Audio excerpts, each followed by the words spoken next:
a pastor, as a citizen,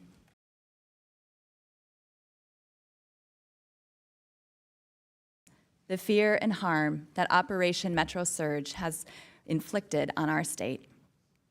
The hearing today is about fraud in Minnesota, which is serving as a pretext for the terror the federal government has brought to the people of Minnesota. This fraud has been used as a rationale for deploying 3,000 federal immigration enforcement agents into our state in operations that target the most vulnerable among us, but are indiscriminately impacting all of us. Let me tell you about what this looks like where I live. In my church, members have been afraid to come to worship and have even postponed funerals. An elderly Hmong man in our city, a U.S. citizen, was taken from his home in the freezing cold wearing only his underwear and a blanket. ICE vehicles drive recklessly through our neighborhoods in packs of 4 to 6, stopping people of color for proof of citizenship, including a local police officer. In St. Paul Public Schools, where my 3 daughters attend, nearly a quarter of students enrolled in distance learning because families were too afraid to leave their homes. My 8-year-old struggles to sleep at night because she is afraid ICE agents might break into our house. At local elementary schools in Minnesota and across the country, students are practicing drills for what to do if ICE is near their school. Let that sit with you. American children are now practicing 2 kinds of drills at school, one for an active shooter and one to protect themselves from their own government. That is not security. That is a nation failing its children. This is happening to all of our neighbors in Minnesota. Every Minnesotan has stories that will stay with you, from hearing of someone hiding in a walk-in cooler or the back room when ICE stormed into their workplace, to friends and family members being followed when dropping off their children at daycare. In Minnesota, we love our neighbors. We care for one another, and because we believe that every person bears the image of God, we've built systems that reflect that belief. Free meals for all children, health care for families who need it, schools where every kid belongs. That's what love of neighbor looks like in action. This administration has targeted Minnesota because we live out our values of loving our neighbors. These tactics aimed at undermining those values have not succeeded.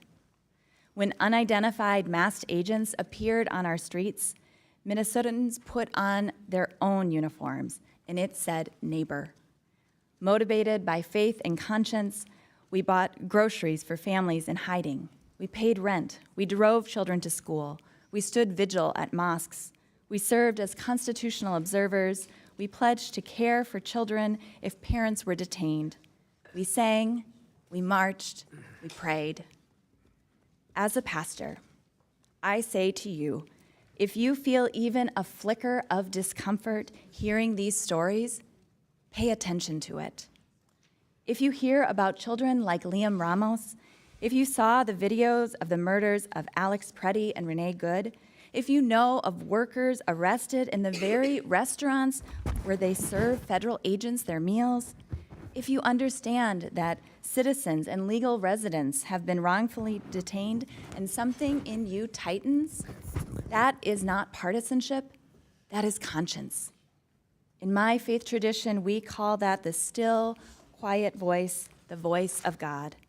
It's not too late to listen, to change our minds, our hearts, and our policies. To the members of this committee and our leaders across government, the question I leave with you is simple.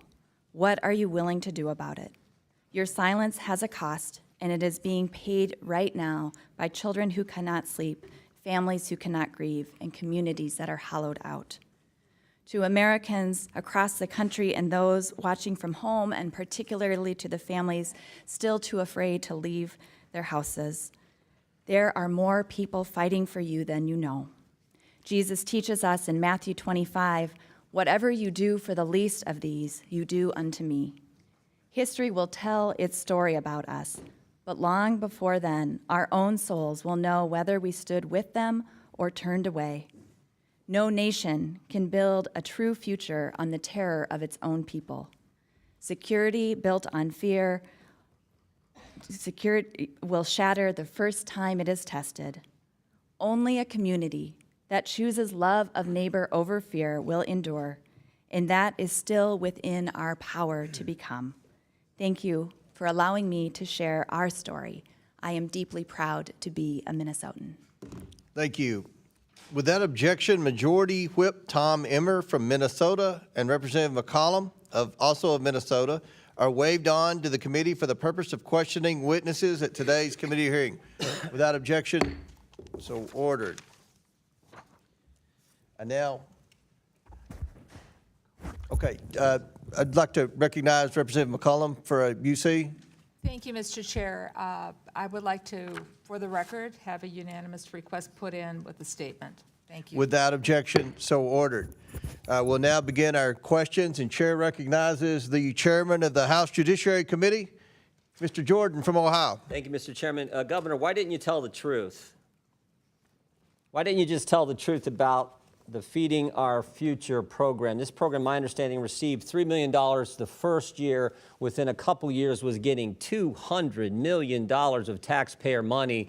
Whistleblowers raised concerns. As the chairman said, auditors raised concerns. Everybody raised concerns. March 30th, 2021, the payments are stopped. And a little over a month later, the payments are restarted. Why didn't you tell the truth about why you restarted the payments? Well, Chairman, we did tell you, and Feeding Our Future grew because of the pandemic. And I didn't ask that question. I said, why didn't you tell the truth about why you restarted the payments? The payments stopped because there were concerns, obviously, it wouldn't stop the payments. Then they're restarted a month later. What was the reason for restarting the payments? My understanding was the agency believed that the court had required them to make those payments. And that was false, wasn't it? You repeated that. You said that, didn't you? You said that's why the reason. You said the reason you restarted is because the court ordered you to do so. Is that right? I don't believe that is settled yet, to the best of my knowledge.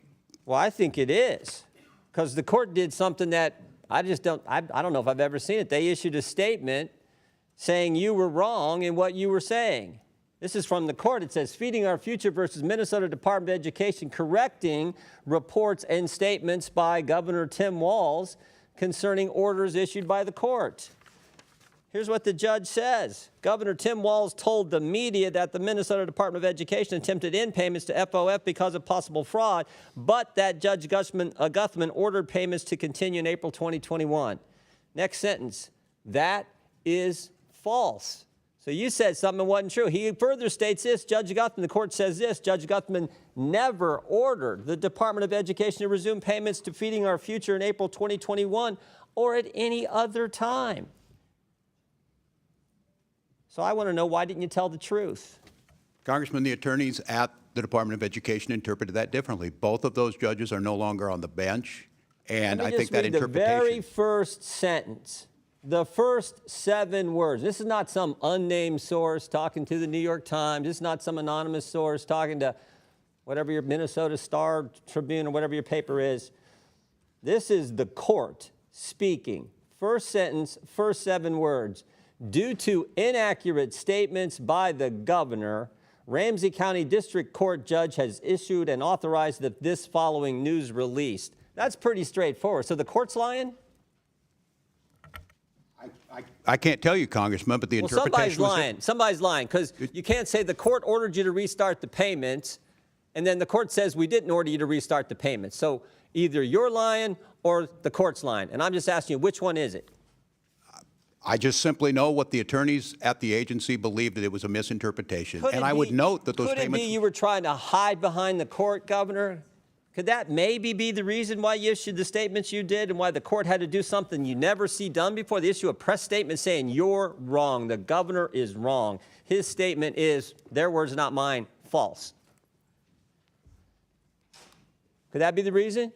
That was not the interpretation of the attorneys. And you know, court work, you can appeal those, Congressman, as you well know. I'm sure. Is it all about politics, Governor? No, it's about taking care of our people, which Yeah, Minnesota these does programs better go than from anyone 3 else. million. The behavioral intervention program went from 3 million to 400 million in 5 years. The housing stabilization went from 2.6 million to 104 million. The integrated community supports went from 4.6 million to 170 million in 3 years. And this is unbelievable what's happening, and you're trying to hide behind some pretend court order, some court order that didn't exist. Governor, who's Casey Magan? I don't know who Casey Magan is. Well, I'll tell you. Mr. Magan is a Somali American and a fraud investigator in the guy beside you's office, in the Attorney General's office. And here's what he said. There was a perception that forcefully tackling this issue might cause political backlash among the Somali community, which is a core voting bloc. Did that have anything to do with this whole fraud scheme that went on in your state, Governor? It did not, Congressman. Did not. So you're saying Mr. Casey Magan is lying too? I'm not. You're the only one telling the truth in the whole state. Mr. Magan, who's a fraud investigator at the Attorney General's office, says it's politics. The court said I couldn't speak for Mr. Magan. You asked me a question. I know. I'm And asking. I said no when you asked me the question. I'm saying Casey Magan said just the opposite. I don't know. So the court's wrong and Casey Magan's wrong. You're the only guy right. How many people have been indicted in your state right now? Do you know, Governor? I don't have those numbers with me. You don't? 98 people have been indicted. You happen to know how many are Somali American? I don't. We don't investigate or prosecute people based on ethnicity, religion. Neither do I. We shouldn't do that. But Mr. Magan is a Somali American who just said that the court, one of the concerns was this is a core voting bloc. And I just want to know if you know how many of the 98 people who have been indicted in your state are Somali. I don't. Their ethnicity is not my concern. 85% of the people indicted were Somali American, key voting bloc. And I think that's what drove this whole thing. With that, I yield back. Gentleman yields back. Before I recognize the ranking member, it's my understanding, Mr. Biggs, you seek recognition. Yes, Mr. Chairman, I have some uses. Here you go. Biden clemency for convicted fraudsters met with outrage. Next one. Biden's clemency and pardon list includes former elected officials. Next one. The drug dealers, thieves, and gang leaders granted clemency by Joe Biden. Next one. North Dakota judge blasts Biden for setting fraudsters free. Next one. Victims shocked after Biden grants clemency to kids for cash. Next one. Who has Joe Biden pardoned? Thank you, Mr. Chairman. Without objection, so ordered. Chair now recognizes ranking member Garcia from California. Thank you, Mr. Chairman. And I want to thank, of course, our witnesses again for being here. Now, of course, over the past 2 months, countless brave Minnesotans have shared their stories of heartbreak and violence and terror, not just with us in this committee, but with folks across the country. Peaceful protesters are being shot in the streets. Children have been snatched from their schools. People dragged from their cars and tackled at work. And we know that parents, of course, have been missing work and children have been missing school. Now, Reverend Tollgaard, I want the country to really understand the effects on kids. Are you seeing families who can't go to work, who can't go grocery shopping, and who can't take their kids to school or the library or the park because they're terrified to leave their home? Are you seeing that? Yes, that's what we are seeing in Minnesota. And this includes, of course, U.S. citizens, right? We're talking about also families, U.S. citizen families, and kids who are United States citizens. Is that correct? Yes, people who are U.S. citizens and legal residents. Well, thank you. I want to just show this image here. This is an image of some kids, including, by the way, one of Liam Ramos's classmates. These are kids that are being held at U.S. detention centers and detention facilities. Now, Reverend Tollgaard, when children hear about thousands of kids being detained, reportedly almost 4,000, that must be terrifying. Is that correct? That is absolutely terrifying for children to hear these stories and to fear for that experience. And would you say that kids are scared at their school? Kids are scared at their schools. at Parents their are home. scared of what's going to happen to their children. Would you say that is correct Yes, also? that is correct. Well, thank you. Now, we're discussing the violence and brutality that's happened, and I want to show another image that's kind of difficult, I think, to see, but I think it's important for the American public to continue to see it. Now, this is the driver's seat of Renee Good's car seat after an ICE agent shot her dead. Now, Reverend Tollgaard, are families in your community afraid that this sort of horrific image could happen to them next? Yes. Are kids scared that this type of horrific image could happen to one of their parents? Kids like my own, kids like the kids in my church are afraid that that could happen to their parents when they speak out. And let's remember that an ICE agent specifically told a protester, have y'all not learned from the past couple of days This is just 2 days after Renee Good was shot. That is being told to people on the ground in Minneapolis and across the country, across Minnesota, and it's not acceptable. We should be clear here. This violence does not make us safer. It does not address fraud, waste, and abuse. It doesn't help families with health care, does not grow or build small businesses, and it certainly, as we're continuing to discuss, is not preventing the kind of fraud that Republicans are discussing here today. Now, Governor, can you walk us through specifically how Operation Metro Surge affected Minnesota's ability to investigate actual fraud? Well, thank you, Congressman. Well, first of all, as I've said, we've been partners with the federal, our federal partners, whether that be the FBI or be the U.S. Attorney's Office, which I will note was one of the premier U.S. Attorney's Office, regardless of who they were appointed by.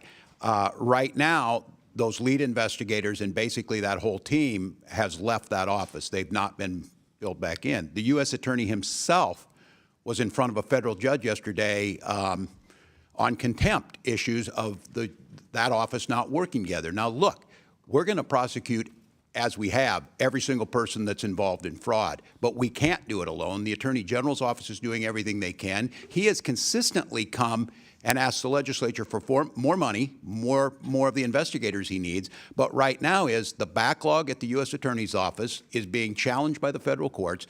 It makes it more difficult for us to get those cases over to them. But the good news is the Minnesota Bureau of Criminal Apprehension is continuing to do those. We got a conviction this week.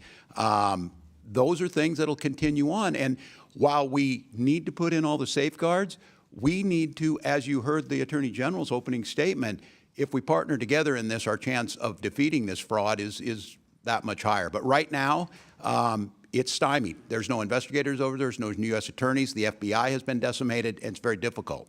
And that right there, the American public needs to hear. I mean, it's completely outrageous what's happened to those that are actually trying to take on fraud in Minnesota and across the country. Those offices have been decimated, and there's no support, not acceptable. And Governor, finally, there appears to be actually no evidence that ICE and DHS reign of terror in Minnesota that continues has actually prevented any fraud. Is that your assessment, sir? That's correct. What you saw on the streets didn't do anything to it. And we've actively asked, if you have folks who can help us, if you have folks who are good at the forensics, if you can help us do this, we want you there, as we have for the last 7 years that I've been governor. We partnered together and convicted people. Thank you. And with that, I also, just for the record, want to introduce our report as well. Today, the Democratic staff released it as well as far as it relates to this hearing and Operation Metro Surge. So thank you, Mr. Chairman. Without objection, so ordered. Chair now recognizes our Majority Whip, Representative Emmer from Minnesota. Thank you, Chairman Comer, and actually thank you, Governor Walz and Attorney General Ellison, for appearing before the committee today.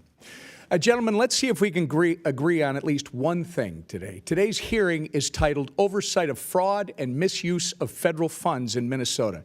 Can we agree that this fraud is a serious thing, Governor Walz? Yes or no? Can we agree on that? Yes, any fraud is serious. Thank you. Because it's interesting that you and I agree that it's a serious thing, considering the man sitting next to you, your Attorney General Keith Ellison, just 2 months ago said, quote, "This is a political matter. This is not a serious thing," end quote. Attorney General Ellison, is there an organized crime ring operating in Minnesota?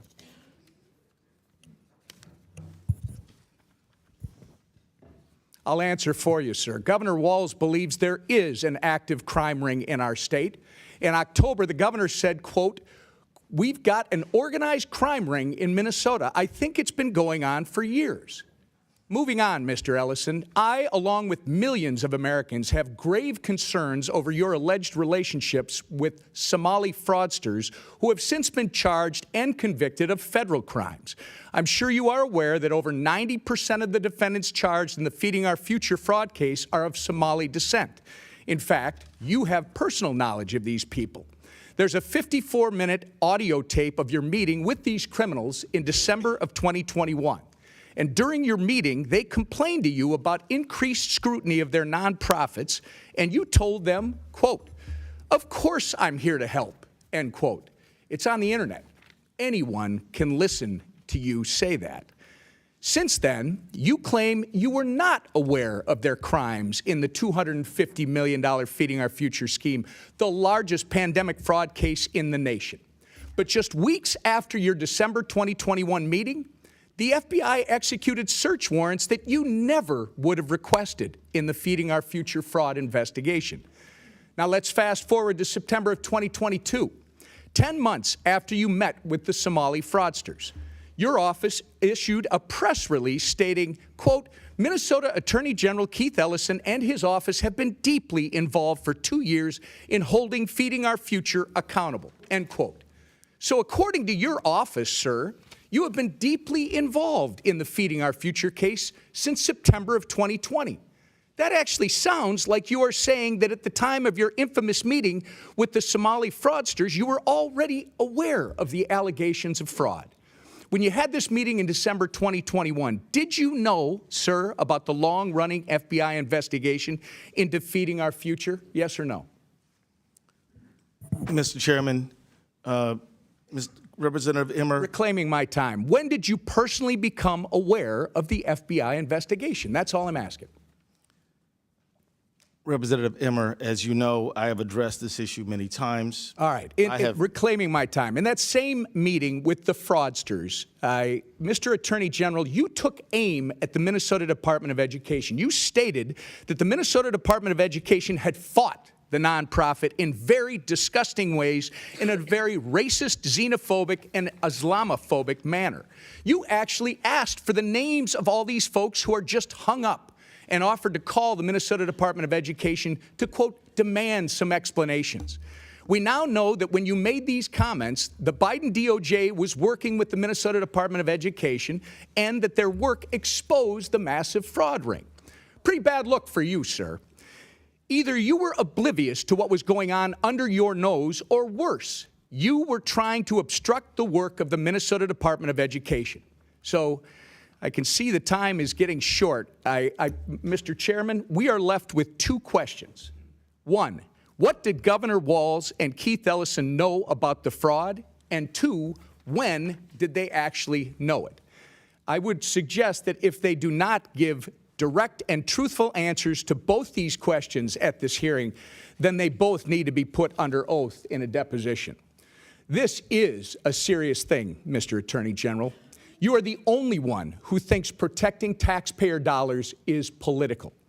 Mr. Ellison, my concern is that you actively obstructed this investigation in exchange for campaign donations, a quid pro quo.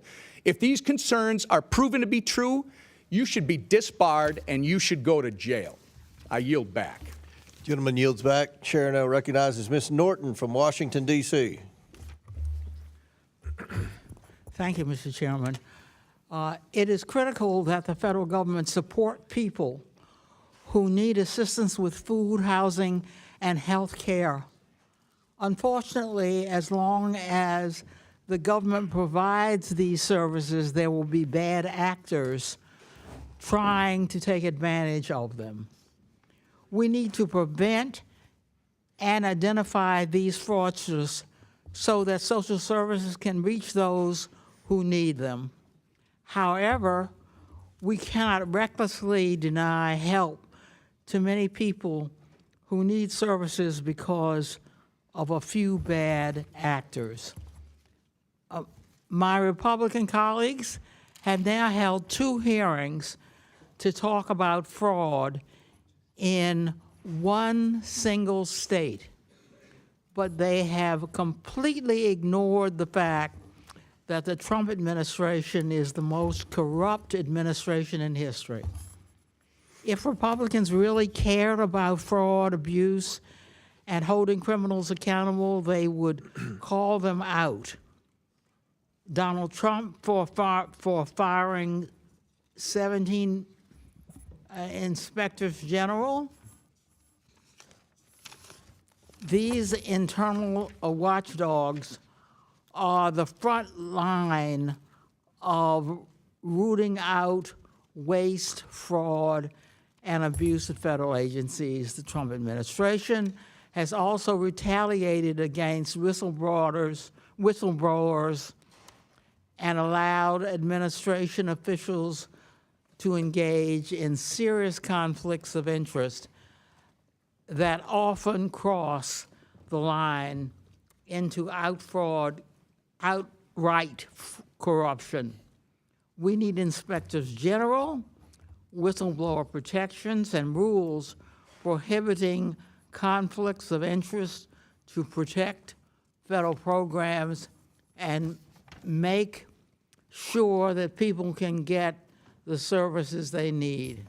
Across the country, Americans are struggling to afford their health care, premiums, and groceries. The Trump administration should be strengthening the social safety net, not cutting the safeguards that catch the fraudsters taking advantage of it. And I yield back. Gentlelady yields back. I'll now recognize myself for 5 minutes. Governor Waltz and Attorney General Ellison, my questions are going to be simple and direct. Governor Waltz, you were inaugurated as governor on January 17, 2019, and have served in that role through 2 terms ever since, correct? That's correct, Mr. Chairman. During the time period 2019 and 2020, while you were serving as governor, isn't it true that state auditors and officials raised concerns about fraud and vulnerabilities in programs overseen by your administration? I can't confirm that, but I'm assuming we have always ongoing OLA. I'll take that as a yes. Those warnings were communicated to senior officials in your administration, including yourself, correct? I can't speak if it was directly. I think the correct answer to that would also be yes. Despite those warnings, you did not order a broad stop payment or suspension of payment in any program at that time, correct? We're not going to stop payments of feed children until we have the proof that things happen. In 2019, we did start taking action. I went to the legislature, that legislative Governor session. Waltz, when fraud concerns were raised early in your tenure in the Child Care Assistance Program, did your administration stop payments at that time? The Child Care Assistance Program and The answer is no. When fraud concerns were Would raised... you like me to answer or not, Chairman? Well, it's yes or no. I want you to help. You've already answered the question. You said you didn't ever stop payments, and that's what the problem is, and that's what the Democrats are complaining about. Oh, my gosh, Trump stopped payments. Well, my God, you lost billions to fraud in Minnesota. That's what this hearing's about. Mr. Chairman, you didn't stop payments because you didn't want to rock the boat. And when fraud concerns That's not were correct, raised... Chairman. When fraud concerns were raised in Medicaid, home and community-based services, did your administration stop payments? No, you did not.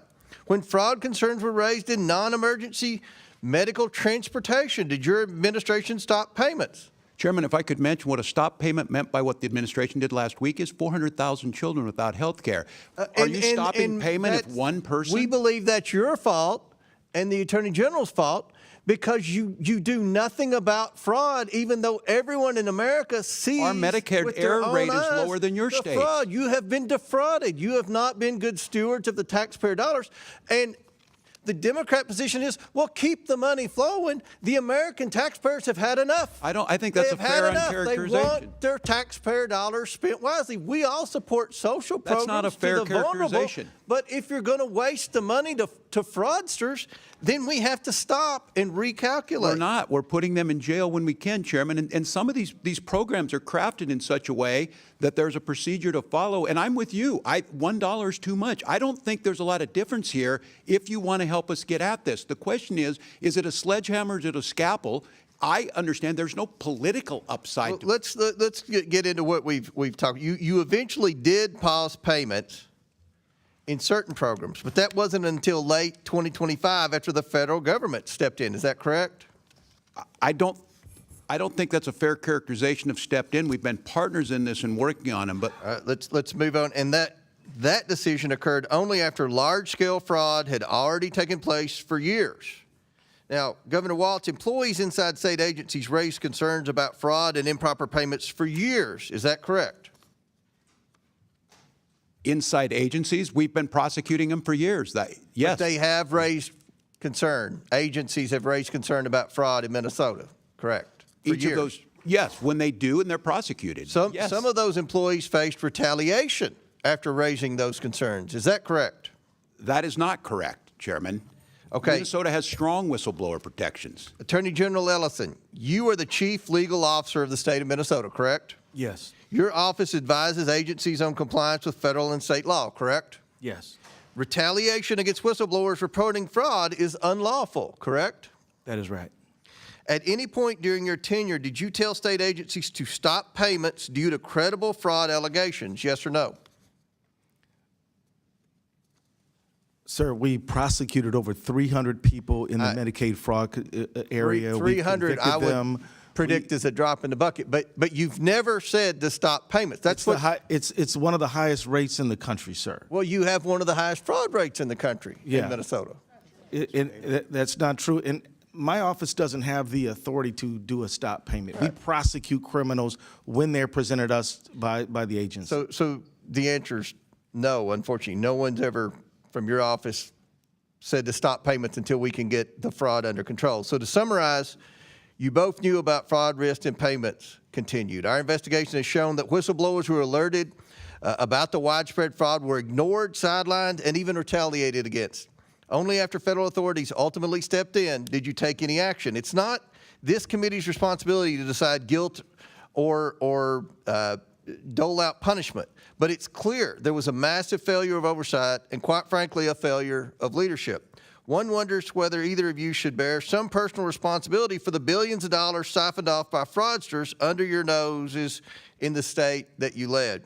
Again, this isn't for the committee to decide, but based on your answers today and apparent failure to take any responsibility, still the answer to that question has become abundantly clear.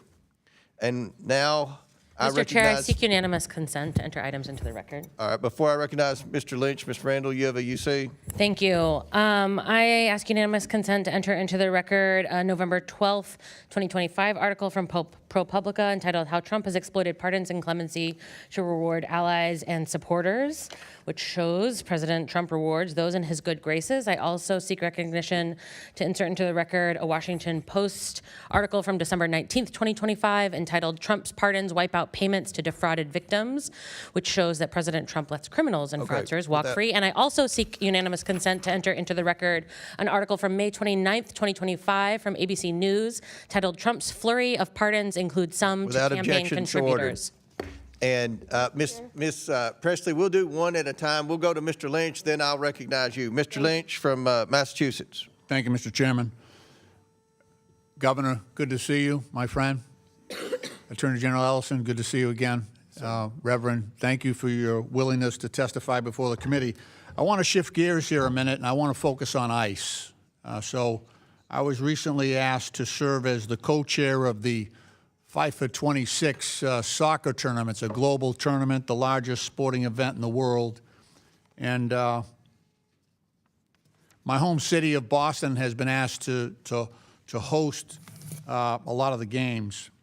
In Boston, we'll host teams from Morocco, Ghana, Bolivia, Iraq, Scotland, France, England, and Suriname. We'll also host over 3 million foreign national visitors who are coming into Boston for these tournaments. And we recently learned from the Trump administration that ICE will play a key role in the security operations during those games. So we've got all these people flying in, foreign nationals, a lot of different countries, South America and elsewhere. Governor, since you've had direct and relevant experience on dealing with the Metro surge and the security operations of ICE, I was interested in getting your thoughts and your observations and any recommendations you might have to help us with confronting our experience or what we expect to see during these games with ICE coming in as well as so many foreign visitors. Well, as I think the world saw, and don't take my word for it, take professional law enforcement across Minnesota and across the country, the most unprofessional, aggressive force that I think you could imagine. And I was here in front of this committee and answered all your questions on June 12th. And I warned this committee what a masked group of folks turned loose in an American city could do, and I'm not, if I'm not mistaken, I said someone could get killed doing this. And I just want to be very clear about this. When Tom Homan had to come in to clean up the mess of Secretary Noem and Greg Bovino, Secretary Homan himself acknowledged Minnesota follows the law, exactly as I told you in this committee. So my advice to you, Mr. Lynch, is to get very public, upfront commitments from these folks. While I disagree with Mr. Holman's views on many things, he's at least professional enough that he pulled the leash back and pulled these folks out of Minnesota after, again, misrepresenting the number of people they were detaining, misrepresenting before he got there exactly what Minnesota did. And I'm just going to name it on accountability. The Secretary of DHS being chastised by Republican senators added insult to injury to Minnesota, pouring salt in the wounds of the parents of Alex Preddy and Renee Good's family by not even apologizing or acknowledging. And if you want accountability, for the one of the times, as far as I know, the attorneys know better, we are not being included in the investigation. And the actions that were taken of a gentleman who was shot in the leg was the night that Kristi Noem called me a domestic terrorist and said that this gentleman was attacking federal agents. Well, now we know the story. They lied. They are now under investigation, they being the federal agents. So look, I'm with you. I want your help on fraud. Why would I not want money to go to the programs I care deeply about, feeding people, clothing people, housing people? But what ICE did disrupted everything that we were doing. It disrupted our federal partners. And it forced our law enforcement agencies, who have worked hard to gain the public trust, to have the public believe in them. So my advice to you is, and especially when the world's coming to see this, let Boston's finest lead. Let the people of Massachusetts lead. Let the 10th Amendment stand for something and allow us to be able to do this. The people of Minnesota will hold us accountable if they don't feel we're doing a good enough job. But to demonize and retribution against a state, in the words of the president, in the words of the vice president, have done nothing. So, Mr. Lynch, the world should be looking forward to coming, but I would get it up front, and I would make sure that Boston's police department are in the lead. Thank you. Attorney General Ellison, we need coordination between law enforcement agencies. This is a big job. What are your views on that likelihood of cooperation from ICE? Well, I hope you get the cooperation that you need.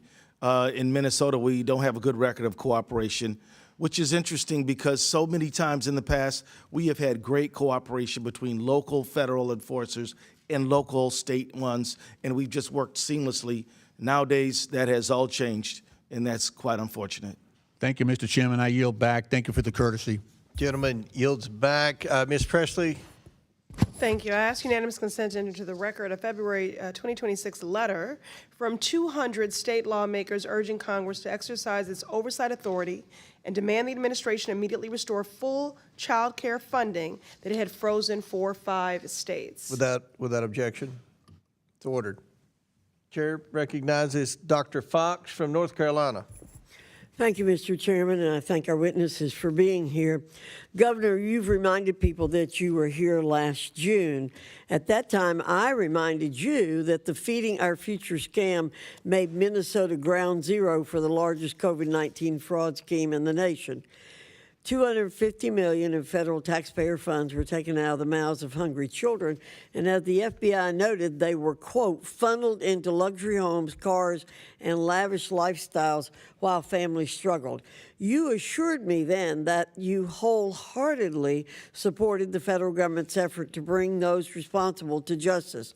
I appreciate your sentiment, but a person's actions matter more than their words. Governor Waltz, when did you first become aware of the fraud in Feeding Our Future? A specific date, please. Well, Congressman, it's good to see you. And having served in your job for 12 years, I can tell you my job is a little different as governor. For 7 years, I take a lot of meetings. I certainly wouldn't specifically state, but I think during that pandemic, I think by late 2020, we started to see the irregularities. They were flagged. And I will note that we cooperated. State officials were aware of the fraud in early 2020. So you're asking when in my office, the Yes. governor became good, and I don't have a specific date. Okay. But what I would say is, we provided witnesses' documents, the U.S. Attorney and the FBI, and 79 of those people have been prosecuted going back to 2022. Okay. Well, when I was chair of the Committee on Education and Workforce, I issued you a subpoena in September 2024 because you and your administration were not forthcoming about how your administration, quote, failed to identify what has been described as the largest pandemic fraud in the nation, end quote. In September 2024, you were aware of the Feeding Our Future fraud and your administration's handling of it, correct? Yes or no? 2024? Yes, by that time we had already put people in jail Okay. and had extensively This investigated. committee has testimony that the Minnesota Department of Education briefed your office about the Feeding Our Futures draft lawsuit and litigation hold on April 28, 2020. Let me jog your memory. Is that correct? I can't speak specifically to that. And Okay. if it's It my... was April 2020. That means Feeding Our Future received a total of over $200 million in federal funds after you and your administration knew about the fraud concerns. Why didn't you stop sending money to Feeding Our Future as soon as the fraud concerns were raised? Congressman, is following the program, we notified USGA under the Trump administration's first term. We had notified them, too, because it's a program administered out of USDA, and they were working to work through the process. Eventually, didn't you say convicted. you were fearful of political retaliation? No, from the I never said any FOF such founder? thing. I never said any such thing. Well, that's what we understood. You were afraid of political retaliation. So, given the size and scope of the Feeding Our Futures fraud, I think you and your administration would have been on high alert looking for additional fraud in the state. But after seeing the handling of Feeding Our Futures and its $250 million in fraud, it came as no surprise to learn that even more staggering amounts of fraud, estimated at up to $9 billion, were uncovered in the Child Care Assistance Program, the Minnesota Medicaid program, and other programs. How could you allow such massive fraud schemes in your state to get to this point? Congresswoman, we don't see anything by 9 million. Local press and everyone reports it about 300 million. But as I've said, if it's $1, it's too much. But we started in 2019 putting anti-fraud programs forward. After Feeding Our Future, we started going through and making sure every program had the integrity in it that it needed. And that's why you see convictions. That's why you see these programs Why did going it forward. take nearly 7 years for you to get engaged to stop the fraud? 7 years. We started in 2019, Congresswoman. It may be a surprise. If you arrest someone for stealing a car, other people are still going to try and steal cars. What we've tried to do is bring program integrity, but I'll go back to this. We're not going to shut down programs that have things that are going well in it, and we need to find that proper balance. And I've acknowledged that every year we're putting things in place, and Inspector General. Governor Waltz, you did not do your job. You did not do your job. You did not protect taxpayer dollars. You allowed massive fraud. You and Mr. Ellison allowed massive fraud to go on in the state of Minnesota. And it is unfortunate, as somebody said, that you can't be held personally responsible at this stage of the game. I yield back, Mr. Chairman. Gentlelady yields back. Chair now recognizes Mr. Krishnamurti from Illinois. Thank you, Mr. Chair. Governor Walz, you've seen firsthand the brutal excessive force used by ICE and CBP agents in Minnesota. Unfortunately, we saw the same tactics employed in Chicago during Operation Midway Blitz. I want to turn now to ICE and CBP's horrific pattern of abuse. Secretary Noem went to our cities ostensibly under the guise of arresting, quote, the worst of the worst. But in Illinois, less than 3% of those arrested during Operation Midway Blitz had criminal histories. In Minnesota, the vast majority of those detained had never been in trouble with the law, correct? I believe that's correct, Congressman. There were also more than 170 cases this year where ICE and CBP detained U.S. citizens. U.S. citizens should never be detained by ICE, correct? That is correct. According I would to hope we all could agree on that. Well, I hope so too. According to the Chicago Sun-Times, federal agents have pepper sprayed children, including this 1-year-old baby in Chicago. And children should never be pepper sprayed, right? I would hope we could all agree on that too. They should not. And according to The Independent, CBP agents dragged a 67-year-old U.S. citizen out of his car, breaking his ribs and causing internal bleeding. No person should be subjected to that kind of treatment, right? They should not, Congressman. Attorney General Ellison, let me turn to another topic. In President Trump's second term, ICE has become America's highest funded federal law enforcement agency with a budget of more than $85 billion. If ICE were an army, this budget would make it the 13th largest army in the world. Let's look at where that money has gone. Last year, DHS spent $172 million on 2 private luxury jets for Secretary Noem. I assume you're not aware of a stop payment on that particular payment, right? No, I'm not, sir. Republican Senator John Kennedy yesterday grilled Secretary Noem about a $220 million ad campaign featuring her prominently, including on this horse in front of Mount Rushmore. Secretary Kennedy suggested this was wasteful spending, and I agree. I assume you'd agree with that as well, right? I do. This gross misuse of funds must end now, and Secretary Noem must be held accountable. Not tomorrow, not next week, now.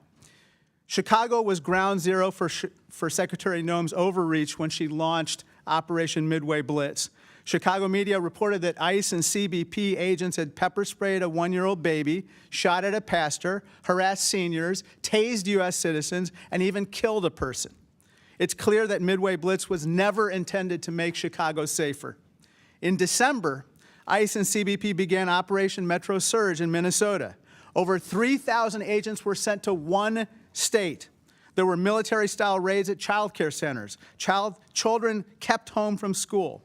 Adults postponing medical care. In Minneapolis, Renee Good and Alex Preddy, both U.S. citizens, were fatally shot by federal officers. It's clear that Operation Metro Surge was never intended to make Minnesota safer. But this is not isolated to just Illinois and Minnesota. Inside detention centers across the country, the suffering continues. Detainees report physical and sexual abuse, medical neglect, and pressure to self-deport. On top of that brutality, Kristi Noem is misusing funds to buy herself private jets and enrich her associates. Kristi Noem is testifying in the House Judiciary Committee today, but she must come before this committee to explain the rampant corruption and waste within her agency. DHS is out of control. There is no congressional oversight. I was denied entrance to ICE facilities twice in Illinois. There's no accountability. Secretary Noem has still not appeared before this committee, nor has she responded in a substantive manner to more than 12 letters I've sent her. There are no consequences. Noem is still the leader of DHS despite regularly breaking the law and abusing her authority. Secretary Noem must answer for her wrongdoing. For Jaime, my State of the Union guest, who raises his little sister after his father was coerced into self-deportation. For Chicagoan Marimar Martinez, who was shot 5 times. For my constituent Evelyn, an 18-year-old U.S. citizen who was wrongfully detained by ICE. For Renee Good, Alex Preddy, and Silverio Villegas Gonzalez, and all the other victims of ICE and CBP. For the American people. It's for all those reasons that, Mr. Chairman, pursuant to Clause 2K6 of House Rule 11, I move to subpoena Kristi Noem to testify before the House Committee on Oversight and Government Reform. This is for every family impacted by Kristi Noem's terror campaign. They demand answers, and so do I. A motion has been made. The committee will hold this motion in abeyance until the end of today's hearing. The committee will now proceed with today's hearing, and I want to remind everyone, I believe Kristi Noem's testifying in front of the Homeland Security Committee in the House today after testifying in the Senate yesterday. Chair, before I recognize Mr. Cloud, I believe Mr. Higgins has a UC. Yes, Mr. Chairman, I ask unanimous consent to enter into the record an interview from 2024, December 2024, the Minnesota Star Tribune with Governor Walz, noting the federal investigation into the early intensive developmental and behavioral intervention program, the EIDBI program serving autism patients. Since its first year of inception in 2017, growing from 1.7 million per year to over 400 million per year. Unanimous consent, sir. Without objection, so ordered. Chair now recognizes Mr. Cloud from Texas. Thank you, Chairman. Thank you for holding this hearing. This hearing was designed to be a hearing looking into the massive expansion of some of the social programs and the fraud that was contained therein. But Reverend Tollgaard, I was struck by part of your opening statement because you invoked Matthew 25, and that's a scripture we see tossed around a lot up here, but often without context. And so I went and got my Bible and thought we'd dig into Matthew 25 for a minute. The scripture you invoked was Matthew 25, 35 through 40. It ends with this. It says, "Then the righteous will answer to him, Lord, when did we see you hungry, feed you, or thirsty, and give you something to drink? And when did we see you a stranger and invite you in, or naked and clothe you? When did we see you sick or in prison and come to you?"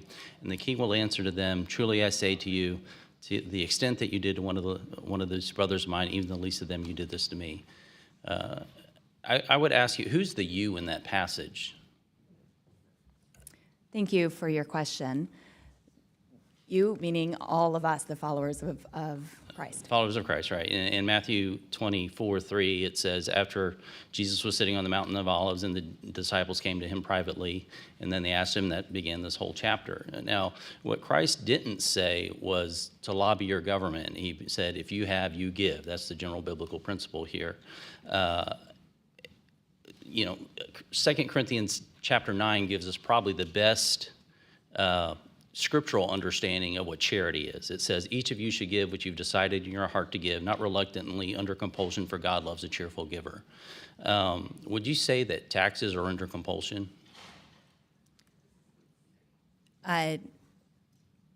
Taxes are not my area of expertise, but But are they given under compulsion? Do you pay your taxes? As a U.S. citizen, I pay my taxes. Yes, as we all because do. what happens if you don't?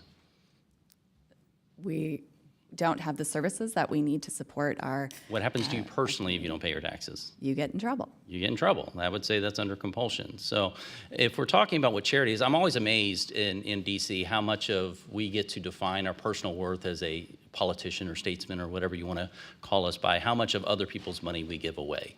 And so there's certainly a place for a social safety net potentially, but the idea that Matthew 25 is kind of used as a blanket statement. As a matter of fact, the parable that he gives right before that scripture that you go into is the parable of the talents, where you see someone, a business owner, go away and he leaves 3 employees in charge and gives them each a bit of investment. And 2 of them turn their investment into a profit, and one that turns it not into a profit, he does nothing with it, just sits on it. What does he call him?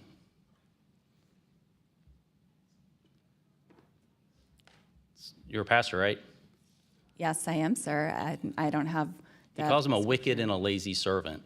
And so, scripturally speaking, God expects us to do something with what he's given us. Now, Romans 13 talks about the purpose of government. Scripture is replete with, there's different institutions that each have a different thing. The primary job of raising our kids and taking care of our families in the institution of the family. The government has a different one. It says, for the one in the authority is God's servant for your good. But if you do wrong, be afraid.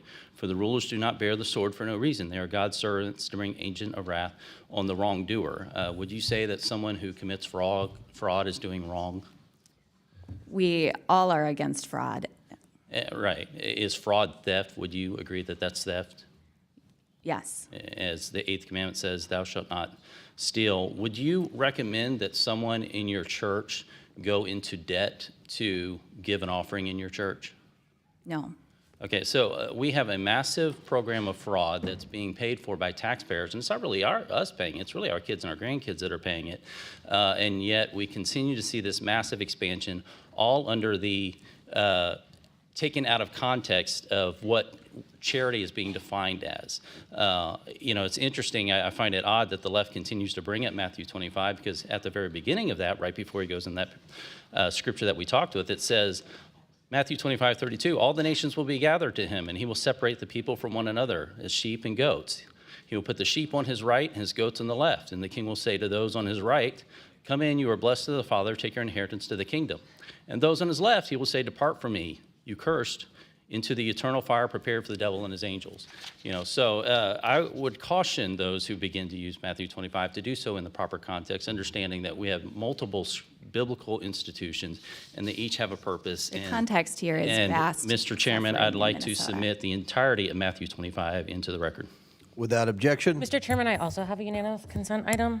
Without object, does anyone object to? Thank you. It's a Huffington Post I hadn't article. recognized you yet, Mr. Does anybody object to Mr. Cloud? Without objection, so ordered. Now I'll recognize Ms. Randall. Thank you, Mr. Comer. I'd like to enter into the record an article from the Huffington Post yesterday. Troops being told Trump's been anointed by Jesus to cause Armageddon in Iran. Without objection, so ordered. Well, we do want it. Let's recognize Mr. Connor, then I'll get Mr. Waukesha. Mr. Connor from California. Thank you, Mr. Chairman. Governor Waltz, when I went to Minneapolis and was at Alex Preddy's memorial, I was struck that by the people there. I expected a lot of folks who were immigrants, and I expected or folks who were children of immigrants who looked brown like me. And there at the memorial were fourth and fifth generation Minnesotans, most of them white Americans, talking about how they faced tyranny, how when they go to church, they were being followed by ICE agents. When they'd go to give a meal to an immigrant, they were being followed by agents. And I just had so much hope for our country seeing them there. And I want to thank Minnesota, as a Californian, as someone who grew up in Pennsylvania, as an American, for their character, for their courage, for what they have modeled in a multiracial democracy. And my question for you, I mean, having served as a congressman, a governor, what is it about Minnesota that we can learn? What is it that leads to this kind of inclusive feeling about immigrants in our nation? Well, thank you, Congressman, and thanks for your work on many fronts. Look, I think Reverend Tollgaard summed it up in getting at the heart of this. It's about the neighborliness and the care. And left to our own devices, I'm going to make the case, Minnesota, and by the way, I would remind folks, states have to balance their budgets. We're AAA bond rated, one of the states that's ranked the highest. We have a surplus, and we also have the highest rainy day funds, one of the strongest protections. So we understand fiscal responsibility, but we also understand this caring, this neighborliness. People saw their neighbor. I believe our politics can change with that idea of what the next door neighbor looks like. Now, I will have to tell you, Mr. Khanna, I was deeply concerned last year when the Vice President of the United States mentioned he can understand why people wouldn't want to live by somebody who's not like them, which seems to go against our entire ethos in Minnesota, whether it was the first wave of Norwegian and Swedish immigrants that came to Minnesota, German immigrants like my family, or whether it was Hmong coming after the Vietnam War, or Somali and other East African immigrants to our country. And I think it's this sense of working together. There's a reason that we rank at the top in healthcare. We rank at the top in personal incomes. We rank near the top in home ownership. We rank near the top in happiness. Because this idea that we're all in it together and that we believe everybody should have a chance. So I think it's an ethos, and it gets into our politics. On the secular side, I believe as an elected official that I shouldn't give a sermon, but I should attempt to live one. And one of our politicians, Paul Wellstone, talked about we all do better when we all do better. And that's what we do. And I know that is true to a certain degree in other states, but I see folks making the claim that, well, you wouldn't have any fraud if you just cut all these programs, if you just zeroed them out. That is true. If we did not provide food for our children, no one would steal from that program. But there would also be a lot of hungry children. And what I'm asking for and acknowledging the accountability, we need to put program integrity in. So I think it's a neighborliness. I think it's a historical point about caring for your own. And I think it's a clear understanding that if your neighbor does better, you're going to do better. Well, thank you, Governor. And obviously, fraud matters and budgets matter, but what really matters right now in this country are values. And I really appreciate your sharing that. Attorney General Ellison, in the brief time I have, you know, I just want to be clear about Somali Americans, because when I was growing up as an Indian American, anytime someone who was of Indian origin did something wrong, every Indian American was concerned you know? And I don't think people understand that if you aren't a minority, how that makes you feel. I understand there were 80 or 90 people who were Somali Americans who were involved in this, but there are 100,000 Somali Americans at least in Minnesota.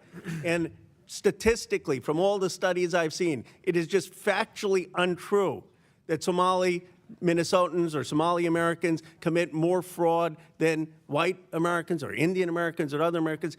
And could you just speak to this, because it is so dangerous? And I don't even think on the other side people are doing that on purpose. But if you aren't an immigrant, if you haven't lived that or a child of immigrants, you don't know what that makes you feel. And can you talk about the Somali experience in Minnesota? You know, the reality is the Somali community in Minnesota has brought great things to our state. They have opened businesses. They've gotten professional degrees.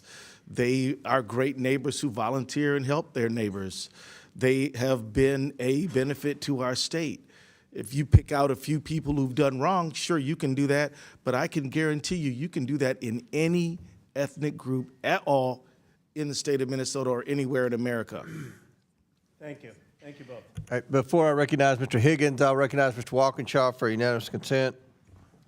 Thank you, Mr. Chairman. And first, I just wanted to make a quick correction. You said Secretary Noem is before the Homeland Security Committee today. That's not true. I'm a member of the committee. She was with us a couple months ago, but she's not scheduled. With that, I ask unanimous consent to enter into the record a September 22nd, 2025 article from Reuters titled "Trump Aide Homan Accepted $50,000 in Bribery Sting Operation," which shows the Trump administration is willing to cover up blatant corruption of its officials. Without objection, so ordered.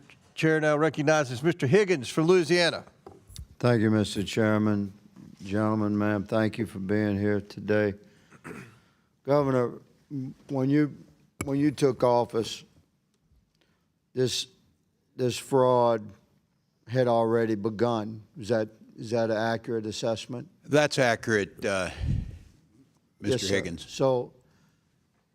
So what we're trying to get our heads wrapped around here as a nation, and we're doing our best as a committee, I'm quite certain on both sides, to just sort of focus our attention on what needs to be focused on. You had massive fraud in the state of Minnesota.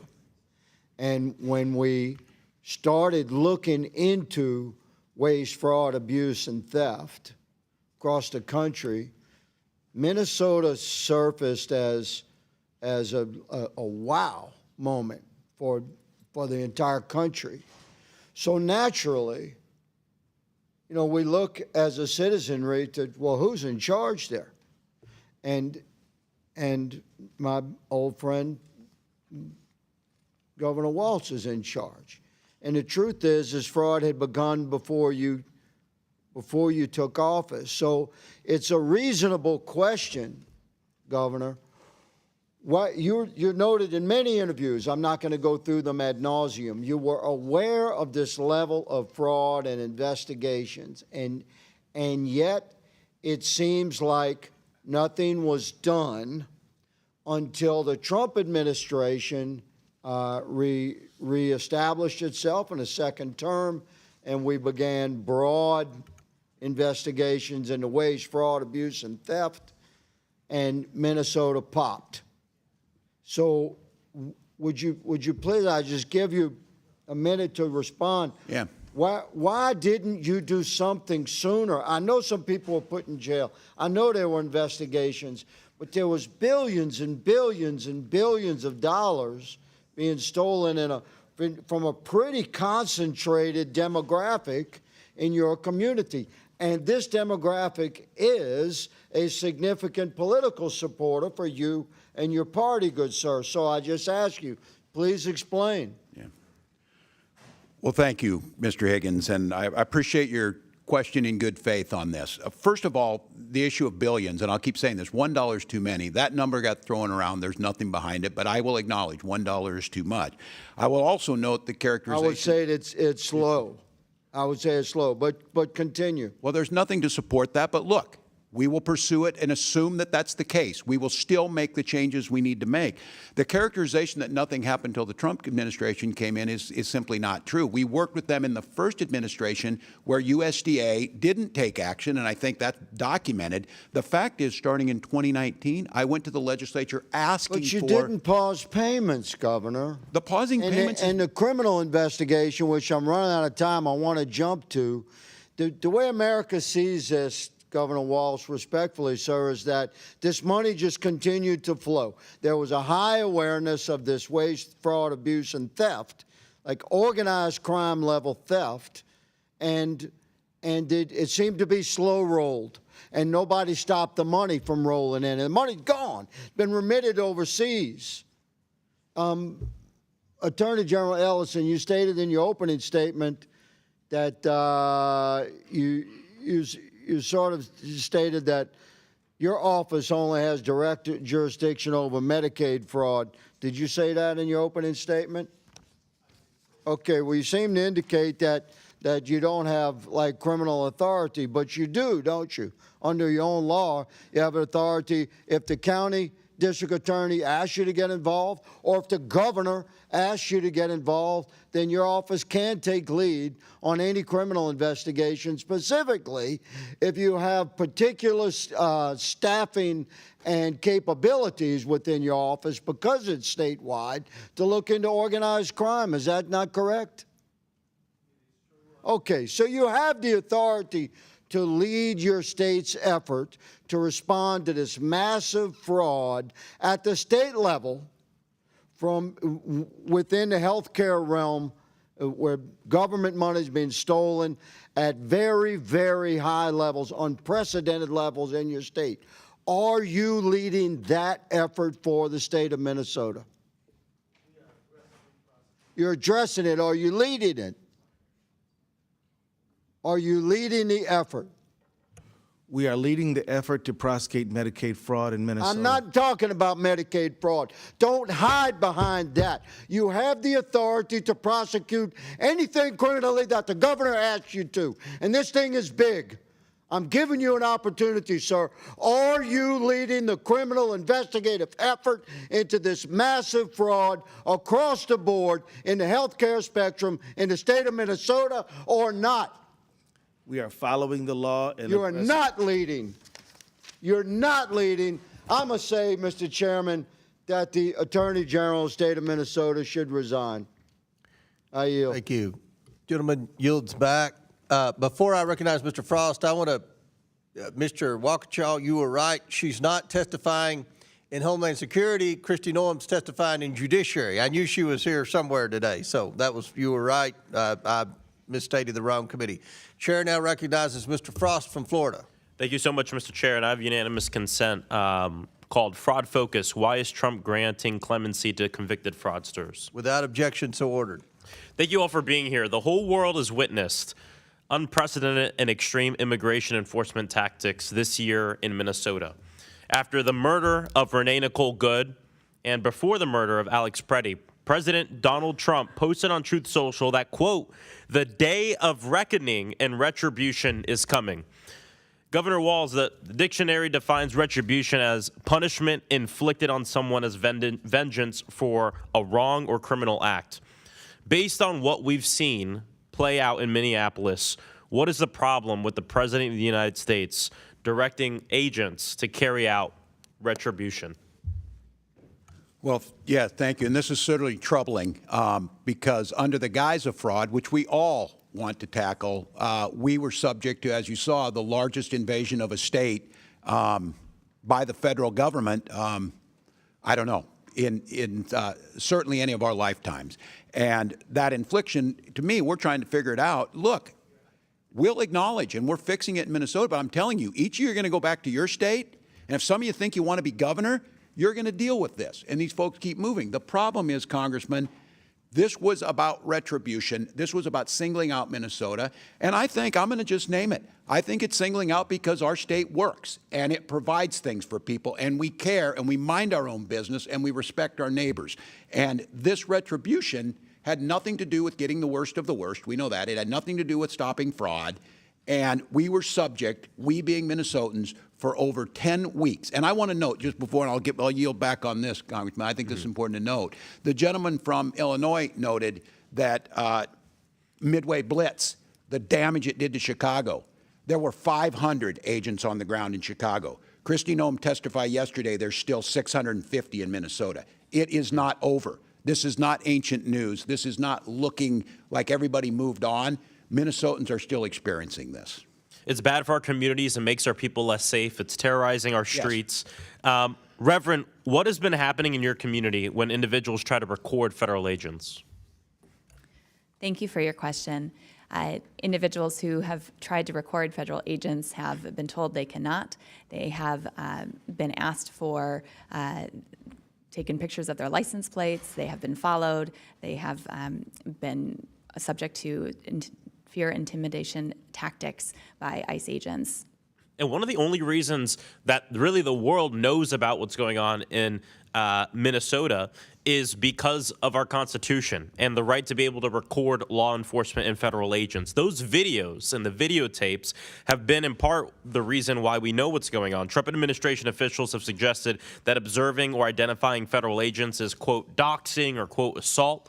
We know federal agents have followed observers to their homes. We know protesters have been pepper sprayed. We know people have been violently detained who were filming them without bystanders having cameras who know how the murders of Renee Nicole Good and Alex Preddy by ICE agents would have been handled by this administration. They have already tried to lie about these murders, even with footage.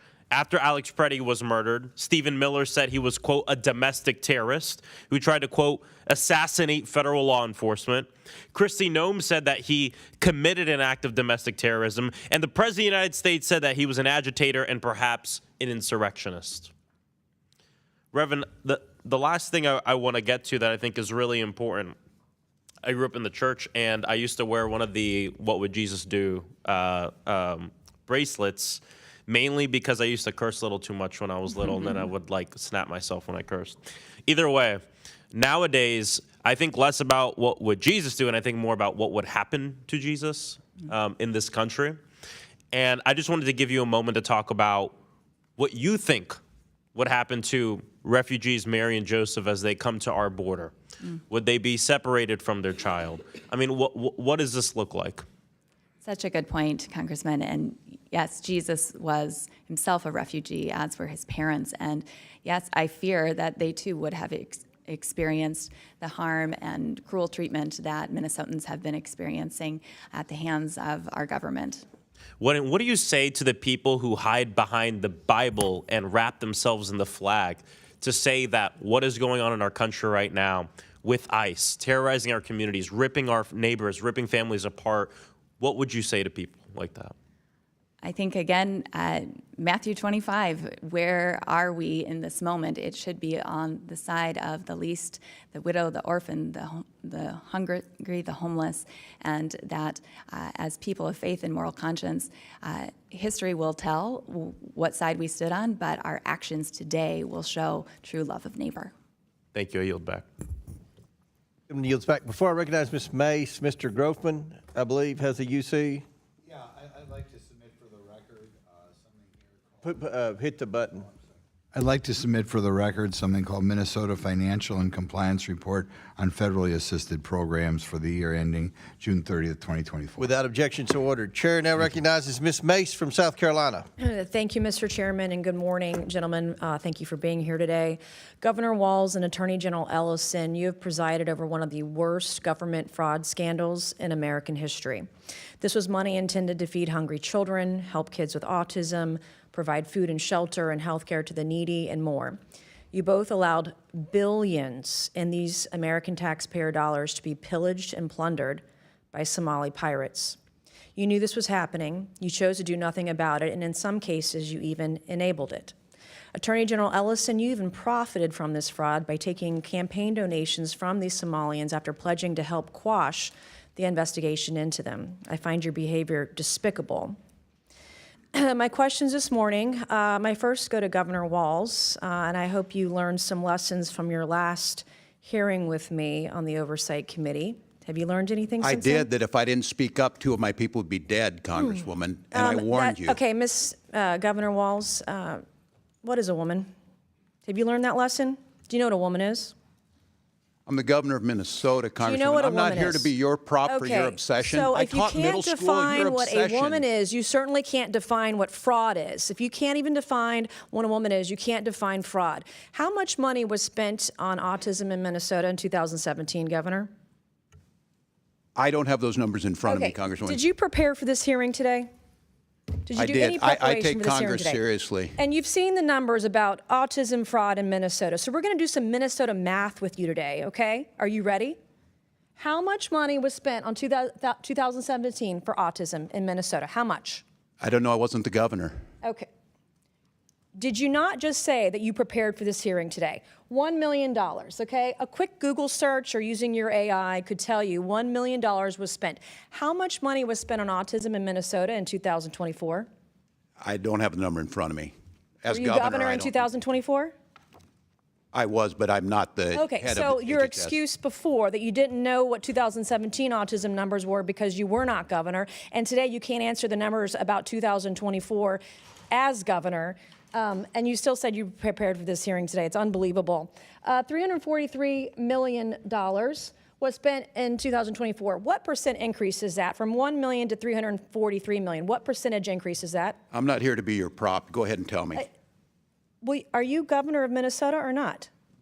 Yes, I am. I'm not. Well, I'm when not I'm a prop governor of for a South member of Carolina, Congress. you can sure as hell bet that I'm going to know the math. The math is 34,200% increase, an increase of 343 times what it was in this time period. Do you know the number of children in Minnesota?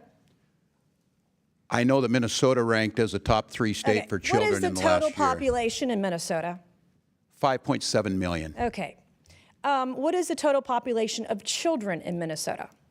I don't have the number in front of me right now. Are you governor of Minnesota? I know 400,000 were cut out of health care last Okay, week by that's the not- actions you made. Are you governor of Minnesota? I am. And you don't know the number of children residing I don't in have the Minnesota? specific number. It's 5.7 million. That's your total What is your age? population. What is the age? 0 to 5?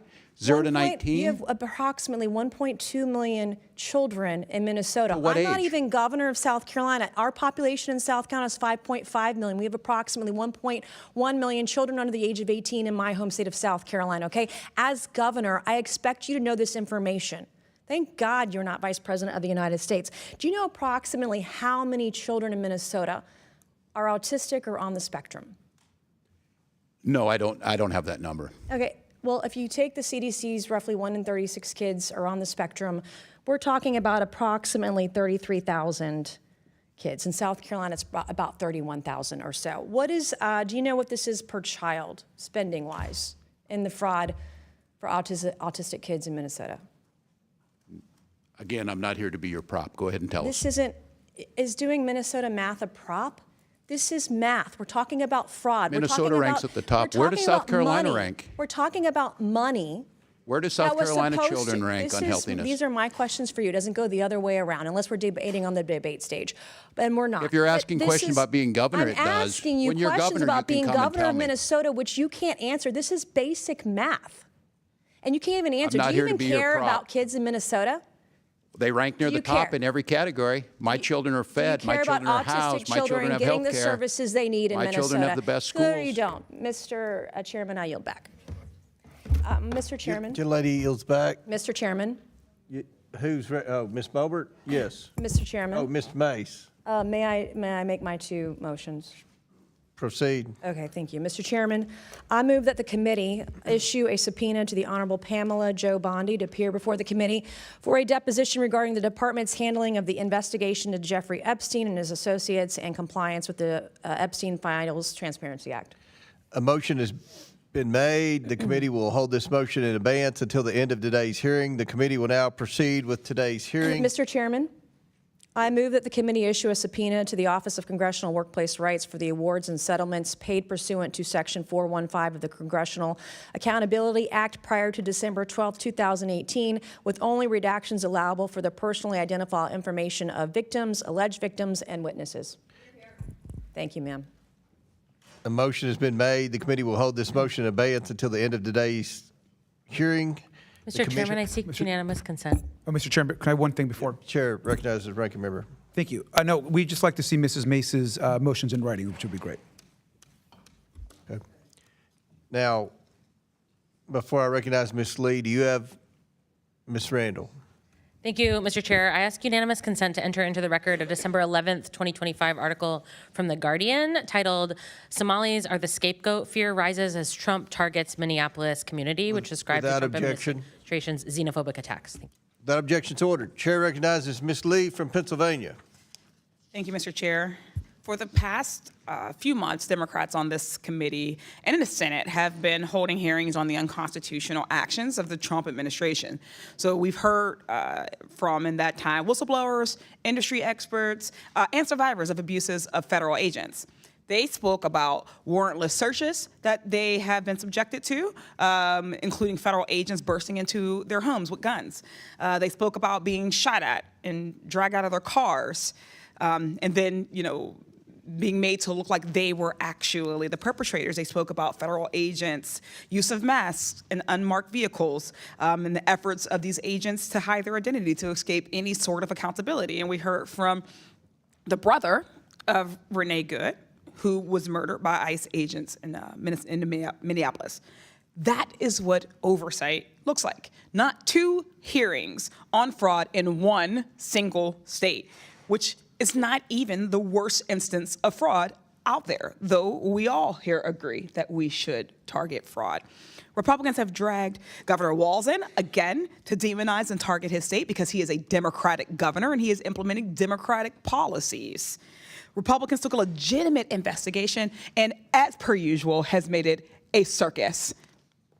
Now we have just like a random guy lurking around child care centers trying to get into buildings with children as the fraud vigilante. The Somali community has been vilified and made to feel unsafe.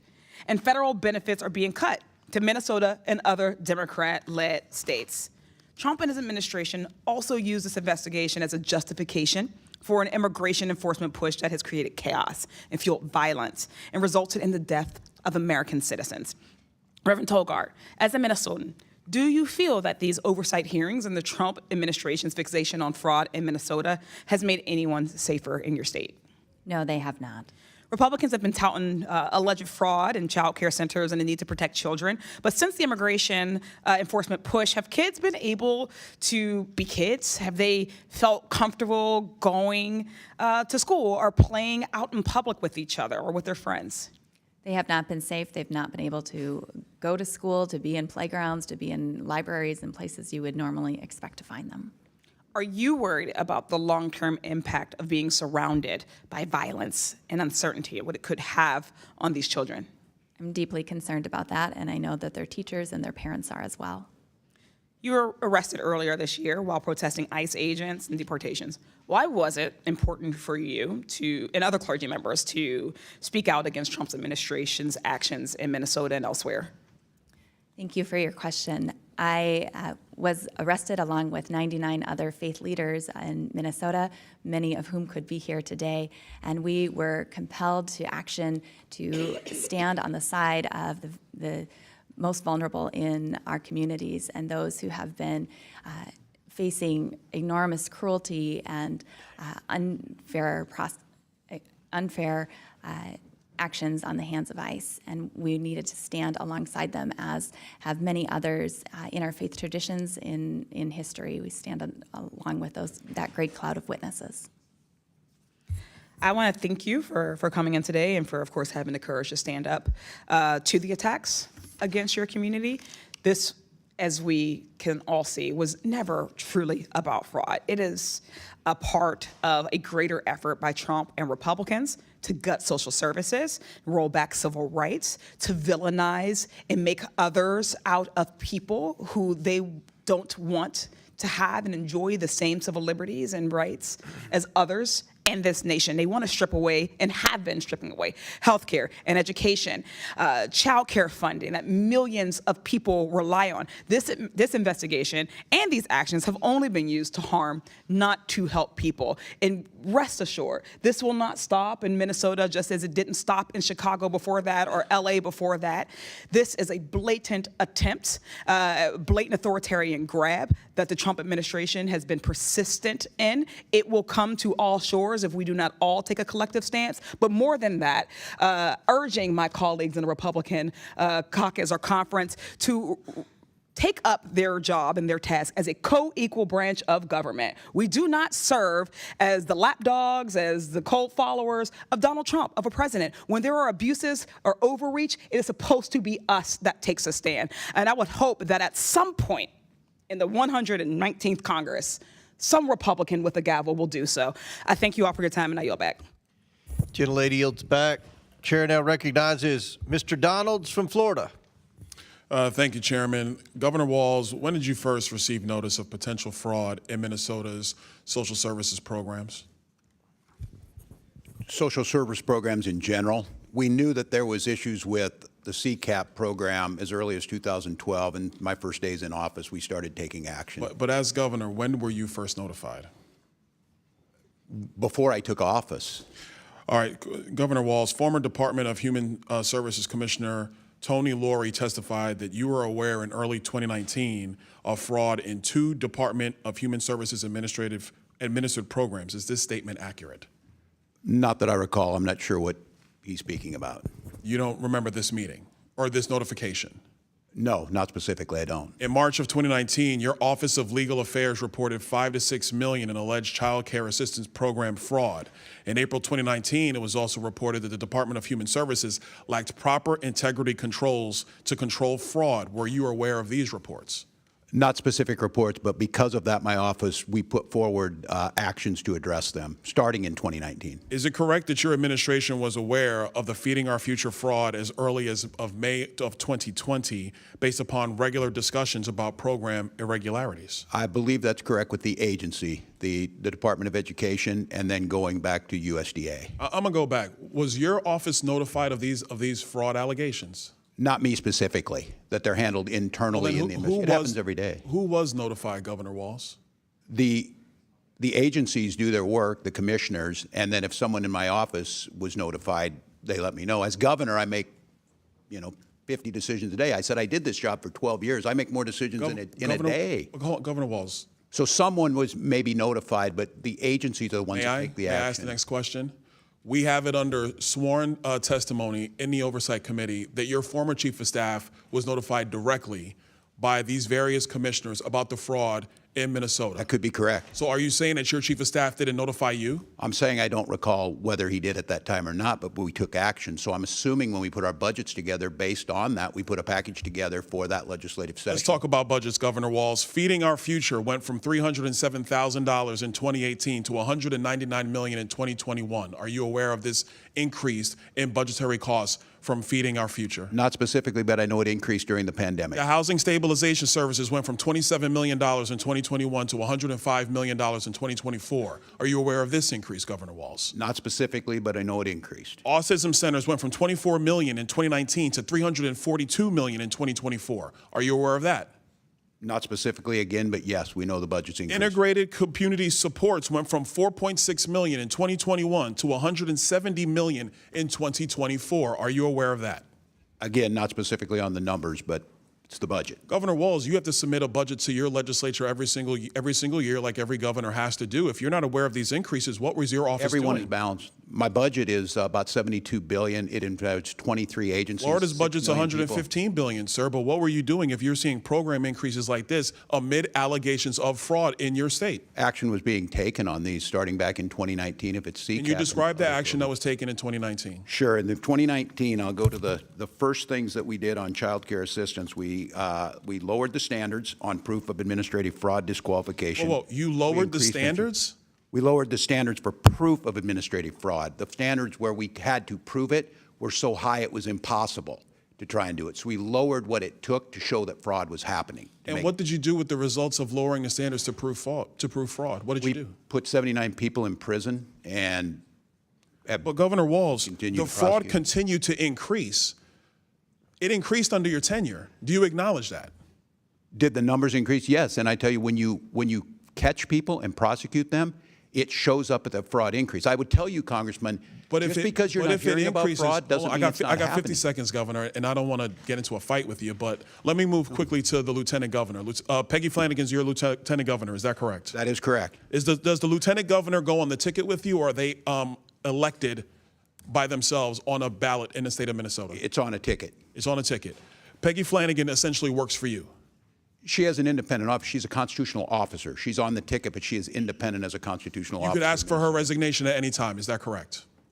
That's typically how it works with lieutenant governors. Yeah, but she's a constitutional officer. I don't believe that's happened in Minnesota. Peggy Flanagan is, there are accusations that she was intimidating whistleblowers.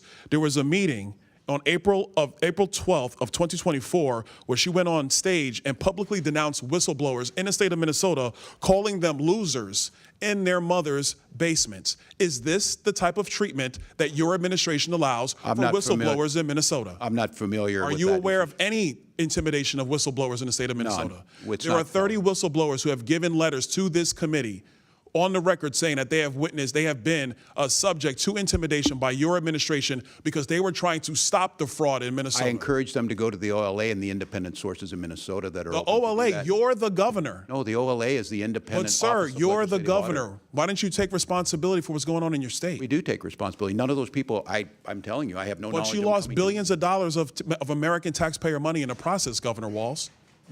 We prosecuted these people, Congressman. I think Florida has fraud. I would argue that the prosecutions have largely come from the federal offices That's as not how opposed to this the state works. offices. You know that we refer What them do you to mean them. that's not how it works? That's They're exactly partners. how it works. They're partners. They partner together. Our BCA. Is the Attorney General allowed to investigate fraud and prosecute fraud in the state of Minnesota without the Department of Justice federally? Are you allowed to do that, Attorney General Ellison? Yes, so we do prosecute Medicaid. Yes, so we do prosecute Medicaid fraud all the time. We've prosecuted over 300 people. Apparently not enough, because Minnesota's rife with it. I yield back. Gentleman yields back. Chair recognizes Ms. Randall from Washington State. Thank you, Mr. Chair, and thank you, Governor Walz, Attorney General Ellison, and Reverend Tollgaard, for being here to shed light on the impacts of the Trump administration's harmful actions in Minnesota, and frankly, to be pulled into some really ridiculous question lines. The escalation in attacks from this administration on social services programs in democratically led states like Minnesota, on the heels of the big ugly law's billions of dollars of Medicaid cuts last summer, is clearly devastating our communities. Do I believe Congress has a responsibility to reduce opportunities for misuse and fraud where we have seen evidence that it exists? Sure. That's why I introduced the Federal Program Integrity and Fraud Prevention Act, a bipartisan bill that would prevent individuals who have been convicted of fraud from applying for federal contracts.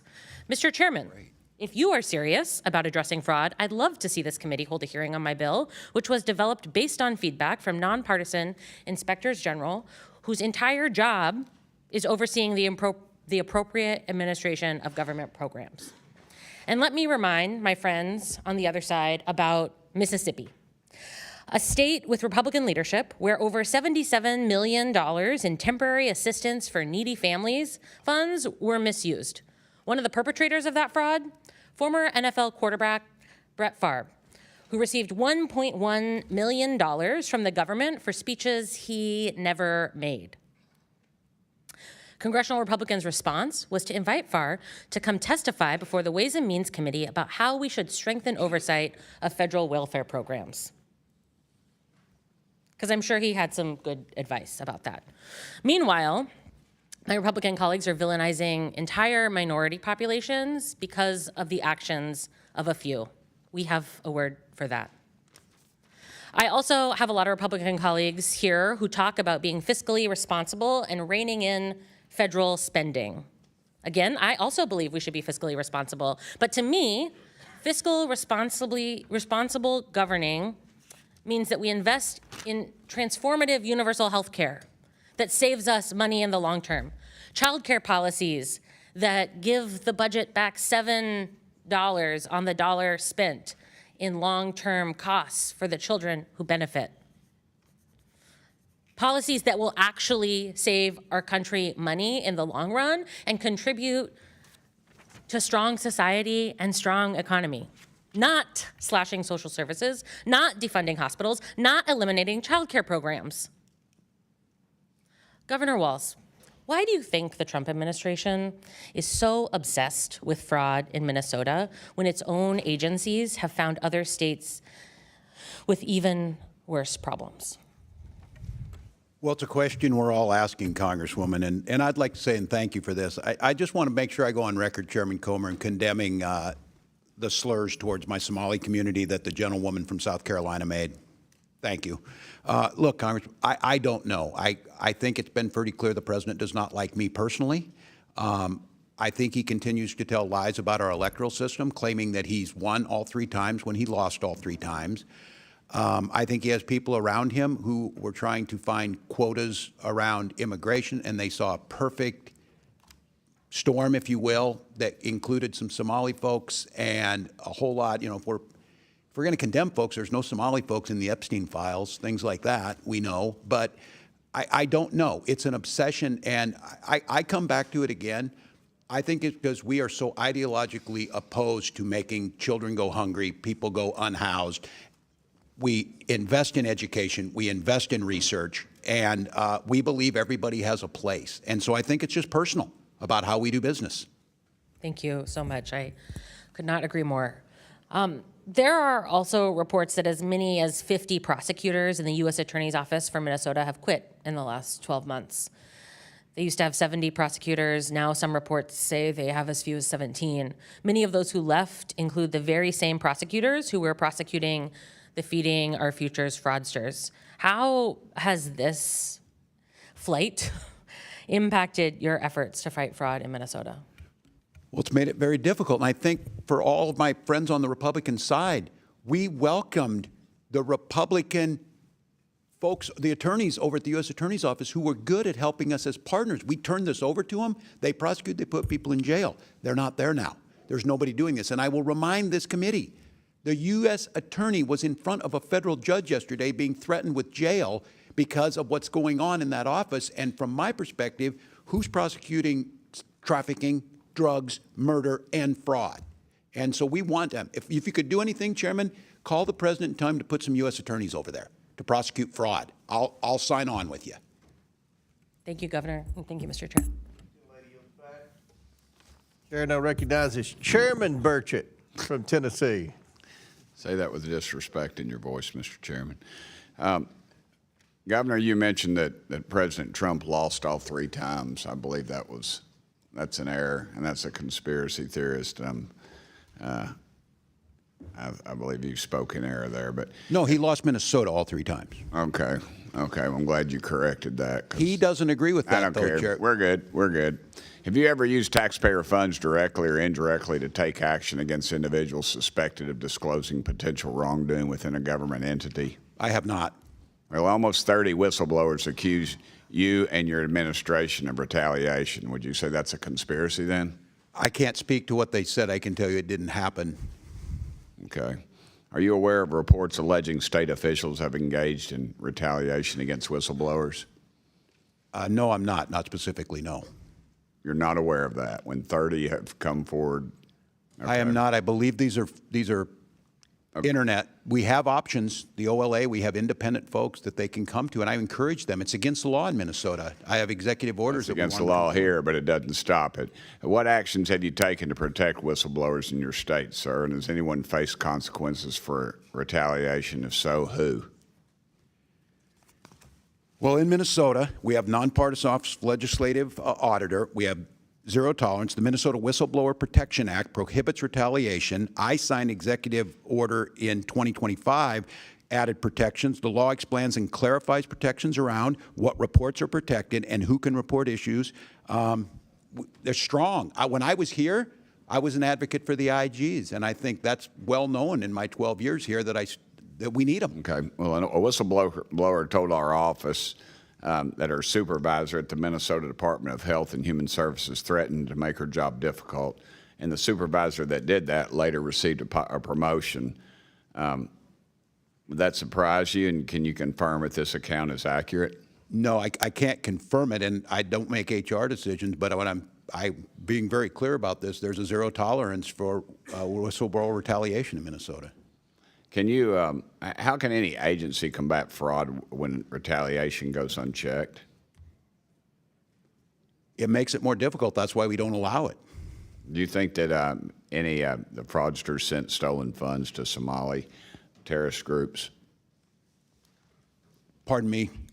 Do you think that any of the Somali folks that received funds sent any of that money to any of the stolen funds to Somali terrorist groups? There's been reports done and investigations done on this, and I don't believe there's any proof to support that. Okay. Mr. Attorney General, do you recall a December 2021 meeting with individuals connected to Feeding Our Future, during which you stated there will be cases that you know, I want you to feel free to call me directly, and then I call up and like, what's the problem? And let me tell you, just letting the inquiry from AG is sometimes enough to make people knock it off. Congressman, yeah, I was at a meeting like that. Let me just say that I've reported on this numerous times. I've been in front of a committee in the Senate. I'm here today. I was in front of a state House committee. This is a widely discussed matter, and I've been fully transparent. But let me just be clear. These people were fraudsters, as everyone here agrees. They were liars. They lied to me. They lied to courts. They lied to everyone. And I would like you to know that I do meet with community meetings all the time. I mean, it's a regular part of my job. Nothing unusual about me meeting with people. Nothing unusual about me telling people, if you got a problem, you know, my office will try to help you. But these people were liars and fraudsters. Okay. The main thing is I'd like you to know is that we're down so many federal prosecutors that it has put our ability to hold these people accountable definitely at a loss. Yes, sir. 8-hour days do get long. In September of 2022, you issued a press release titled, "For 2 years, Attorney General Ellison's office has held Feeding Our Future accountable." Does that sound familiar? Thank you for the question, Congressman. Let me tell you, the Department of Education. Does it sound familiar or not, sir? It certainly does. And okay. the Department of Education. How much did you receive in campaign contributions from individuals charged in the Feeding Our Future case? Every campaign donation I got was returned to all authorities. Okay. Everybody knows about the $250 million in fraud for Feeding Our Future case, which was prosecuted by the U.S. Attorney's Office in Minnesota. But there were just 2 other large site sponsors that you settled with instead of prosecuting them. Why did you not prosecute Partners in Quality Care or the Gar Family Services? Because my office doesn't have jurisdiction to prosecute in those cases. Well, you allowed them to dissolve, but no one was prosecuted.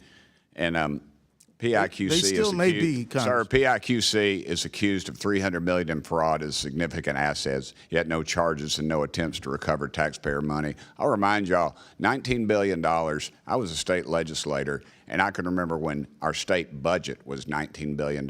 This is money that's been stolen, and it will not be recovered, and you all are to blame, and every dadgum one of you all ought to step down. Thank you, Mr. Chairman.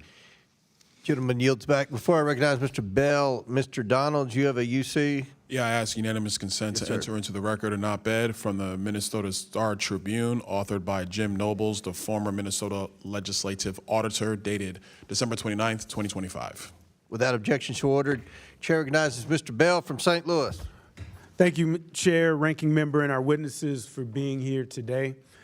My Republican colleagues have called this hearing today once again to divert the public's attention from the dangerous threats that they themselves have created for the American people. They have chosen to turn a blind eye to the escalating public safety crisis in Minneapolis, Minnesota, fueled by the deployment of ICE agents under the direction of President Trump. On December 1st, 2025, this administration launched Operation Metro Surge under the false pretense of promoting public safety in Minneapolis. Since then, we have witnessed several deaths, including the brutal killings of Renee Good on January 7th, 2026, and Alex Preddy only a few short weeks later on January 24th. News reports state that in 2026 alone, there have already been 8 additional deaths at the hands of federal agents. We are now living in one of the deadliest periods on record, with more deaths carried out by ICE agents in recent years than at any time since 2004. Under this administration's direction, masked agents have inflicted trauma that will remain in these communities and neighborhoods. There's a lack of accountability and justice. Survivor stories have been suppressed, false narratives have been told, and federal officials have refused to cooperate, even going so far as to block state investigators from accessing evidence. AG Ellison, as the chief legal officer for the state of Minnesota, what level of cooperation would you expect from the federal government during an investigation of this magnitude? Congressman, I would expect the kind of cooperation that we're used to experiencing. I mean, in all of the time that I've even been a lawyer, which is now 36 years, state-federal cooperation was exactly how we did business all the time. We are very proud and love working with our FBI agents, DEA agents, ATF agents. It's a regular thing. This is what's strange and unusual. And has the lack of cooperation and unclear communication from the federal agencies undermined the investigations into the death of Renee Good and Alex Preddy?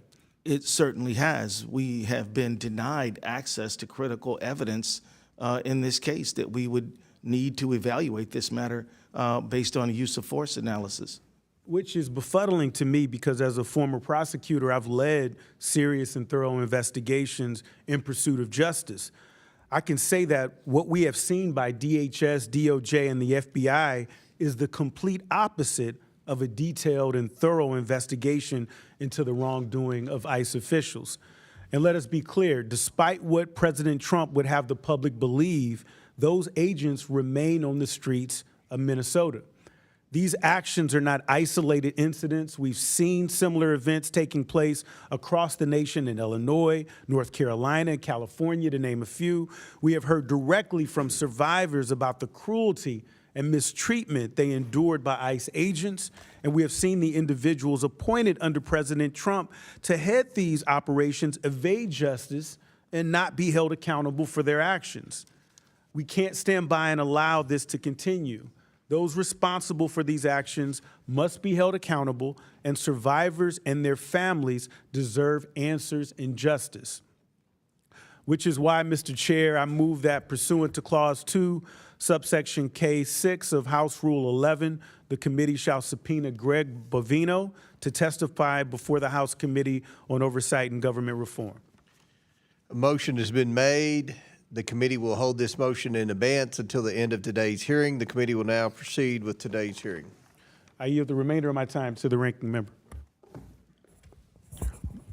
I'd like just to provide just a few of that time to the Reverend, who I wanted to make some additional comments about something that was said earlier in the hearing.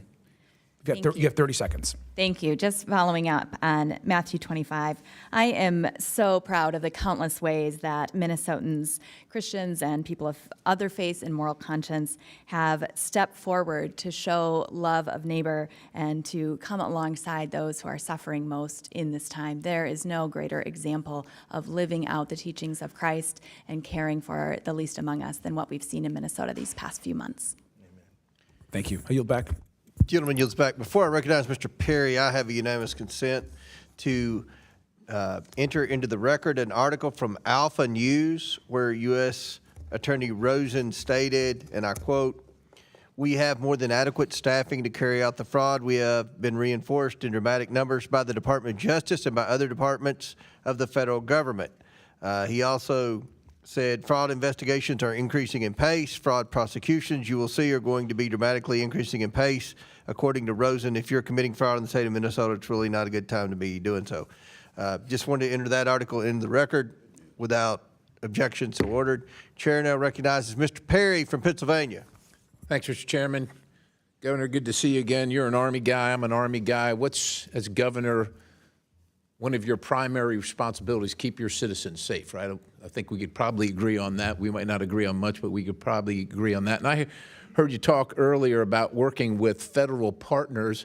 Now, there's a lot been discussed here about fraud of various kinds, but I want to talk about something that seems to me, quite honestly, a dereliction of duty, or certainly a huge lapse in judgment. And you were governor in October of 2023, right? I just want to make sure That's we're correct, on the same page here. And you signed the Minnesota Driver's Licenses for All Act. Is that correct? That's correct. That's correct, right? So now, look, I'm not going to hold you to knowing every single thing in these laws. There's a lot of paragraphs and wording and so on and so forth. But under your law that you signed, it prohibits the disclosure of information contained in the license or identification card applications for enforcing Title VIII of the United States Code. Just to make sure, are you familiar with what Title VIII deals with? I'm not specifically. Okay, so it deals with immigration, nationality, and aliens. Particularly, the law that you signed eliminates the requirement for Social Security numbers or proof of lawful presence.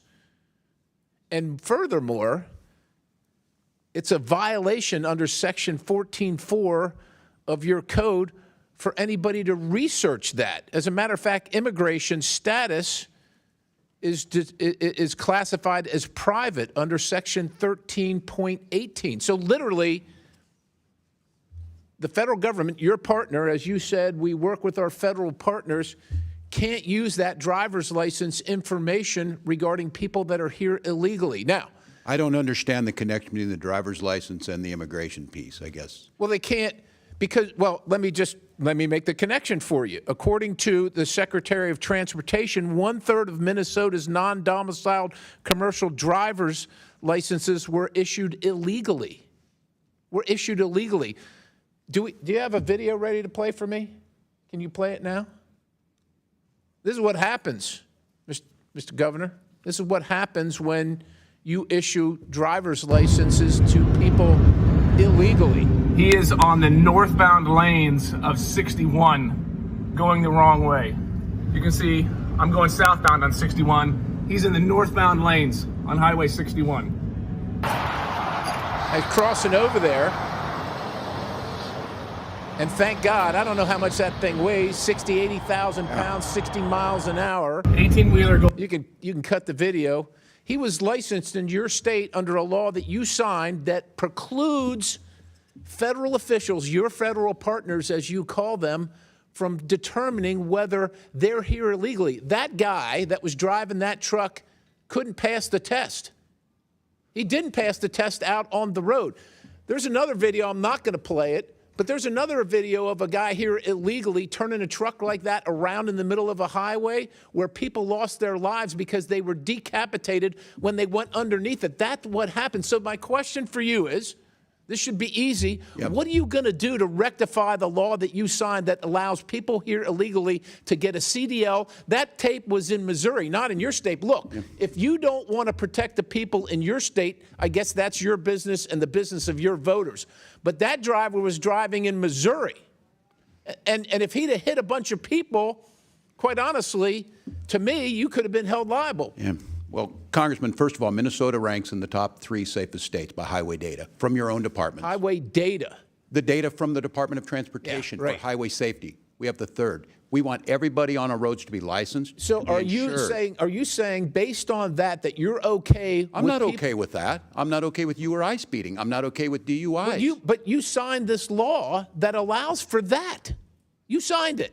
And you're going to do nothing about it? I can't speak to the specific on the CDL. What I can tell you is I can. I referenced your law. It says House of Representatives, State of Minnesota. And I know there's a lot of words here. Case. I just know our roads are safer. Exactly the sections that allow for this to happen and preclude federal enforcement regarding immigration and the illegality of people receiving CDLs under your state's Driver provisions. safety and immigration are 2 separate things. Anybody, had that been a citizen or not, it's still tragic, it's wrong, we shouldn't do it. What I'm telling you is in Minnesota, We have the third safest roads in the country. So you're good. Things we So you're do. good with this practice. I'm not You're good with that. Well, I'm what are you good what with? we do. Because that's what's happening under your law. Well, I can't speak to the specific on if it's an outlier. We give license to people who That then happens, eventually people Governor, get I'm gonna DUIs yield. after we issue them a That license. happened last month. This is March. That happened a week and a half ago. Yeah, I don't Are you know. familiar? That's wrong. And look, But you're not going to do anything. Sure, we're going to do What are things. you going to There do? are traffic laws What- against what- them. What are we going to do? Was this person arrested? I sure hope so. Well, that's good. And but he was licensed in your state under your law that you signed about a year and a half ago. Every day we give licenses and people speed. So we ticket them and try and stop that. What I'm telling you is I don't understand the connection between He's here licensing. illegally. He can't read, and he got a license under I your can't speak to provisions, the and he's specifics. driving all across the country, imperiling everybody else. That's the connection. I can't speak Thank because you. the data Chair, I shows yield. Minnesota is one of the safest driving states in the country. I don't know what to tell you. I don't Thank know. you, Mr. specifically. Perry. Thank you. Chair now recognizes Mr. Min from California. I'm first, sir. Oh, you're next. Okay. Is that okay, sir? I didn't have it on the list, but Oh, I showed up I will after. yield to Mr. the Min. ranking member. You can go ahead. I don't care. You sure? Okay. You can go ahead. I'll let her Who's go. next? I was tardy. I thank you, Mr. Min, and I thank you, Mr. Chairman. Good afternoon, and thank you, witnesses, for coming today. So what I've heard so far is feeding our future, $250 million stolen, 50 convictions secured, the prosecution was working, then the administration froze $10 billion in child care across 5 states, no evidence, no legal authority, no statutory process. A federal court ruled it unlawful and unconstitutional within 48 hours. Thank you, Attorney General Ellison and Attorney General Bonta, for that work. Then the lead prosecutor resigned. His team followed. Those prosecutions are now at risk. So the record shows they froze $10 billion illegally, lost in court immediately, and dismantled the prosecution, actually putting fraudsters in prison. Every single action made the fraud worse. This isn't incompetence, because incompetence is random. This was targeted, legally defective, and prosecutorially catastrophic. If this committee was serious about fraud, the first witness should have been the HHS official who sent the letter, not the Attorney General who beat them in court. Attorney General Ellison, what are we doing here? And I want actually to ask you, what is your office doing systemically to prosecute fraud in the state? Well, thank you for the question, Congresswoman. As I said, prosecuting Medicaid fraud is a very important work that we do. We do it every single day. We've secured millions of dollars for people. We've gotten millions in restitution. We've convicted people and held them accountable. We also represent state agencies and help those agencies support the work that they do. The fact of the matter is that this work we do to stop fraud is helping to protect public money. We're proud of it. And we also support federal prosecutions by providing them with information that they need to prosecute fraud, which we have done and will, of course, continue to do. So, sir, tell me this. How has the ability to prosecute that fraud and social services programs been affected by this administration? Well, it has been devastated by the actions of this administration. This administration has cut the number of prosecutors, but also has redirected FBI agents to do immigration as opposed to... Why have they cut those prosecutors?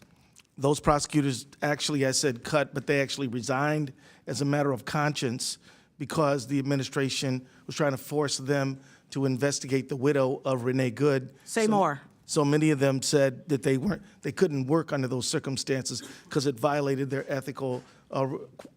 personal ethical requirements. So they quit. So they left their jobs that they had sworn to do en masse because they were conflicted with conscience. That's right. And may I add, Congresswoman, that we have had motions to dismiss for the violation of a defendant's right to a speedy trial granted by judges in Minnesota because there's not enough federal prosecutors. And one of those was a person who was a violent offender who was being prosecuted for felon in possession of a firearm. Case was dismissed because there are not enough people to perform the functions of prosecuting people who commit crimes. So this is having a devastating effect on our state. And in addition to all that, Congresswoman. Well, so let me get this straight. Help me understand. 50 convictions secured, additional prosecutions in limbo. The administration's prosecutors have quit because the staging of how this all works, they believe, and they have said on record, is immoral. Why are we here? I've been wondering that, Madam. Because aren't you saying that you would love for the prosecutions that are dangling in the wind, you would love for those folks to face justice? Absolutely, stealing public money is So the repugnant. ask would be then to the administration for what? With this committee here, I think your colleague, the governor of your great state, said you want more federal prosecutors on this case. Yes, but it also, we should go back to the Hippocratic Oath of do no harm. I mean, it would be good to just stop doing things that shouldn't be done, such as demanding that prosecutors investigate Renee Good's widow. Right. That's right. Well, I want to thank you all so much for coming today. And to the Reverend, I was able to come to your state briefly. And like one of my colleagues said, I did go by the site of Miss Good's death, and it was heartening to see the solidarity in your community. There are about 150 Christians reciting the Lord's Prayer over and over and over. You all are showing us what good really means. Thank you so much for being here today. Right. And I'll yield back. Gentlelady yields back. Chair recognizes Mr. Crane from Arizona. Thank you, Mr. Chairman. Thank you to our guests for coming today. I want to start with you, Attorney General Ellison. In an interview with CNN host Laura Coates, she asked you about whether or not you did enough to stop the fraud. Do you remember that interview, Attorney General? Congressman, I got to admit that I don't remember the details. Can we of play that the interview. video, please? So to refresh Mr. Ellison's memory. Are we ready to? It may take us a second on that. I'm sorry. Okay, I'll just tell you what you said when she asked you if you'd done enough to stop the fraud, and she mentioned the $9 billion. You said, "Of course we have done enough. We're doing more every single day. This is a political matter. This is not a serious thing." Do you remember saying that, Attorney General Ellison? I remember the conversation. What I remember was that I was lamenting the politicized nature of this very serious problem. Well, you said it's not a serious thing. So now you're saying fraud is a serious thing. Okay, well that's not what you said on CNN, Mr. Ellison. You said this is a political matter, and this is a quote. This is not a serious thing. So I notice you're changing your tune now that you're before the House Oversight Committee. I would have to. Do you understand, Mr. Attorney General, why this adds gasoline to the fire when Americans are so frustrated with this government for their out-of-control spending and the amount of money they pay in taxes, and then to see $9 billion of it, an estimate of $9 billion getting stolen of their taxpayer dollars and being used to fund cars and vacations and homes and even fund terrorism? Do you understand how statements like that throw gasoline on the fire, sir? Congressman, I believe that you are mischaracterizing what I said. No, I actually read you the quote. I'm not And Mr. Crane, that mischaracterizing it at video all. is ready if you still want it. It's up to you. Yeah, let's play it, please.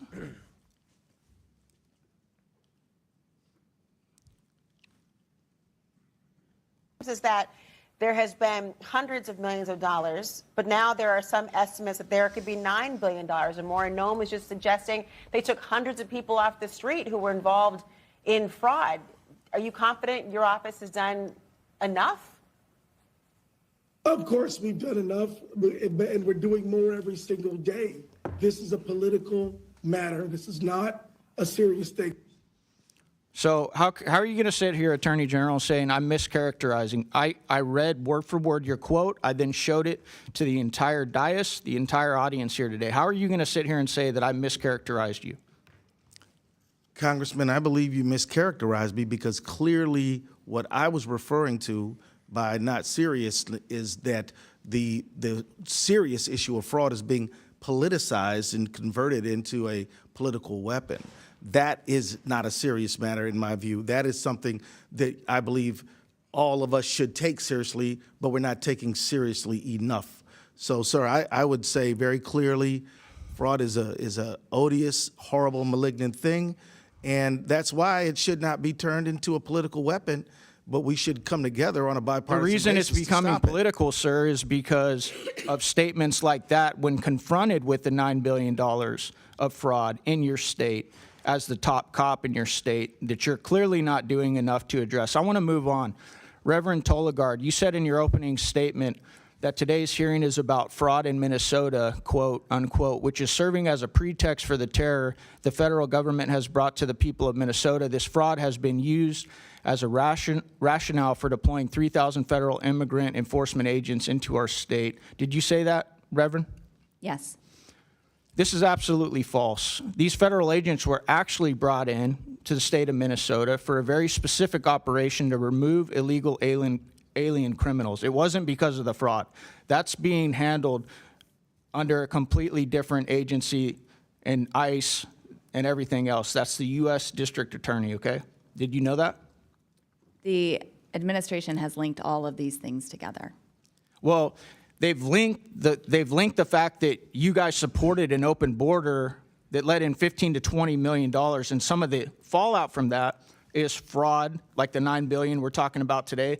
Some of it are the rapists, the gangsters, the people that are committing fraud. They're burglarizing people, they're carjacking people. It's all kind of linked together. It's also linked to the SAVE Act, which many of you guys and my Democrat colleagues don't want to vote for, even though 83% of Americans support it. It's all linked together, but that's not what this operation was about. So you're bearing false witness in this hearing today, because that's not what that operation was about at all. What I'm here to talk about is the suffering of Minnesotans at the hands of federal agents, including children and their parents, and the great devastation and harm that it has caused across our state and across our wonderful communities. Have you spoken out about Mr. Lake and Chairman, Riley he's or any over of the his time. American victims that have been raped, murdered, or killed by these illegal aliens, Reverend? I didn't think so. I yield back. Gentleman yields back. Now, Chair recognizes Mr. Min from California. Thank you, Mr. Chair, for convening in this hearing. Let's start at the outset by just stating the obvious. Waste, fraud, and abuse are horrible. They're stealing from taxpayers. They're taking money and food out of the mouths of hungry kids. I have spent my career fighting against fraud. I started my career at the SEC, prosecuting corporate fraud, continued on as a law professor, teaching the next generation. And as someone on the Oversight Committee, this is a very, very important issue to me. Again, every dollar that is stolen from these programs is a dollar that's not just taken from us hardworking taxpayers. It is something that is meant for a better use. And so I appreciate the gist of this hearing, but as I pointed out in prior hearings on allegations of fraud in Minnesota, the singular and exclusive focus on the Somalian community in Minnesota seems very partisan and wrong, because we know there's massive fraud across this country, particularly in southern states, including states like Florida and Mississippi. Mississippi is still at trial right now, over $77 million in welfare fraud.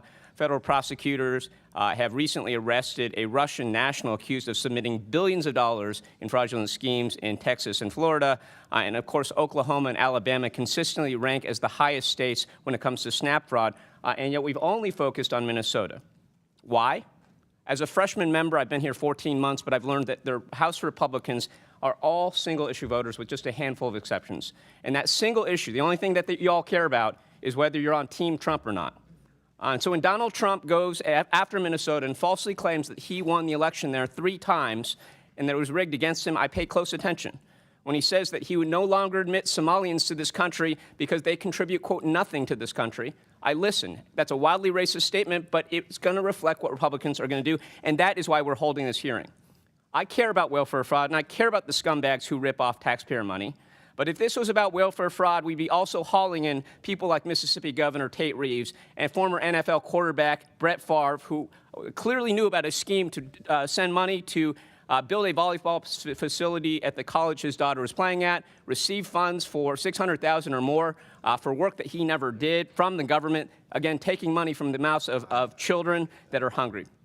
No, this hearing is not about welfare fraud. It's about placating Donald Trump, This committee is holding this hearing for the same reasons that it's ignoring the massive corruption we know that Donald Trump is engaged in his family, soliciting bribes from foreign governments and private companies in exchange for regulatory favor, for the same reason that Republicans are protecting pedophiles right now and that the DOJ is right now actively deleting Epstein files while we're at war with Iran.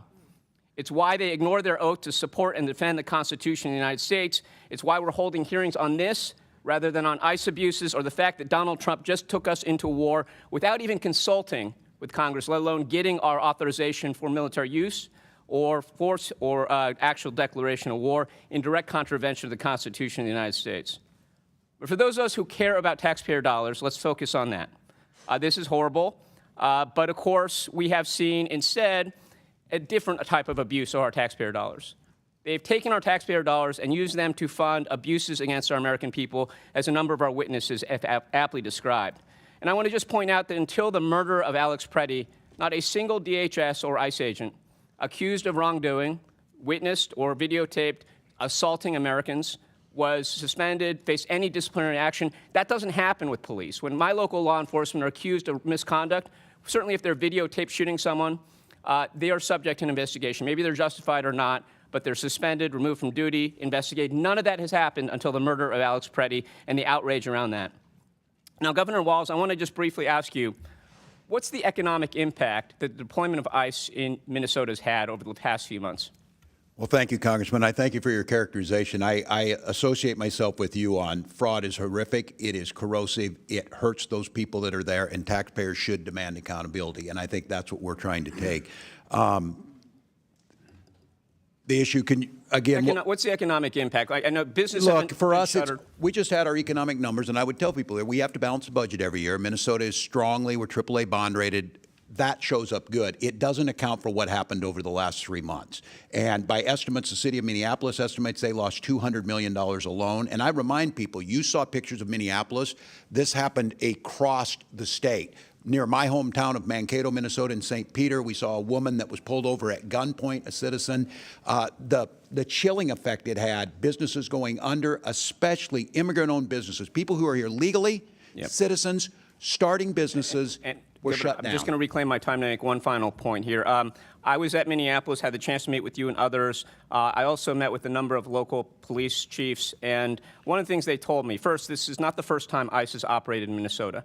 But in the past, what is different about this time is that they did not coordinate. They did not tell anyone. And that resulted in a lot of 911 calls, because when you see masked men jumping out of vans, pulling people out, assaulting them, punching them in the head, as happens all the time with ICE agents. And by the way, that's not a matter of training. It's a matter of picking people who are predisposed to violence. That costs our local police quite a lot of money. It's one of the reasons I'm going to be introducing the Recoup Act so that local jurisdictions are repaid for the funds that they expend due to ICE misconduct. With that, I yield back. Gentlemen, yields back. Before I recognize Ms. Boebert, Mr. Gill, I understand you have a UC. Yep, thank you, Mr. Chairman. I ask unanimous consent to enter into the record a letter from the America First Policy Institute dated March 3rd, 2026, which details widespread and rampant fraud in Minnesota. Without objection, so ordered. Chair now recognize Ms. Boebert from Colorado. Thank you, Mr. Chairman. I'm going to summarize some of the things that have already been said here today rather than ask these questions directly. The federal prosecutors that we have now charged nearly 100 individuals across multiple Minnesota fraud schemes, including Feeding Our Future and related Medicaid, daycare, and autism programs, with 85 of those charged being of Somali descent. Governor Walz, your administration's Department of Education and Department of Human Services failed to act on multiple early fraud warnings about Feeding Our Future, allowing the theft of at least $250 million in federal child nutrition funds that were supposed to feed hungry kids during the COVID-19 pandemic. Governor Walz, I'd like to turn to the demographics and policy choices that enabled this. Since you took office, the Somali population in Minnesota has grown substantially. Recently, Fox 9 reported, the reporting puts the total over 107,000. Did your administration's soft on immigration policies, including expanded refugee programs and temporary protected status, contribute to that rapid growth? I couldn't speak to why people move to Minnesota, other than it's a great place to live. It could be a sanctuary policy and refugee programs and temporary protected statuses. According to the Center for Immigration Studies analysis of census data, 81% of Minnesota households headed by Somali immigrants receive one or more forms of public assistance, compared to just 21% of native-born Minnesotan households. Why is that disparity so extreme under your watch, sir? I can't speak specifically, Congressman, but I would anticipate that new generation immigrants, whether they be Norwegian or whether they be Hmong or whether they be Somali, probably on the front end as they're establishing home ownership, education. I think we should be bringing folks to our country that are going to contribute and not just siphon off of the tax dollars of American citizens. Mr. Governor Walz, yes or no, would stricter vetting of immigrants and refugees have prevented many of these fraudsters from entering our country in the first place? I wouldn't have any way to know that. Do you agree with stricter vetting processes for those who are coming to our country? I don't care where you're coming from. If you commit fraud, you're going to jail in Minnesota. That's what I care about, and that's what I'm here for. Yes or no, should Somali immigrants or any other immigrants who defraud American taxpayers and steal funds intended for hungry children be deported immediately? That's a decision for the federal government. You're responsible for immigration. Governor Waltz, do you know who Victoria Eileen Harwell is? I do not believe I do. What about American Mafalda Tyer? I don't believe I do. There. These are Minnesota women who were brutally killed by illegal aliens in your state. You don't know who they are, so I would also assume that you did not attend their vigils or speak out to their families when they were brutally killed by illegal aliens. I'm not familiar with both of these, no, Congresswoman. No, just the hard-hitting CNN ones. Yes or no, would you support ending Minnesota's sanctuary policies to stop these fraudsters and murderers from using your state as a safe haven? Well, as I said on June 12th, we don't have sanctuary policies, and Tom Holman reiterated that here in the past few weeks that we do not either, and that we are cooperating as required. Thank you, Governor. Will you direct local law enforcement to fully cooperate with ICE and federal agents and follow federal immigration laws that are currently on the books? They do. If they want to do more, they can, but we have a floor that they have to. And that's been proven time and time again in Minnesota over this. That's why they're leaving, because we had cooperated. Okay. Final question for you, Governor. There are multiple documented reports of Somali immigrants entering sham marriages, including siblings and close family members, solely for immigration purposes. Are you aware of these reports, and what, if anything, has your administration done to stop this kind of immigration fraud happening in your state? States are not responsible for immigration screening, and I'm not familiar with what you're You're not responsible for any vetting whatsoever? Federal government. Well, this is happening under your watch, and there's immigration fraud, so we will do everything that we can. And hopefully you allow your local law enforcement officers to coordinate with federal agents when we are going after these immigration fraudsters. As we do. Governor. Thank you, Madam. Chair now recognizes Mr. Walkinshaw from Virginia. Thank you, Mr. Chairman. Governor, would you agree that fraud is not a victimless crime? I would agree with that. It is not a victimless crime. Thank you. And it's my understanding that in Minnesota, you as governor, you do not have the unilateral power to pardon those convicted of state crimes, but you and Mr. Ellison and I think one other person sit on a panel that can issue pardons. Is that correct? Yes, with the Chief Justice of the Supreme Court. Thank you. In your time on that panel, can you recall ever pardoning an individual convicted of fraud? I can't recall. I can't state either way. Okay. Mr. Ellison, any recollection of that? It's possible. I don't recall it, though. Okay. I'm not sure if it's true in Minnesota, but at the federal level, if a convicted fraudster is pardoned, that pardon can wipe out their obligation to pay restitution to the victims. Are any of our witnesses familiar with this individual? I know you're far away. His name is Jason Galanis. Sound familiar? I am not, Congressman. Jason Galanis, according to the federal judge who sentenced him to 15 years in prison, is a serial fraudster and a con man who defrauded a pension fund in a Native American tribe of $80 million. I'll put it in simpler terms. He stole money from retirees. Do any of our witnesses know what federal prison Mr. Galanis is being held in? I do not, Congressman. He's not, because President Trump, our fraudster-in-chief, the namesake of the fraudulent Trump University, the fraudulent Trump Foundation, the fraudulent Trump Organization, pardoned him and relieved him of the requirement to pay restitution to his victims.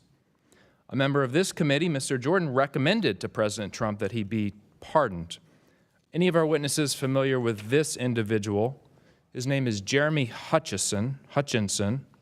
I am not, Congressman. Mr. Hutchinson is a former Arkansas state senator, Republican, convicted of a multi-million-dollar public corruption scheme, embezzlement, bribes, illegal campaign contributions, conspiracy to commit bribery. Mr. Homan might know something about that, for passing legislation that benefited an orthodontist who was paying him off. President Trump's Department of Justice in his first term prosecuted him. A judge sentenced him to 8 years in prison and ordered him to pay $355,000 in restitution to his victims. Any of our witnesses know where Mr. Hutchinson is serving that sentence today? I have a guess. I have a guess, too. He's not serving a sentence because President Trump pardoned him, relieving him of his restitution obligation. A corrupt politician, prosecuted by Trump's Justice Department in the first term, pardoned by Trump in this term. Trump has pardoned fraudster after fraudster, denying victims, we talked about victims, taxpayers, senior citizens, children, the restitution they deserve. $1.3 billion. That's the total that Trump's pardoned fraudsters have been relieved of paying their victims. The chairman called this hearing because he's concerned about fraud, about accountability. I share those concerns. But where is the hearing on the $1.3 billion Trump has relieved his pardoned fraudsters from paying their victims? Did those victims get a voice in this Congress? There's a lot of outrage today. Raised voices on both sides. Will we raise our voices on behalf of those who have been victimized by President Trump's pardoned fraudsters? Governor Waltz, what signal would it send if you and Attorney General Ellison and the judge who sit on this panel were to pardon some of the fraudsters who have committed this fraud in Minnesota? What signal would that send? What impact could that have? Congressman, I believe it would send a signal that we don't take it seriously, because you have to put these people in jail and they have to serve their lengthy sentences and they have to do restitution.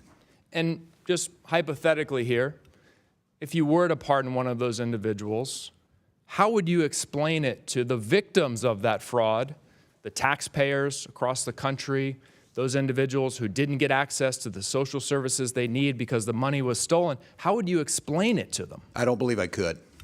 I don't think you could either. May I share, Please. Congressman, that generally when people get any kind of a pardon in Minnesota, they've done all their sentence. And Governor Walz is very careful to say, have you paid every penny you owe people? Yeah. So that's kind of how we do pardons in Minnesota. Well, these folks have not paid their pennies, $1.3 billion worth of pennies.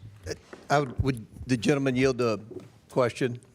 My time's expired, Mr. Chairman, so I'll it's your give you time. more time if you want. Sure. I mean, you mentioned Jason Galanis, and that piqued my interest, and I'm sure it did Mr. Biggs as well. And I think, and you are correct, he did defraud an Indian or a Native American pension fund. Do you know who his partner was? I know all the background of it. The point is he stole money from Would you people. state who his partner was? It was Hunter Biden. And Jason Galanis served in prison for how long, Mr. Biggs? 2 years. No, that's incorrect. No, that's he false. served in prison for years. Many years. And they were equal partners, and Galanis blew the whistle during our Biden investigation, and he was raped. He was raped in prison right after that. So That's correct. Will the victims of his fraud get their money back? Why I don't did know. President Maybe Trump ask Hunter Biden. Why You all did defend why but ask you weren't President here. Trump? You weren't Ask here in President your defense. Trump. You weren't here Ask during the Biden President administration. Trump to get the You've been victims here their about money 3 back. months, but you know more than anybody about everything. So, Chairman, Mr. Chairman. the chair recognizes Mr. Biggs from Arizona. Thank you, Mr. Chairman, and I'm glad you brought it up because of the 10 partners in that fraud that you mentioned, 9 of them went to prison. Do you know who the one partner was that didn't go? Your buddy, Hunter Biden. That's right. Hunter Biden didn't go. And by the way, you must not have been here. I don't think you were here when I introduced all these documents earlier before I had to leave to go to judiciary, talking about of the 1,500 criminals pardoned by Joe Biden in 1 week, 24 of them were fraudsters that had hundreds of millions of dollars of restitution forgiven by Joe Biden. But now I'm going to go now to Mr. Ellison. Will the gentleman yield? No, no, I've had enough of you. Let's talk to Mr. Ellison. Mr. Ellison, isn't it true that when you were a member of Congress, you sponsored the Money Remittances Improvement Act of 2014? It was H.R. 4386. Do you remember that? Congressman, I think that's accurate. Yeah, I mean, I get you. We all introduced lots of bills. But that bill's purpose was to give more authority to states to investigate remittance payments. Do you remember that? Congressman, I believe that the purpose of that bill was to facilitate financial transactions for Minnesotans who needed them. Well, in reality, you shifted remittance payment investigations to the states, and that was supported by the Somali American Remittances Association. You may not remember that, but that was. Congressman, could you remind me, did that bill ever pass? H.R. 4386. So it was supported by the Somali American Resistance Association, and it was so important to you. You said, quote, "This is a great day for diaspora communities around the country, including the Somali and Hmong communities." And that's something you said, and we know that the Somali population in Minnesota supported that bill. That bill was passed, I believe, in 2014. Minnesota started identifying large numbers of remittances payments going overseas. And isn't it true that within 4 years of the bill passing, more than $100 million had been flown out of the Minneapolis airport by Somalians? Do you know that? I don't have the information on that. And then over the last 2 years, the TSA has identified over $700 million being flown out and linked to Somali travel. Are you familiar with that? No, sir, I don't have the data on that. Under your tenure as the AG, the amount of remittance payments going to Somalia, which, by the way, some estimates as high as 40% of all Somalia's GDP comes from those remittance payments, and roughly 40% of families in Somalia receive some benefit, economic benefit directly from some remittance payments. So, moving from that, do you know Salim Saeed? That name is not familiar to me, sir. Ikram Mohammed? No. Abshir Omar? No. Okay, so in 2021, you met with a group of Somalis, business people. Those 3 people were there. Safari Restaurant, Partners in Quality Care, also known as Parties in Nutrition, some of their named partners, and Feeding Our Future representatives, including Abshir Omar, who said they were having difficulties because they were being investigated, and that conduct is very racist, xenophobic, and Islamophobic. Do you remember that meeting? Yes, I do, and I'll tell you that these are people who were fraudsters. They lied to me. They lied to the judge. Yep. They lied to state agencies.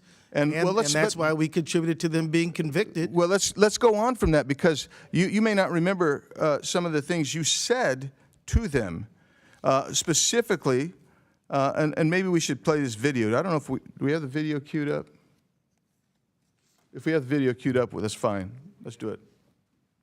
You call them and say this is not in the right format. Not you're out, you're done, your contracts are over, and so. This has my attention. I'm extremely frustrated by it, but we are in the middle of a battle with the agencies now.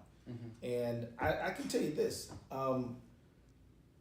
Walz agrees with me that this piddly, stupid stuff running small people out of business is terrible. Yeah, because what you thought was terrible there was that these people were being investigated for fraud. And you later took $10,000 in campaign donations from these same individuals. Do you remember that? I would disagree with that characterization entirely, sir. I'm sure you would. No, what I because it's surely uncomfortable for you. But you took $10,000 from those same people that were ostensibly supposed to be investigated. Yeah. No, that's actually inaccurate. No, it's not inaccurate. Well, it is. First of all, you're entitled to say it's inaccurate, but the facts are the facts. And my time's expired, Mr. Chairman, but I do have some UC requests. Go ahead. Thank you, Mr. Chairman. Minnesota AG, who took $10,000 from convicted scammers, dismisses fraud scandal as political theater. Without objection. Amy Bach alleges Governor Tim Waltz, Attorney General Keith Ellison knew of Minnesota fraud. Without objection. Waltz and Omar using ICE operations to distract from fraud scandal. Without objection. Tim Waltz accused of stonewalling key probe as Somali fraud sweeps his state. Without objection. Conservatives blast Dems. Waltz for likening ICE agents to Nazi police force. Without objection. Tim Waltz urges Minnesotans to resist federal occupation. Without objection. Tim Waltz was a COVID-19 tyrant. Without objection. Anti-ICE agitators set up blockade on Minneapolis Street to check driver's license plates. Without objection. Minnesota Attorney General's legal opinion could threaten some county agreements with ICE. Without objection to order. ICE restricted from Minneapolis-owned parking areas under Mayor Fry orders. Minnesota mom jailed over COVID accuses Waltz of tyranny. Minnesota grandma jailed for defying Waltz COVID lockdown order warns you do not want tyranny at this level. And mother ponders, and that's all I do. Without objection to order. Chair now recognizes Ms. Pressley from Massachusetts. I've been in Congress now for almost 8 years, and one of the most meaningful moments that I experienced here was in the Committee on Oversight and Reform under the great Chairman Elijah Cummings. It was the first hearing to take place that I introduced in the House of Representatives on the epidemic that is childhood trauma. Though I represent the Massachusetts 7th, one through line has remained true in my travels and conversations from Massachusetts to Minnesota to Illinois to Texas, and it is the devastating impacts of Trump's terror campaign on our nation's children. This administration's policies, including but certainly not limited to Operation Metro Surge, in my opinion, I would characterize as child abuse, child neglect, and inflicting childhood trauma. We are experiencing in real time the compounded adultifying of our children, where increasingly so a childhood is a privilege instead of a right. I'm reminded of a conversation I had recently at the airport where a dad approached me to talk about his 6-year-old son who returned home from school pleading and begging for his parents to give safe haven to his classmate, his best friend, for fear that if they did not do that, that he would be deported. No child should have those concerns or carry that heavy burden, but this is the reality for our nation's children under Donald Trump's America. Frederick Douglass said it is easier to build strong children than to repair broken men. We are certainly not building strong children. In my district, the Massachusetts 7th, Eleni was only 2 weeks old when her father was wrongfully taken by ICE, a trauma that she will carry for the rest of her life. Again, so far I'm speaking about the pleas of a 6-year-old and the policy, rather the family separation of a 2-week-old. In Minnesota, Liam Ramos was only at the age of 5 years old, was detained by ICE and sent to Texas, and he'll carry that trauma for the rest of his life. There are the children that are directly impacted, then there is that secondary trauma for those who have bore witness. While in Minnesota, I met with parents who have had to establish parental patrols armed with whistles and orange vests and their cameras to try to keep their children safe. Green Street Elementary, it was just across the street from one of the murders that occurred in broad daylight under Operation Metro Surge. Around the country, the children of Renee Good, Keith Porter, Geraldo Campos, and dozens of other children whose parents were killed by ICE agents will carry that trauma the rest of their lives. Trauma in their bodies, their classrooms, their sleep. It shows up in the ways they cling to their parents at school drop-off, in the silence of a child who used to speak freely, in nightmares that no child should be visited by. Governor Walz, as a former educator and coach, you worked closely with young people experiencing traumatic events. What effect does this have on them, their classmates, and community? And have you heard from mental health professionals or pediatric providers about how this is showing up in your state? No. Well, thank you for the question, Congresswoman. First of all, I would say when I talk about Minnesota being one of the best states, if we're not first, it's usually because Massachusetts is. And I note that it is true because you care about this. And you mentioned it correctly. This is generational trauma that's been inflicted, whether it's learning loss that's happened or the trauma we've seen amongst our children. I say that as an educator, as governor, the deep concern, but as a parent of seeing this, what's happened to our children. We know that mental health issues will start to show up. We know that we'll see educational loss, and those have generational impacts on our economy and everything else. But I will note, your colleague mentioned me being a tyrant during COVID. We had some of the lowest deaths due to COVID. Tyrant looks like children being drugged from their parents, old people being drugged out of their house without warrants, 2 dead on the streets. And your point, the world saw a piece of it on TV. I can tell you none of us are going to be the same, Congresswoman. We are going to deal with this, and we are going to put money into social service programs to address it while we tighten up fraud protections, because the idea is you have all these generous programs, yes, and our people are healthier. Our people are more educated. Our economy's stronger. So thank you. Thank you. I ask unanimous consent to enter into the record a February 2026 article from Hechinger Report titled Parental Stress, Raids, and Isolation, How Immigration Enforcement Traumatizes Even the Youngest Children. Without objection to ordered. You know, as I close, I've always taken issue with the myth that children are resilient. It's something that people say because I guess it brings them comfort. The false notion that if you hurt kids, they will automatically heal. It allows policymakers to inflict harm and then to look away. But children are not collateral for reckless and godless policies, and they should not be ignored. Rather, we should center children to understand the impacts of all these policies. And Governor Walz, with these remaining seconds. I'm sorry, ma'am. Okay, well, I yield. All right, thank you.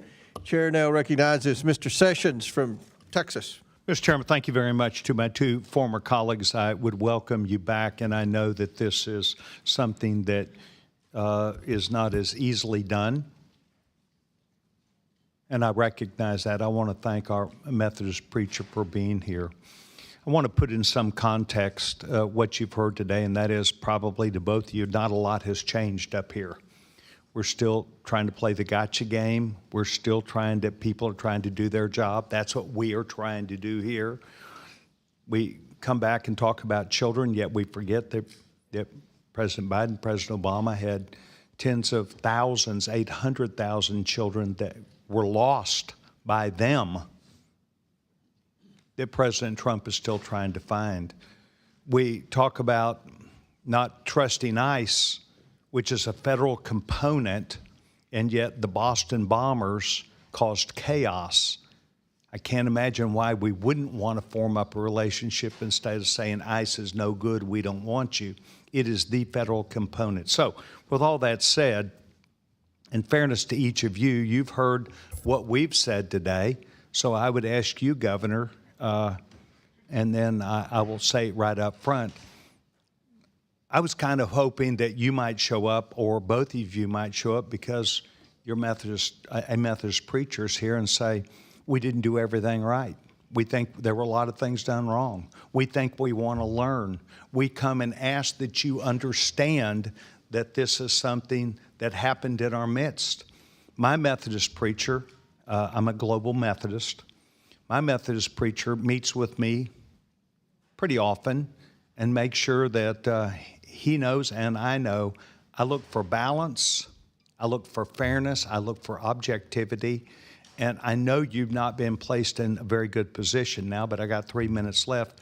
Governor, what did we do wrong here? How do you want to set that record straight? Because otherwise, it's going to be a he said against you guys. And I want you to tell me, where did we get it wrong on this side? Well, Congressman, I appreciate that, and I do say... and you and I are friends. We are, and I've said it publicly before. We disagreed on some issues, but we had a lot of conversations on the floor. Look, I think I agree with you. As governor, I've taken accountability for this. I'm not going to run again. I need to spend the time fixing this. This does undermine trust in government. Do I wish there were things that could have happened earlier? Yes, but in this job, wish didn't do it. I'm looking into where I see it. I can tell you this, Congressman, that the safeguards we're putting in place are going to make a difference. I think other states can use them. I think one of the things is, I asked if helping in the partnership piece of this, understanding that this happens in all states. I'm certainly not proud this happened. I certainly understand it happened on my watch. Whether it predated me or not, I'm here. I think some of the things is there's some legal changes we need around Medicaid eligibility issues that you're talking about that actually might get at this, because I would hope, Congressman, you and I agree, these programs are valuable and they need to go to the people who need them. And we need to stop the fraud that's in there. And I'm trying to explain to you what we did from the beginning. These people continue to be a moving target, and they are very sophisticated. Is there still a problem? Is there still fraud happening? Is there still a problem we'll say in Minnesota? I know we're not. I think there's more work to be done. Yes, I will tell you that. And we're working on it. I have a package that I introduced last week. One of the things that I think is going to be helpful, and I know you're working on it up here, is the ability to use AI. It's the pre-screening. What you don't want to hear from us is, and I don't want to hear, that we're arresting people after they did it. We need to stop it before it happened. And I agree with some of that. We're moving. We do need to arrest them, however. We do. But if we're just continuously chasing our tails, it's like I said, if you arrest one I'd like to keep working with you, because we've got to stop this. And so I would welcome that. If you put together a list that we can send to other governors and say, here's what we did. That's General. That's fantastic. Congressman Sessions, let me just say thank you for your question. I absolutely think there is more that all of us can do to protect the public dollar and get the money where it was intended to go.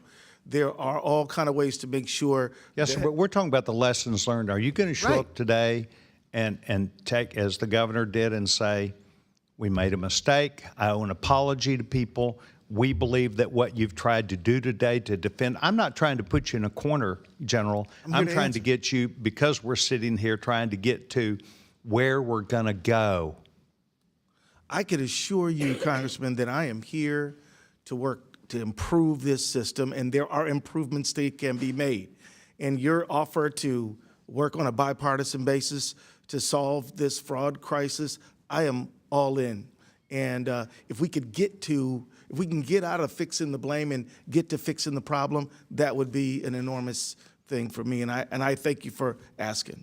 Well, it's my hope that you will know that being here today, we're doing our job, other people doing their job, but we've got to get to where we can then say, and here is the problem, and we'll take, so Governor did, I accept responsibility, and let's get on to fixing this, because tomorrow is a new day. Mr. Chairman, I appreciate the time. Yes, sir. I yield back my time. Thank you. Chair recognizes my friend, Ms. Tlaib. He says that, but then he cuts me off. Thank you all for coming here. I think it's really important. And, you know, Reverend, I can tell that you care deeply about your community, and it takes courage to come before this committee, especially when you hear so much, to me, just misinformation, also embedded in racist tropes about your community. And so I wanted to ask you, you know, I think a lot of Americans, when you think about it, what compelled you to speak out and join hundreds of other faith leaders at the St. Paul airport to protest against the violent ICE occupation of your community? Thank you for the question. Yes, I am here just as I was that day at the airport, because I am representative of so many Minnesotans who are actively engaged in the work of neighboring. And I'm also here, as I was that day, because there are so many Minnesotans for whom it is not safe to speak out today. And I'll tell you, you know, we're learning a lot. I think the country, the whole country is learning a lot from all of you and your neighboring and showing love and showing up for your community. And I know it took a lot of courage for even some of the elected officials to stand up and say, you know, not on our watch. You know, we talk about the fearlessness that is needed sometimes to fight for our rights. And some people will continue to gaslight folks and call us domestic terrorists, to surveil us more, to try to bully us and intimidate us to silence. And I just want the Minnesota people to know, I know my district sees you all, and we say continue it. You are freeing all of us when you continue to speak up, and you're protecting all of us as well. In response to, of course, the powerful local resistance, you know, one of the things they keep saying is it's ended, it's done. You heard my colleague from Boston, Congresswoman Ayanna Pressley, talk about trauma. It's not done. There needs to be a lot of healing, and I don't think they want to fund that or support that. But I'm asking, just as myself and many of us in my district are wondering, is it truthful? Are they done? Unfortunately, it's not over. As we heard, there are still 650 ICE agents in Minnesota. That means there is still fear and trauma for our children and for our immigrant and refugee neighbors. And as Ms. Pressley named, the trauma will go on, and we have much work to do in healing and caring for, especially those who've been most victimized in this. So I want to talk about intention. What's the intent of this hearing? What's the intent of all of it? I think intention is important because, you know, for the chairman, if I can submit for the record article titled Fraud Focus, Why is Trump Granting Clemency to Convicted Fraudsters? Without objection, to ordered. Because I see this, and even though you're here, you have nothing to hide, these folks are not here.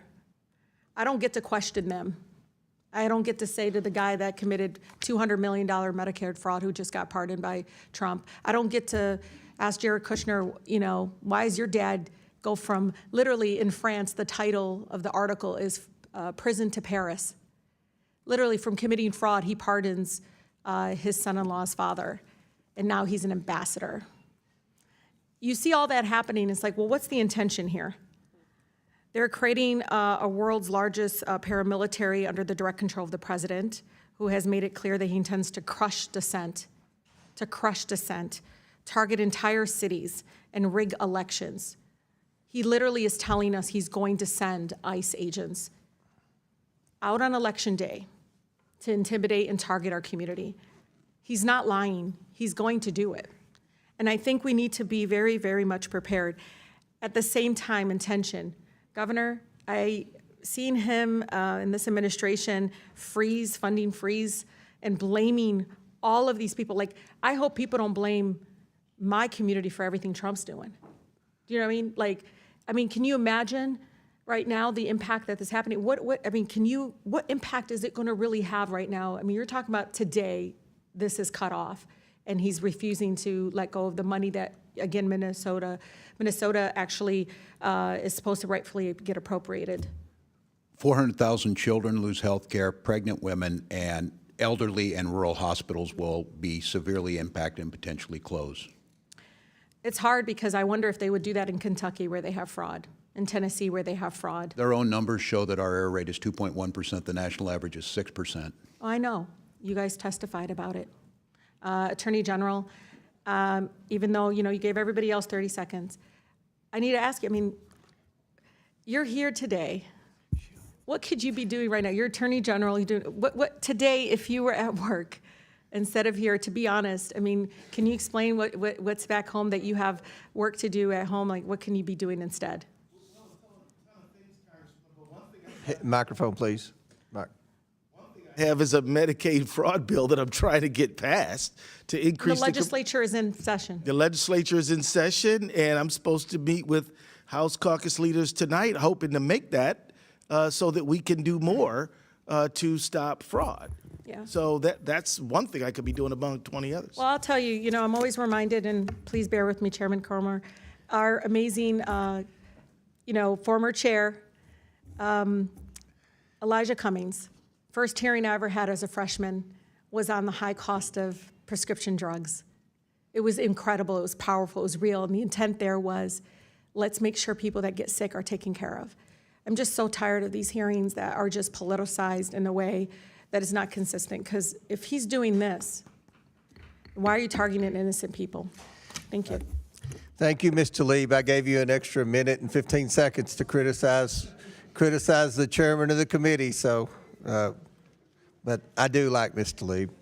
Chair recognizes Mr. Gill from Texas.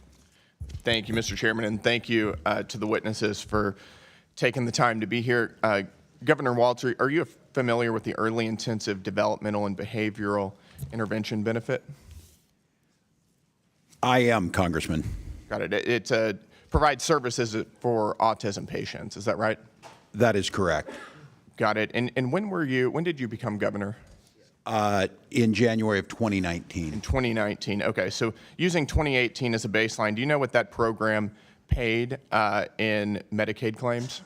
I do not, Congressman. It's about $671,000. Do you know what that program paid in Medicaid claims in 2024? I don't have the number in front of me. $342 million. That's about a 500x increase over 6 years. Was there 500 times the number of autism patients in that time period? I couldn't speak specifically to it, but I will say, Congressman, that doesn't sound reasonable, right? You don't think there was a 500x increase in the number of autism patients in 6 years, right? Correct, and that's why we ordered on-site visits starting back in 2024. So we agree that doesn't sound reasonable. Would you also agree that a single taxpayer dollar wasted on fraud is a dollar too much to tolerate? Yes. Yep, and would you agree that as governor, ultimately you're responsible if tax dollars are defrauded? Yes, I would agree. Yep. Would you also agree that calling somebody racist is a serious accusation? If they are racist, I think it's probably I'm asking accurate. you, is that a serious accusation to make about somebody? I think it's just an observation of reality. All right, well, let's go there. Is it racist for a government official to identify fraud? No. No. Is it Islamophobic? To identify fraud? To identify fraud? No, I don't believe it would be. How come multiple whistleblowers have said that your administration told them not to say anything about widespread fraud across multiple agencies because doing so would be considered racist or Islamophobic? I can't speak to it because it's not anything I would say. Well, that's what your administration has said and has told whistleblowers, and as you just testified, the buck stops with you. That's what you stated in your statement whenever you announced you weren't running again. Are you familiar with Faye Bernstein? Yes, I'm familiar with the name. She's a Democrat, isn't she? I wouldn't know that. She stated publicly that she's a Democrat. She's only voted Democrat in her life. She's also stated publicly that she was retaliated against and called racist, and that her work responsibilities were diminished whenever she was highlighting fraud within your administration. Are you familiar with that? I couldn't speak to specific allegation. Why do you think she would say that? I can't speak for what she You have no idea? I do not. You would agree that the tone in your administration comes from you ultimately, right? The tone is that? The tone of how you might deal with whistleblowers. Right, and we protect them. Wait, it doesn't sound like you're protecting them. We heard from Representative Kristen Robbins, quote, "We have dozens of credible whistleblower reports saying the exact same thing, that people were told not to say anything because they'd be called racist or Islamophobic or it would hurt the state." Do you think it's racist or Islamophobic to highlight and try to stop fraud? It is not, and I certainly wouldn't It's not, but that was the message your administration was sending to multiple whistleblowers. I can't speak to that. You can't speak to that. You know, you don't want to speak to that, I think. I have over 40,000 employees, retaliated Congressman. against? Pardon me? Do you think whistleblowers should be retaliated against? Absolutely not. They have strong protections in Minnesota and lots of paths. And the paths go for the That's not OLA. what we're hearing from whistleblowers. Faye Bernstein, who, again, has stated that she is a Democrat, she's only ever voted Democrat, says that she doesn't was matter whether subjected she's to, quote, Democrat or a smear Republican. campaign for trying to make leadership aware of illegal contracting practices. Why do you think that happened? I can't speak to that, Congressman, because we don't do it. You just don't. You don't know anything.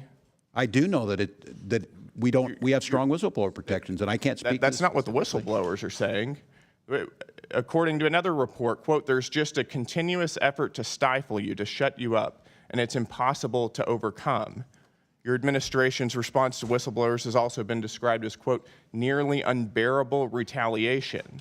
We've heard claims that, quote, they've been denied vacations, promotions, and that it's hurt people's careers to speak out against fraud. Do you think that had something to do with the prevalence of fraud in your administration? I can't spepe to it, but it Are you doesn't going to take happen. responsibility for this? I supervise 40,000 employees. State agencies You have their own supervise HR. a lot of employees, and as you have said, the buck stops with you. And your administration has treated whistleblowers like absolute dirt, and that's a big reason why we've seen so much of our hard-earned tax dollars defrauded. Look, Congressman, I told you we have strong protections. We have an Office of This committee has Legislative spoken Auditor. to nearly 30 whistleblowers, And they most came of which to are the- current employees in your administration who have intimate knowledge of what's been going on, who have all stated that they've faced retaliation for calling out fraud. I can't speak to them what they felt. My time is up. I yield back. Recognizes Ms. Ansari. Mr. Chairman, it's outrageous that this is what we're choosing to spend our time on the Oversight Committee. At the first Fraud? one, Fraud?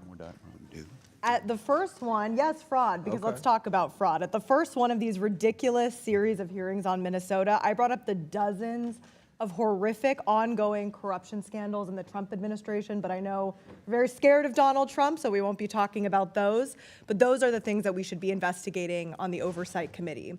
Now we have another one. The Department of Justice was caught red-handed withholding explosive and credible FBI witness interviews of a woman who accused Donald Trump of sexually assaulting her when she was a minor. Shouldn't we hold a hearing on that? Shouldn't Pam Bondi be here, forced to testify why she is violating the law that Congress passed, the Epstein Files Transparency Act, nearly unanimously, along with this committee's subpoena? But since the Republican majority instead wants to have a conversation about Minnesota, then let's do that. The Trump-Epstein regime's deployment of thousands of ICE agents, Donald Trump's personal secret police force, is a fascist disgrace. These untrained agents terrorized the people of Minnesota, violated their rights, and even shot them dead in the streets. I want to remind us all about what happened to Alex Preddy, an intensive care nurse murdered by CBP agents while trying to protect a woman that the officers were assaulting. After his murder, Stephen Miller said Alex was, quote, a domestic terrorist who tried to assassinate federal law enforcement, a would-be assassin, and an assassin. Kristi Noem said Alex was, quote, committing an act of domestic terrorism. She said, I don't know any peaceful protester that shows up with a gun and ammunition rather than a sign. She accused Alex Preddy of brandishing a weapon, despite video evidence showing the gun never left its holster. Greg Bavino said, quote, this looks like a situation where an individual wanted to do maximum damage and massacre law enforcement. And Donald Trump said Alex was, quote, a gunman whose weapon was loaded with 2 additional full magazines and ready to go. He said Alex was an agitator and perhaps an insurrectionist, obviously projecting about himself. Dictators in other countries would literally be impressed at how brazen these lies and propaganda spread by the Trump regime and Kristi Noem are. So Governor Walz, I want to thank you and Attorney General Ellison for putting up with all of the lying and hypocrisy from the Republican majority. Governor, is the Trump administration attempting to block Minnesota state and local police from investigating the murders of Alex Preddy and Renee Nicole Good? I believe we're not getting any cooperation, and we were told we would not be part of that. Attorney General may know more. Yes, Congresswoman, we have been told that we would not have access to investigative file, which would include evidence that would be relevant to the investigation in both cases. And even there's one case, shooting incident that that was non-fatal, and that one has also been, we've been frozen out on that as well. So 2 follow-up We've had to go to questions. court to get the evidence preserved. Okay, Yeah. and 2 follow-up questions, and whichever one of you wants to answer. Why do you think that might be the case, and is this out of the ordinary? It is wildly out of the ordinary. I can tell you that our local FBI, ATF, even before Operation Metro Surge, you heard about ICE matters, but you didn't hear about it nearly as much as we do now. This is an extraordinary departure from what we know. And we routinely work with federal partners, and we never had problems until now like this. I would just speculate that they need to take accountability for it, and I think they understood what the world saw, that this was improper, and it needs to have justice for these families, and it doesn't appear, I hope those questions are being asked of Secretary Noem today. And Governor Walz and Attorney General Ellison, are you committed to getting to the truth about the murders of Alex Preddy and Renee Good? Absolutely, yes. Yes, I pledge to their families we do that. Thank you. We need to hold this administration accountable for these murders, starting by impeaching Kristi Noem for gross misconduct, lying to Congress, and failure to uphold the laws and the Constitution. I yield back. Chair recognizes Mr. Grothman from Wisconsin. Thank you. We'll go for Governor Walz again. A major focus of today's hearing has been the misuse of federal funds distributed through the Child Care and Development Block Grant. This program is supposed to be helping working families afford child care, and I think the taxpayers expect these programs to be protected from waste and fraud. Most states operate these programs responsibly. The national improper payment average is about 4%. As you know, I kind of watch what's going on in Minnesota because it's a state adjacent to Wisconsin. And it's amazing, if you're a congressman, the number of people who get Minnesota and Wisconsin confused. But when that number climbs above the national average of 4%, it should be a warning sign that oversight has failed. Minnesota's improper payment rate got up to 11%. It's not a small administrative mistake, over almost 3 times the national average.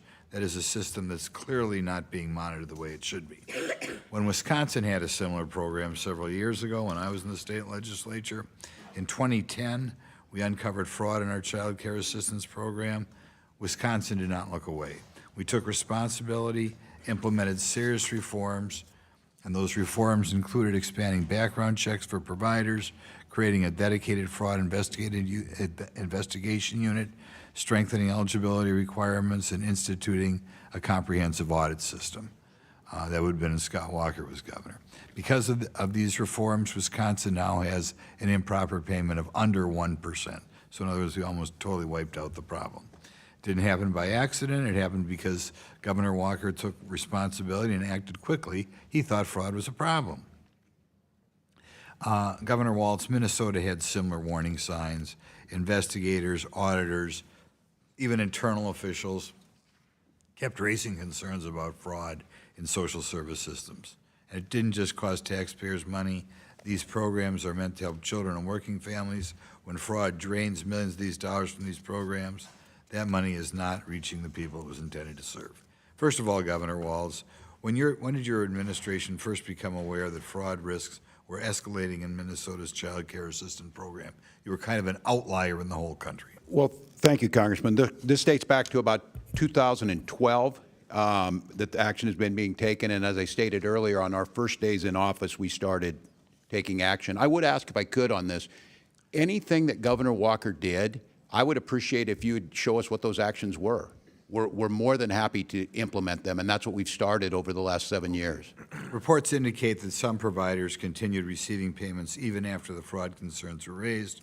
Was that a decision made by your administration, and who specifically you feel did not? I can't speak specifically to which those were. Decisions are made at the department level, but I can't speak to what those allegations were. We're told it was still 11% under your administration. When fraud indicators appear in a program funded by federal taxpayers, do you believe the responsible action is to pause payments until those concerns are investigated? I don't think it's that simple. As I said, these programs provide a really important service, and child care is a critical one. The issue is trying to make sure the legitimate payments are made and that you're stopping fraud. So I don't think in all cases that pausing those payments is the right action. Okay, just in general, I'll say when the fraud percentage reached 11% in Minnesota, and we got it down under 1% in Wisconsin, I think it's a cause for concern. I'll give you another question, because a little bit of this hearing wandered a little bit to what happened in your streets out there. When any agency comes to Wisconsin, any federal agency, I've talked to several of our sheriffs, could be ICE, could be Bureau of Alcohol, Tobacco, and Firearms, could be FBI, could be Secret Service. Our sheriffs always try to coordinate with the federal agencies, ask them what they need. You need us to set up a perimeter. Can we help you by transporting people to the local jail? Do you just want some squad cars parked around to presumably keep troublemakers at bay? That was not done in Minnesota like it's routinely done in certainly all the I don't think that's a correct characterization. I think Tom Homan indicated that those things do happen and have been happening. During the time in which you had the serious riots or whatever you want to call them in Minnesota, I believe that you did not reach out for your state law enforcement to help out federal law enforcement, in part because you're a sanctuary state. And that is incorrect. Tom Homan indicated we are not. I don't know what to tell you, Congressman. We did. We want to cooperate. That's not what you saw on the streets.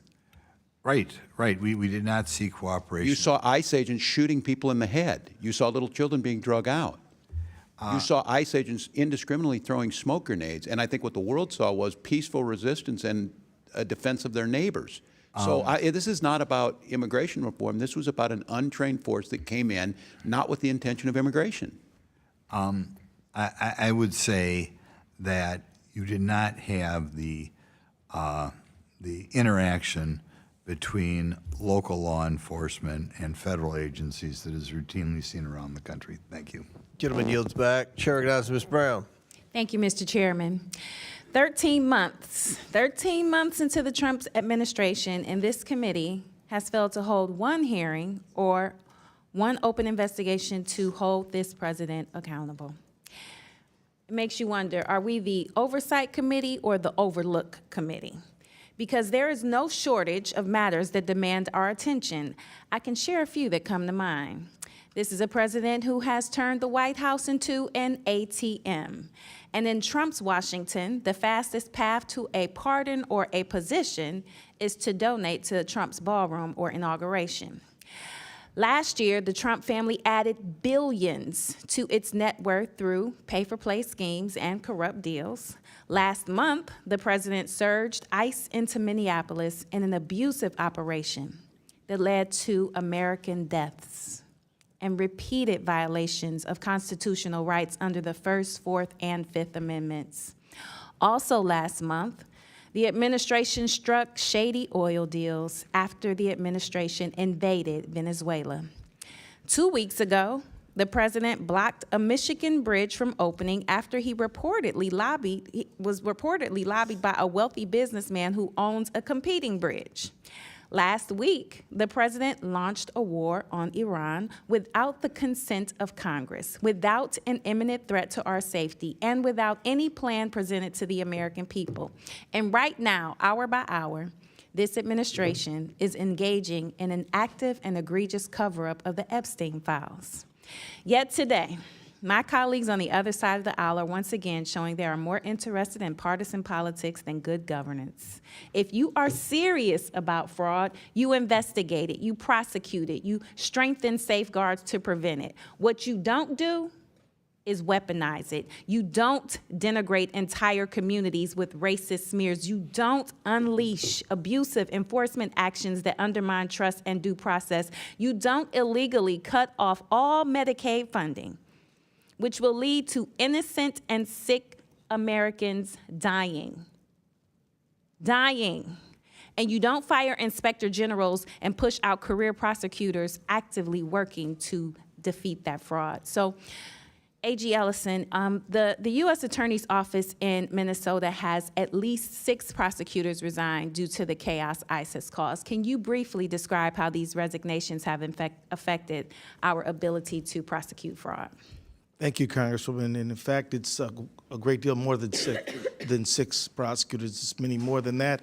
In fact, one of the prosecutors who resigned in protest was one of the ones who helped to lead the prosecution of the Feeding Our Future defendants. They 57 have been convicted. So the loss of those people is dramatically harming our effort to prosecute fraud, because in Minnesota, we have 87 county attorneys. The AG does Medicaid fraud, and the federal government prosecutes fraud that is germane in its jurisdiction. It operates as a web together. So it's not like the feds are doing it and nobody else is. They're doing the ones they're supposed to do. We're doing the ones we're supposed to do, and the counties are doing the ones they're supposed to do. If you take the feds out, that leaves an enormous gap, and it means, and criminals are shrewd. I mean, the reality is that fraudsters are pretty smart, and some of them are clever and know that if there's no federal, if the prosecutors' numbers are depleted, you're going to see worse behavior. And I do fear that, which is one of the reasons why we need to pass stronger legislation in Minnesota to help my office prosecute Medicaid fraud. Thank you. And there's deeper hypocrisy here. Donald Trump was found guilty by a jury of his peers on 34 felony counts of fraud. He has pardoned a businessman convicted of defrauding a Native American tribe to the tune of $60 million. He has pardoned a Florida CEO convicted of running $1.3 billion Medicare and Medicaid fraud scheme. He has pardoned a nursing home executive who pleaded guilty to a $38 million tax scheme. I could go on and on. In fact, over half of the president's pardons have been for wire fraud, securities fraud, tax fraud, bank fraud, and healthcare fraud. And several of these pardons have come after massive political contributions to the president. In many cases, these pardons meant victims will never see a dime of restitution. House Judiciary Committee Democrats estimate the pardons for fraud-related crimes could deprive victims of more than $1 billion owed to them and American taxpayers. So this president is pardoning his wealthy donors and taking money out of the pockets of hardworking Americans. He is handing out get-out-of-jail-free cards to fraudsters while shamelessly using fraud as a pretext to go after perceived political enemies. What I believe is simple. Whether you are a president, a billionaire, or a regular American who has committed fraud, you should be held accountable. And with that, I yield back. Gentlelady yields back. Chair recognizes Mr. Palmer from Alabama. Thank you, Mr. Chairman, for holding this hearing. I appreciate the witnesses being here. I do want to respond to something that was said earlier by one of my colleagues across the aisle about fraud in Alabama, and he actually raised the question, why isn't the governor of Alabama here? It's very simple. Alabama actually did something about the fraud and SNAP benefits. We acted on that immediately. I would argue that if the state of Minnesota had done that, this hearing wouldn't be necessary. So I'm going to ask you, Governor Waltz, is it true that your Department of Education was sued by Feeding Our Future for racial discrimination and approving food sites? I don't know exactly what they were sued for, but I know there was a suit. Didn't the Department of Education have serious concerns about fraud, though, in Feeding Our Future and their sites as far back as 2020? That's correct, Congressman. They brought it to the attention of the USDA. And didn't your Department of Education determine there was fraud occurring because of incredibly large, implausible reimbursement requests? Well, I think at the time during the COVID pandemic, there was how these meals were being delivered and what safeguards, because as you know, the USDA changed the rules on these to make it easier for food to get out. Yeah, but one of the fraudsters sites, Safari Restaurant, claimed that they served the same number of meals in 1 month as the entire St. Paul school district. In their transcribed interview, your Commissioner of Education said that this would be impossible. Governor Waltz, you're an educator. Is it plausible for a single restaurant whose owner has already been convicted and is in jail for fraud was actually serving that number of meals? I think that's why he went to prison, if I'm not mistaken. But the question would be, why didn't the state of Minnesota? Wasn't that a federal conviction? It was turned over by the state. It was the state that found it. It was the folks at the Department of Education turned it over with our federal partners. They prosecuted them. Well, when we had the hearing with the state legislators, I mean, without exception, they all testified that that they were bringing this to the attention of the state, and the state wasn't doing anything about it. Those legislators run the committee, Oversight Committee. They never held a single hearing until just very recently, and the chairwoman of that committee is running for governor, so I can't speak to why, but I can tell you that we certainly But you tried can't to address. politicize this, something that was reported years ago. I mean, you could argue that she anticipated that you would resign or retire or however you want to characterize it, but I doubt that was the case. I think I want to be as respectful as I can be, and you know, we've served together. I'm not one of these guys that's trying to score political points. I try to solve problems, but I don't think we can have a transference here of intention for one legislator that you say is running for governor when these issues were raised years ago. And prosecuted years ago. Well, not all of them, because the fraud continued, and it's run into the billions of dollars now. I mean, the two people that were convicted in federal court, that was $250 million. But we now know that this has gone into the billions. And the question, and again. Congressman, can you tell me where the evidence is on the $9 billion? Because we're doing what we can. I mean, all the local press and all the folks in Minnesota are saying that's not the case. We certainly, you know, if every dollar you put out there, if you say it could be fraud, but there's no evidence to that. And the problem with that is, and this story came out last week, people in the U.S. Attorney's Office said when you're putting out these numbers that aren't true, it undermines our ability to tackle the actual fraud. I didn't say $9 billion. I said that I think it's run into the billions. And that's not just in Minnesota. We've had, during COVID, the fraud was massive throughout the country, particularly in the payroll protection plan and the enhanced unemployment. I think it begs the question, Mr. Chairman, of why we haven't been more aggressive in going after this all over the country. The fraud that was mentioned by my colleague was SNAP benefits, and that's in California, his own state. It's $180 million, but to California's credit, they're doing something about it. So that's the issue here. I'm not interested in scoring political points. I'm trying to stop the fraud. I appreciate that, Congressman. To get to a place where the public at the state and federal, in terms of state and federal spending, has confidence that we're properly managing the money, and wherever fraud occurs, that we're aggressively pursuing it. I think that's the question that's been raised about how your administration handled this. Mr. Chairman, I yield back. If I just say, that's fair enough, Congressman. I think that spirit is what we're trying to get at. I do think it's nationwide. I think we should share information. I think we're being as aggressive as possible, but fair enough. Mr. Chairman, I'd like to seek recognition for a unanimous consent request. I ask unanimous consent to enter into the record a June 17, 2025 memorandum from the House Judiciary Committee Democrats titled House Judiciary Committee Democrats Memorandum regarding President Trump's pardons cheat victims out of an astounding $1.3 billion in restitution and fines, allowing fraudsters, tax evaders, drug traffickers, and to keep ill-gotten gains, which estimates that Trump's reckless pardons rob victims and let perpetrators walk away without paying $1.3 million in restitution. Without objection to order. Chair recognizes Ms. Stainsbury from New Mexico. Good morning. Good afternoon, as it is. Mr. Chairman, thank you for having this hearing. I know it's been a long morning for everyone here as witnesses today, and it's been a long several months for the people of Minnesota. We thank you for your service.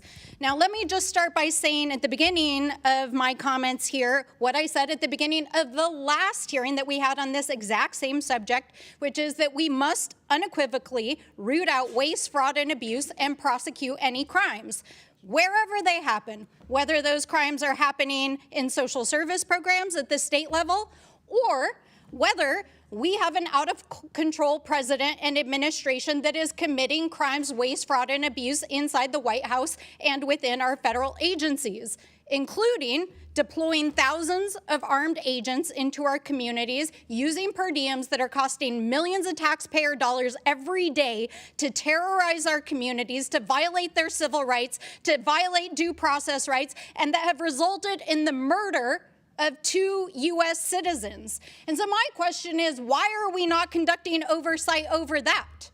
2 U.S. citizens that have been murdered by the federal government. Renee Good, a Minneapolis mom, murdered. Alex Preddy, a Minneapolis VA nurse, murdered. Nurul Amin Shah Alam, a partially blind refugee in Buffalo, New York, dead after being left in a parking lot by DHS without even a pair of shoes on. The kidnapping of children like Liam Ramos, and an administration that has launched an unauthorized war in the Middle East with 6 service members dead and over 160 school children and their teachers dead and buried yesterday. Never in my life have I seen a greater disregard for the Constitution, for the rule of law, for the carelessness for human life and basic human dignity and senseless cruelty than I have seen in this administration, whether that is at home or abroad, and they can't answer the most basic questions about why. And meanwhile, people who should be investigating these crimes are partying and drinking on taxpayer dollars.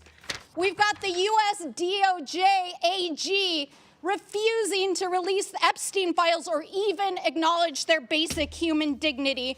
And yesterday, the Secretary of DHS testifying and lying under oath in the United States Senate, refusing to acknowledge Alex Preddy and Renee Nicole Good's death, its murder, and the harm that she personally has caused by calling it domestic terrorism.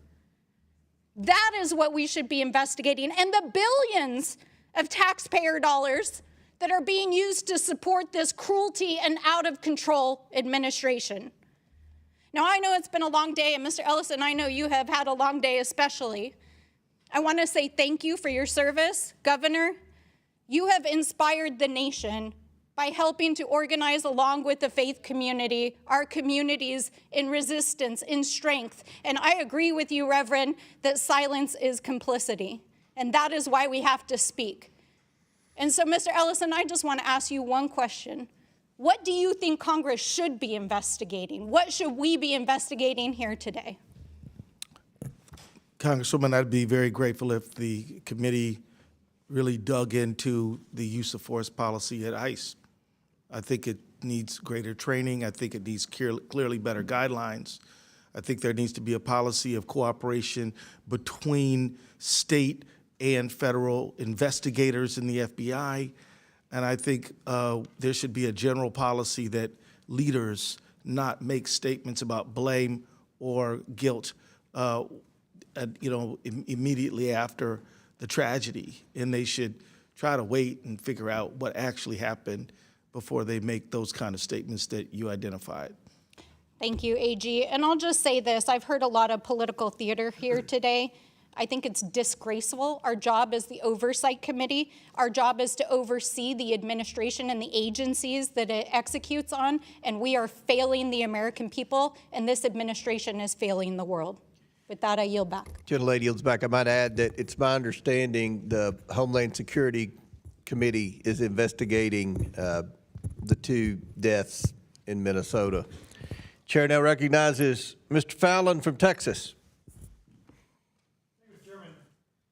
Thank you, Mr. Chairman. Governor Waltz, do you believe the 70,000-strong Somali community as a whole has made a positive impact on your state? I do. So you'd be the opinion, fair to say, that the Somali community has successfully assimilated and is making Minnesota better? Yeah, I believe they're on that path, okay. Yes. I'm just curious by what metric you'd come to that conclusion. I just looked at some hard data.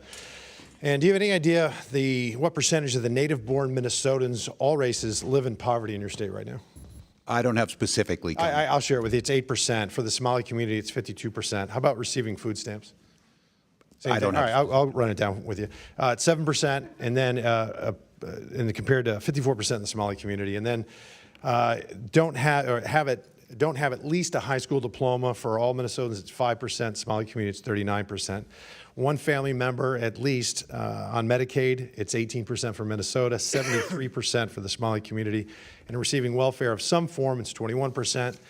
and that's 81% for the Somali community. Governor, do you happen to know what the percentage is of all those who have currently been charged in this staggering social services fraud scheme were native-born Minnesotans? What percentage?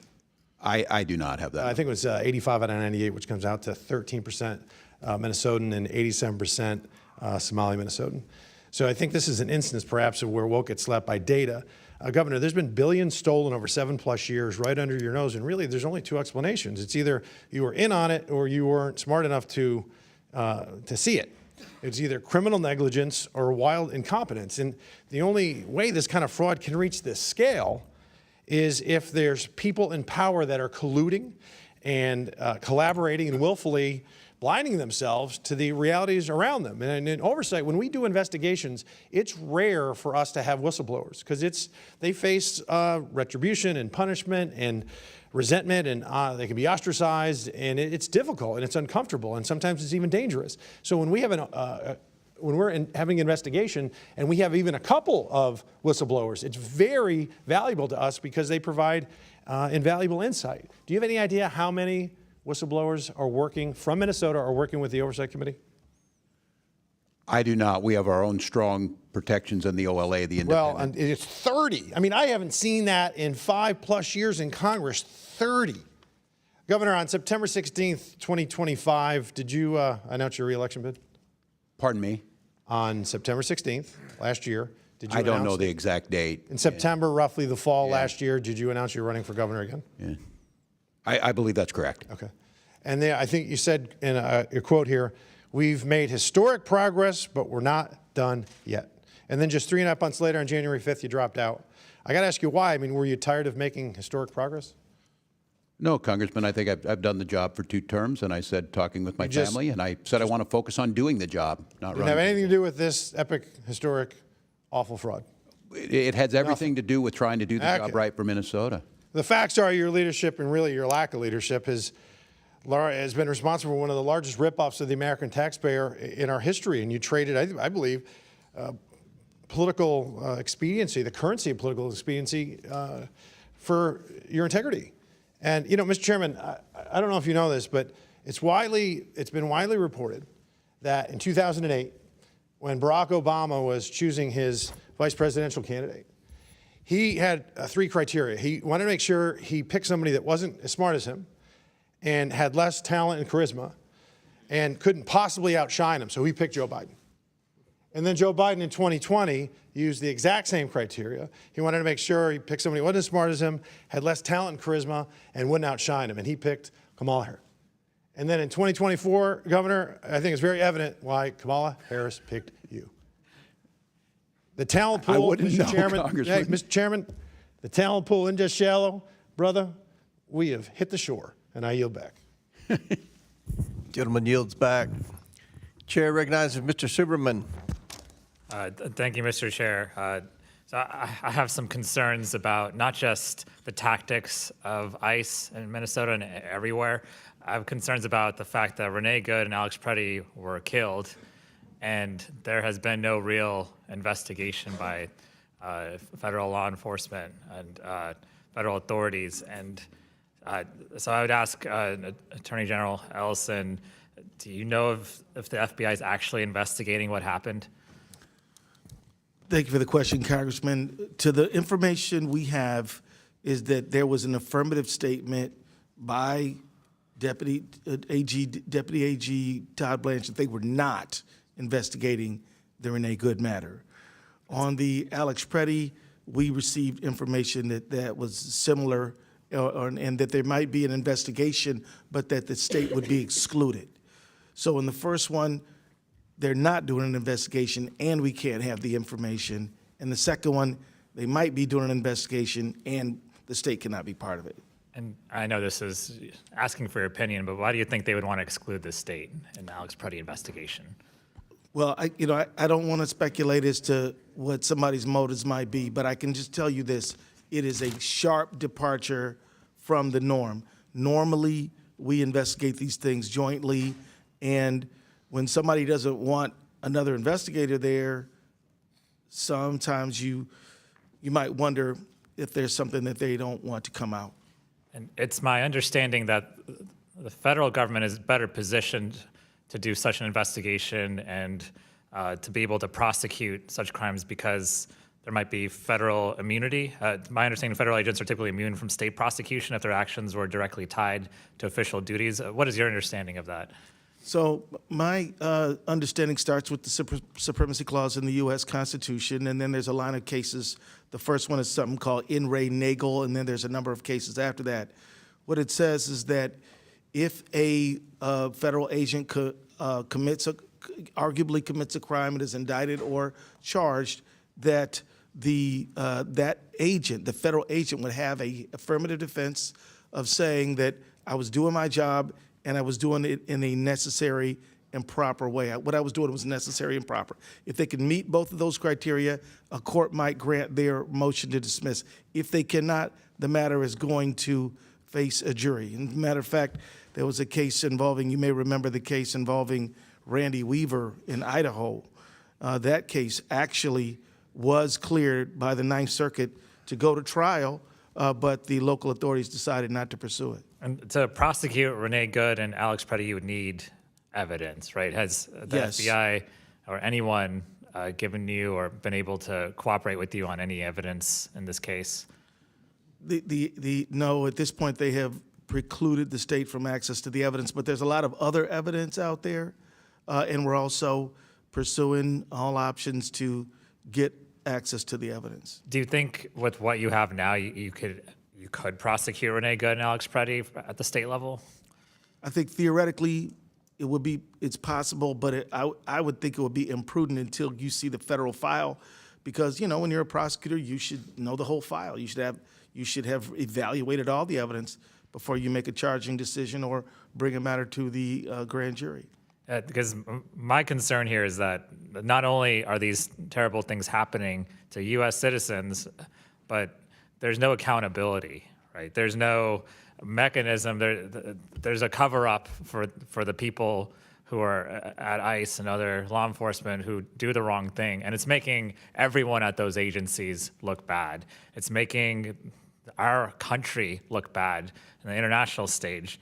And so, we have legislation at the federal level. I'm a co-sponsor of the Stop Excessive Force and Immigration Act. We're trying to do things tangibly to make things better. We need some support on the other side of the aisle, but certainly we're going to push forward anyway. I guess I would end by saying, what would you ask Congress to do to help get the accountability that we're looking for? And I'll ask either one.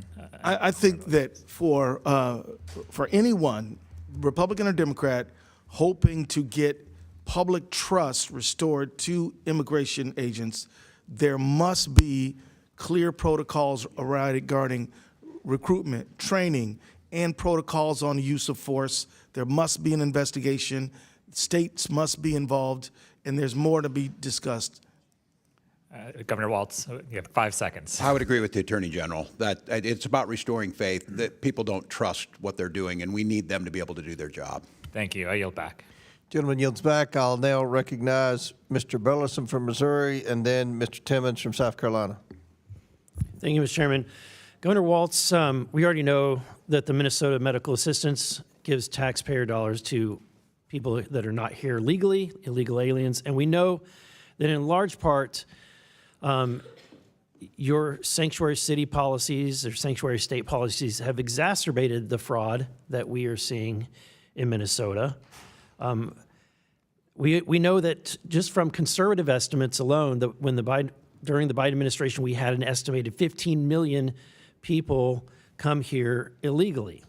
Within your state alone, the estimates from the Migration Institute and Pew Research is that it's at least 130,000 people that are here illegally.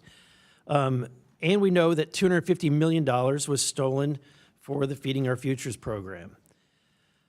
Are you familiar with the fact that those working for the program and individuals later convicted of fraudulent crimes met with Mr. Ellison in the what has been talked about, the recorded conversation? I believe the Attorney General just testified to that, yes. It was a 54-minute conversation, and in it, the conversation was recorded and as an audio file secured by, there was a request to get that information. He can clearly be heard pledging his support to individuals who would soon become his family's campaign donors and later feeding our future criminal defendants. The ask occurs around minute 43:30. Specifically, the request for him is in the AG's statutory role as the attorney for state agencies to intervene on behalf of these frauds. And at 44:26, Mr. Ellison assures the fraudsters, quote unquote, "Of course, I'm here to help." And at 45-minute mark, he says, quote unquote, "Let's go fight these people." These people meaning the agencies that were looking into the fraud. Have you listened to this audio? Today was the first time I've heard it. I'm familiar with it, and I don't know if I can validate that characterization. If this is true, do you have concerns? I'm not going to speculate on like I said, I can't characterize what it was. Certainly, you've heard the allegations that Mr. Ellison was working with individuals and that people were trying to reach out to him to try to avoid any kind of prosecution. I don't know if I would characterize it like that. I couldn't do that. How would you characterize it? I don't know. I wasn't there. I just heard the clip you had. How much fraudulent money has been recovered? Oh, I don't have the number in front of me, but I've heard the highest number is 80 million. I mean, that could be. I can't verify that. So it's reported that it's at most it's $80 million, and as we know, the amount that has been attributed to fraud in Minnesota alone is estimated. I think on the low end, the conservative side is $9 billion. I think the Trump administration says $19 billion. Congressman, I don't see anything to show that, but what I've acknowledged is $1 is too much. I think the local people and the folks who are taking count of this show it just at about $271 million. Do you think the effort to return the money has been successful? I can't speak to that. I don't have any part in that. I think that returning 80 million out of let's say, assume it's just 9 billion, which would be 0.08%, less than 1% of the money has been gotten. Congressman, no one's saying the $9 billion other than a potential for that, and that would mean every dollar that's out there. And I think that was characterized last week by the U.S. Attorney's Office as saying that caused problems because there's no evidence to back that up. But I want to be clear. That doesn't make it any better. I just want to be clear. I hear you on the $300 million. There's more work. Would you agree there's more work to do? If you're at 1% or less than 1%, there's more work to do. I think if it's 99%, there's more work to do. Last week you stated to the press that you have fired people who weren't doing their jobs. Is that correct? What I stated is that people have been put into new positions, that we removed people from positions. So you did not fire anyone? So people stepped away. Shuffled the decks on the Titanic. I think they left. They left state government. Okay. All right. Thank you, Mr. Chairman. I yield back. Gentleman yields back. Chair recognizes Mr. Timmons and then McGuire. Thank you, Mr. Chairman. Thank you, Mr. Chairman, and thank you to the witnesses for being here today. Governor Walz, under your leadership, Minnesota has become the poster boy of fraud in America. Between the Feeding Our Future scheme and massive widespread fraud in autism and child care programs, your tenure will be defined by immense negligence, costing taxpayers at least hundreds of millions, if not billions of dollars. In 2019, in the first months of your administration, your legislative auditor found serious weaknesses in the child care assistance program, including inadequate attendance verification, repeat bad actors cycling through the system, weak enforcement, and employees who feared retaliation for raising concerns. Those warnings were specific, they were actionable, and they were documented. And you were already in office at this time. If, as you say, the buck stops with you, Governor, it's unclear when the buck actually stopped. In your written testimony, you listed multiple actions you have taken to curb fraud, yet clearly they were insufficient. As Minnesota ended up with 14 Medicaid programs deemed high risk, representing over $18 billion in spending. The buck didn't stop when whistleblowers were silenced years ago. It only stopped when you realized the fraudsters were drawing attention from people that you couldn't intimidate into silence. Fraud of this magnitude does not happen overnight. It builds slowly, and it's the result of institutional failures and poor leadership. So, Governor, my question is simple. If the buck stopped with you, as you said, Who failed between 2019 and 2022, and why were they not held accountable? Who failed in what, Congressman? This fraud has been growing until recently, and you People have been it's governor for many consistently- years. No, well, thank you for the question, Congressman. And I would disagree with your characterization, obviously. And the legislative auditor, I don't know what the time period they investigated. Those are usually come months after they did it. We took office in January of 2019 and immediately started acting on what the OLA, the Office of Legislative Auditor, independent branch, started asking us to do, where we started changing the programs.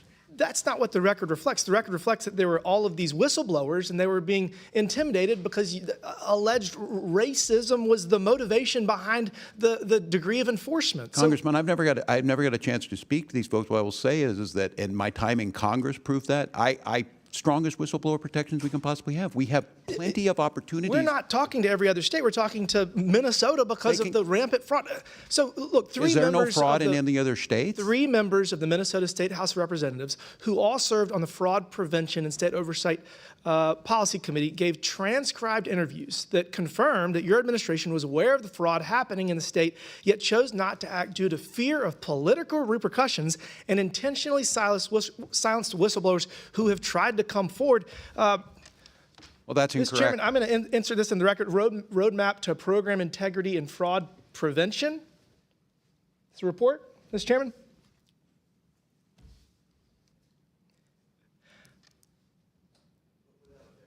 Thank you, Mr. Chairman. This report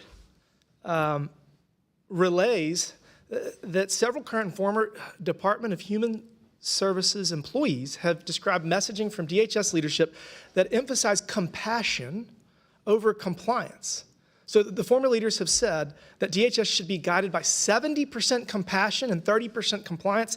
And then in 2023 DHS public presentation, leadership encouraged employees to embrace a 60-40 mindset.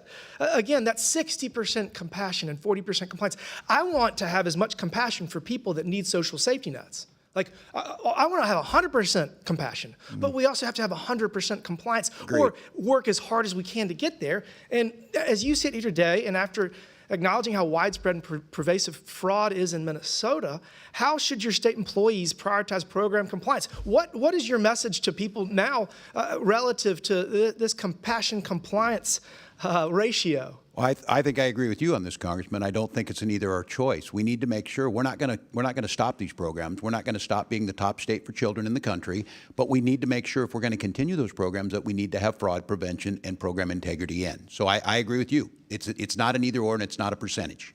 In order to give the benefits to the people that need them most, we have to be good stewards of tax dollars. That's right. And for every dollar that is stolen through waste, fraud, and abuse, that is a dollar that cannot go to people that need it most. So we need to prioritize compliance, make sure that we have the least amount of fraud possible. And with that, Mr. Chairman, I yield back. Thank you. I agree, Congressman. Gentleman yields back.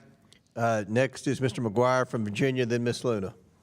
Thank you, Mr. Chairman. Good afternoon to our witnesses. Governor Waltz and Attorney General Ellison, what year were you made aware of rampant fraud in your state? Well, Congressman, I think the committee has spoken to nearly 30 whistleblowers, most of which are current employees in your administration. Based on these transcribed interviews, you were both made aware of the rampant fraud in your state around 2019-2020. Did they make Governor Waltz, do you know who Janelle Skye Hansen is? I do not. I was going to ask you, Mr. Chairman, I seek unanimous consent to enter into the record article from CARE 11 titled CARE 11 Investigates Evicted Homeless Paying the Price for Minnesota's Fraud Crisis. Without objection, so ordered. Thank you, Mr. Chairman. Governor Waltz, Janelle Hansen, who goes by the name Skye, has autism. In June 2025, Skye, who was living in an apartment paid for by Integrated Community Supports, was evicted by police because her caregivers, American Home Health Care, LLC, who were subletting her apartment, stopped paying their rent. This provider claimed to provide this woman with 12 hours of daily individual services and billed ICS on an average of nearly $12,000 a month when she only interacted with them 2 hours per day. Because of this fraud, the woman has been homeless for 8 months. In fact, while Skye is homeless, the owner of American Home Health Care, LLC, lives in a high-end Maple Grove home, which has an indoor basketball court. State Medicaid billing data shows since 2022, American Home Health Care has been paid more than $2.2 million in public funds. That is $2.2 million that was taken fraudulently from the taxpayers to pay for a man to live in a lavish home while people like Sky are left to live on the street. Governor Waltz, this is despicable. You have a duty to serve the Minnesotans. You failed, and you failed to protect these individuals like Sky who needed it the most. I've had constituents tell me that after seeing all the fraud that has come to light in your state, that they aren't sure if they're paying taxes or if they are paying criminals. Governor Waltz, Attorney General Ellison, yes or no, does your administration take whistleblower reports seriously? Yes or no? Yes. Governor Waltz and Attorney General Ellison, yes or no, do you believe that when faced with a whistleblower, the correct course of action is to retaliate against them and suppress their concerns? No, of course not. It's illegal to do so. Governor Waltz, yes or no, are you aware of any instances of employees in Minnesota's Department of Human Services being threatened and intimidated with military surveillance to ensure they stay quiet about fraud? I am not. This is a picture of an email from Emmanuel Nwala at the DHS manager who has since been promoted to the leadership role. This email shows clear proof that the threatened employees with military surveillance, including, quote, I did intelligence research with the Army and give them IP addresses and email addresses to track specific locations. Governor Waltz, yes or no, are you aware of this email? I am not. Governor Waltz, Mr. Nwala, stated in the email that he was asked by upper leadership to hold off as they are doing their own thing on it. What did that mean? What did they mean by that? I couldn't say. I'm unfamiliar with Was it. upper leadership doing their own military surveillance on whistleblowers to intimidate employees and to stay quiet about rampant fraud? I do not believe they would. Moving on, Governor Walz, yes or no, do you agree that it would be intimidation to confront a whistleblower with photographs of their car, their house, and monitor their phone and computer and ask which schools their children go to? Yes. Governor Walz, yes or no, did the DHS investigators direct you to participate in these intimidation attacks against whistleblowers? Could you restate the question, Congressman? Were you directed to intimidate these whistleblowers? Of course not, no. Governor Walz, who is Shireen Gandhi? She is the current commissioner of the department. In her transcribed interview, Ms. Gandhi confirmed that DHS used outside entities to investigate DHS staff. Governor Walz, I think it's clear to the American people that your administration didn't take whistleblowers seriously and even further cultivated an environment of fear to intimidate employees from going public with the truth about the rampant fraud in your state and under your failed leadership. Governor Walz and Attorney General Ellison, your incompetence and inaction to stop pervasive fraud when you were first alerted was not only defrauded taxpayers of $9 billion, but you have also failed to protect those who truly needed these services, such as Sky. Because of your failed leadership, that woman was evicted from her apartment and homeless on the street for 8 months. Leadership matters. Now, Governor, you abandoned your troops before deployment. Right before they deployed, you told your law enforcement not to cooperate with federal agents, which led to a lot of the problems in your state that you don't see happening around the country. And you abandoned Minnesota by allowing this fraud to continue. And so I understand I'm so glad that you have decided not to Congressman, run that's untrue. for re-election as governor. With that, I yield back. Congressman, did you do 24 years in the military? Because I did. Was that not long enough for you? I'm sorry, you're now interfering with my time, but as a veteran, he's a veteran too. I don't think that you need to compare service. No one's discrediting your service, but I think they're discrediting your ability to lead your state and protect against fraud, My credit was being questioned, and I did so if that, 24 Chairman, I'd like to have my recognizes time. Ms. Luna from Florida. Thank you, Governor Chairman, I Walz. would ask But the my line of ability questioning is not for you. Please do not interfere with the witness's time. It's for your Attorney He didn't General. ask a question, so it is Ms. Luna's time. Thank you. Thank you, Mr. Chairman. I want to be very clear about why we are here today and why both of you should be concerned. I've already sent criminal referrals to Attorney General Pam Bondi recommending that both Governor Waltz and Attorney General Ellison be investigated and prosecuted under 18 U.S. Code 371 and 18 U.S. Code 2. The U.S. Attorney Office estimates up to $9 billion in taxpayer money has been stolen on your watch, Governor Waltz. Not a rounding error, not a typo, $9 billion, and both of you knew. Mr. Ellison, there's a widely reported recording of a meeting between you and Feeding Our Future on December 11th, 2021. At that meeting, those individuals that you were speaking to told you that the state investigators looking into fraud were acting in a, quote, racist manner. And your response was, and I'm quoting directly from the recording, let's just go fight these people. I want to ask you, what do you mean by fight these people? Congresswoman, first of all, this matter I've responded in writing to this committee. I've written an op-ed about this matter. I have gone through several committees, one in the state, one in the Fed, one in the Senate, now here today, and it's very clear that these people were clearly liars. They were lying to me. They lied to judges. They lied to the state agencies. They were fraudsters. Everyone agrees that they are fraudsters. And if I could, just because I'm a limit on time, though, I want to see, and I understand what you were stating. You're saying that you were essentially lied to. But in responding to them, and the reason I'm questioning on this is because I had the privilege of questioning some of your state legislators that were Republicans, and they did feel that both you and the governor were covering up what was happening with the fraud. So I want to specifically just who are you referencing when you said fight these people? If you could, just keep it short. Was that your own state?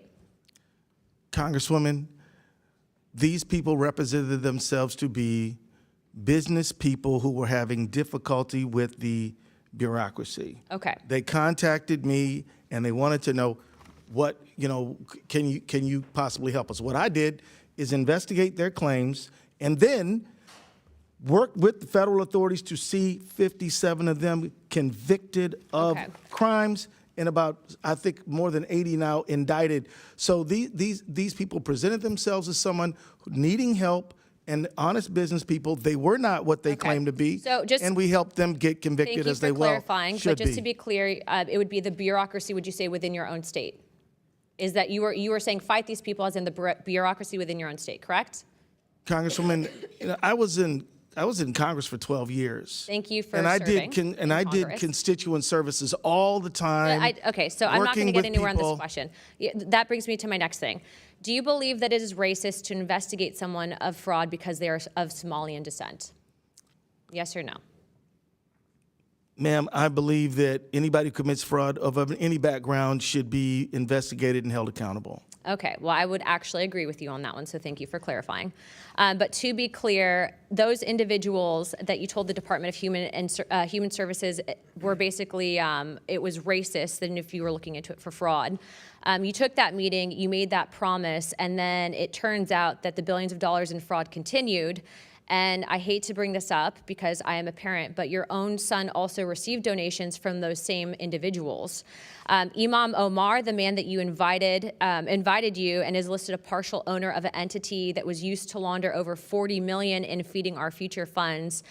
I would say that you did mislead the public. Whether or not you at the time realized what they were up to, the fact is that you were then presented with the evidence, and it does feel, and according to your own state legislators, that you did not take that seriously enough.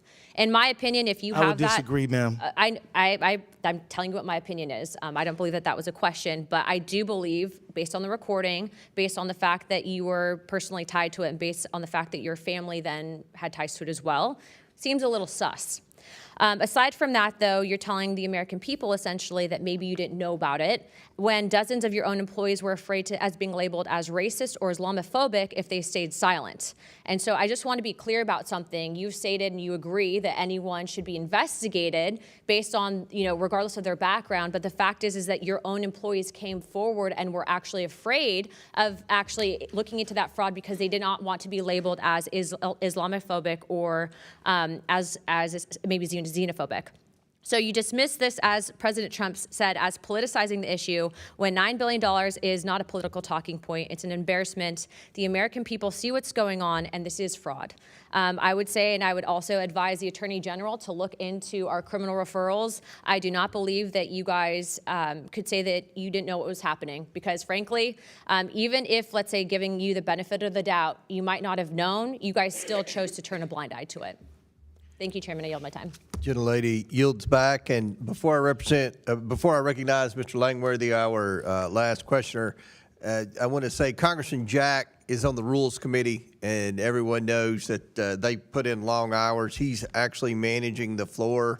If he doesn't make it back in time after Mr. Langworthy, I want to put into the record Representative Jack is leading debate on the floor, but will submit his questions for the record.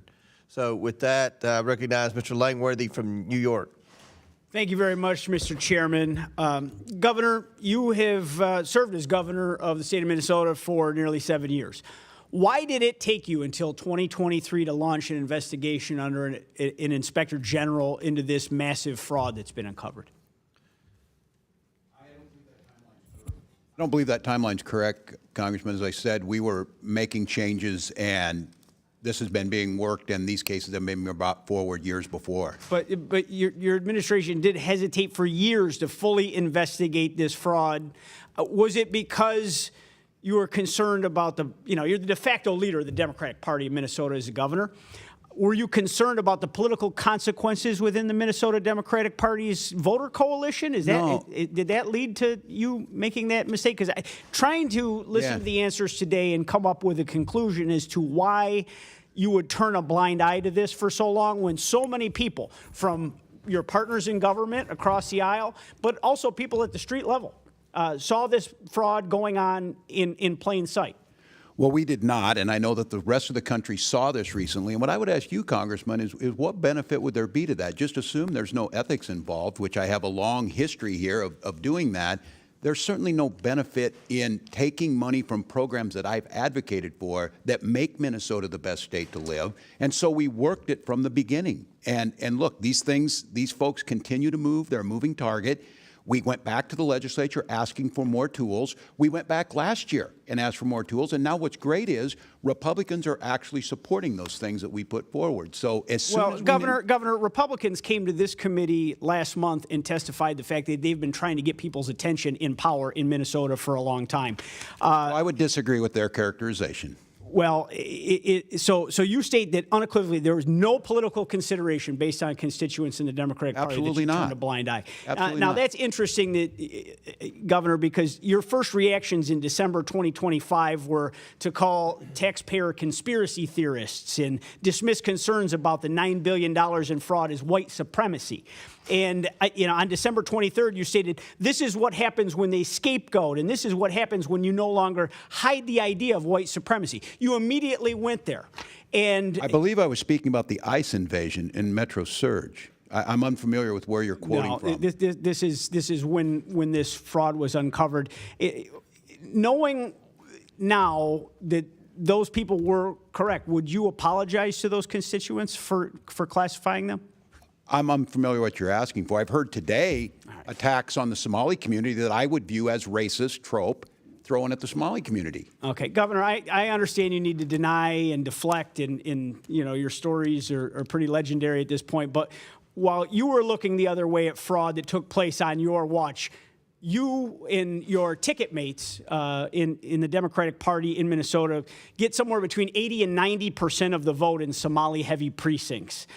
In your election, re-election, the gentleman sitting next to you won his last election by a mere 21,000 votes. It seems to me, in conventional wisdom here, would be that you were willfully ignorant to these crimes in return for a community support. That's totally false, Congressman. That accusation is totally false. I won by, 10 points, hundreds of thousands of votes. He won by 21,000. But that accusation, throwing that around, we came here to help and work with you to try and find solutions to fraud. We're talking about $9 billion in fraud. Your entire state budget's only $65 billion. I mean, this is a massive. Do you have the amount spreadsheet of on that, public Congressman, money. on the $9 billion? You've rattled off about 10 different numbers today. You clearly don't have a handle on the numbers either, and you need a serious accounting effort in the state of Minnesota right now. Okay, Congressman, I've given you the it's numbers my time, to the best not of my yours. ability. Do you believe that your inaction in the first term to prevent fraud in the childhood nutrition and child care assistance programs gave the green light to other scammers to commit housing and Medicaid fraud in your second term? No, I don't believe that.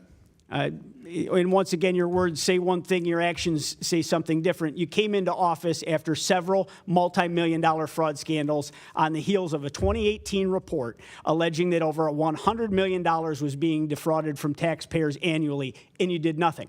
And in 2020, That's not after correct. hearing We took about action. potential fraud with Feeding Our Future, you did nothing. That's and Governor, incorrect. you knew and did nothing to stop autism payment fraud. Its annual expenses inexplicably increased from $6 million to $192 million in just 5 years. And you did nothing to stop housing stabilization, Medicaid fraud, which has topped $100 billion, and you did nothing to stop daycare fraud, an issue that's already costing taxpayers millions when you were sworn into office. Are you familiar with Article 8 of the Minnesota Constitution? I am not, Congressman, but I will give you this. Doing nothing, you're in the right job for that in this Congress. I disagree with that entire characterization. No, I'm unfamiliar with that. It seems like you've created a state of Minnesota that you're free to come and set up shop of almost every category and make fraud. It ranks at the top of nearly every category in quality of life. A real big, bold one after what we've uncovered here today.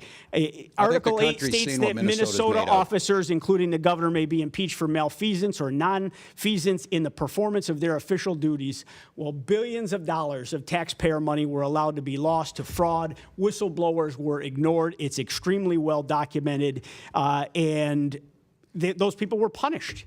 And you had a direct political benefit to this fraud. That's an impeachable offense. Mr. Chairman, I yield back. Gentleman yields back, and I think you heard the bell. I know votes are being called, so the ranking member and I have deferred any closing statements until we come back. I want to thank our witnesses for being here. We appreciate your testimony.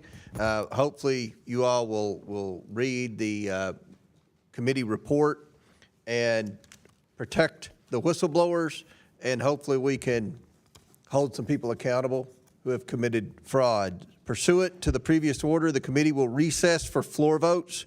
We plan to reconvene right after the vote series. The committee stands in recess. Thank you all. You want us back? Yeah, the witnesses can be excused. Thank you all. Thank you. I know you have Thank you, Chairman. planes to catch. We really appreciate you all being here. Thank you, Chairman.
I'm going to gavel the committee back to order. I know there's some members that are still coming back from the floor, but we're going to go ahead and go through the bills, and then we'll vote on them if there's any debate.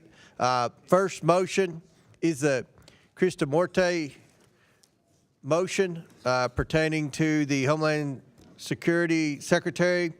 The motion is debatable. Do any members seek recognition on the Krista Morte motion? Anybody seek recognition? Chair recognizes Mr. Biggs.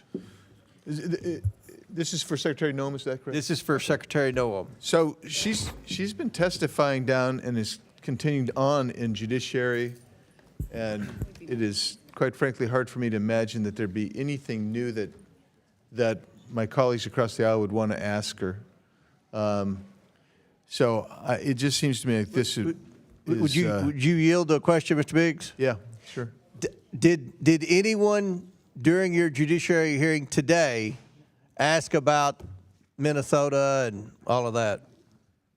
Yes, Mr. Chairman, to both of those, Minnesota and all of that. Okay. So she answered all those questions. Yes, Mr. Chairman, she did. I thought, and I thought she was also cooperative because a number of my colleagues across the aisle asked her for more information. She's going to provide more information, and it just seems to me like this is deleterious and duplicative, and it'll be a waste of time. So with that, I would oppose this subpoena and yield back. All right, gentleman yields back. Chair recognizes Mr. Krista Morte. Thank you, Mr. Chair. Look, I think that in this committee, we've obviously touched on topics that are covered in other committees, including immigration, including other matters that have overlapping jurisdiction. But what has happened with ICE and CBP and DHS, not just with regard to excessive use of force and the Operation Midway Blitz or Metro Surge, but also the waste of money and government resources merits its own kind of examination in this committee. So that's why, of all the committees, I think this one has the broadest jurisdiction and the one that is most concerned about rooting out waste, fraud, and abuse. And we've seen that in the DHS. Okay. All right, gentleman yields back. Next, going to recognize Ms. Luna, and I think she may have an announcement.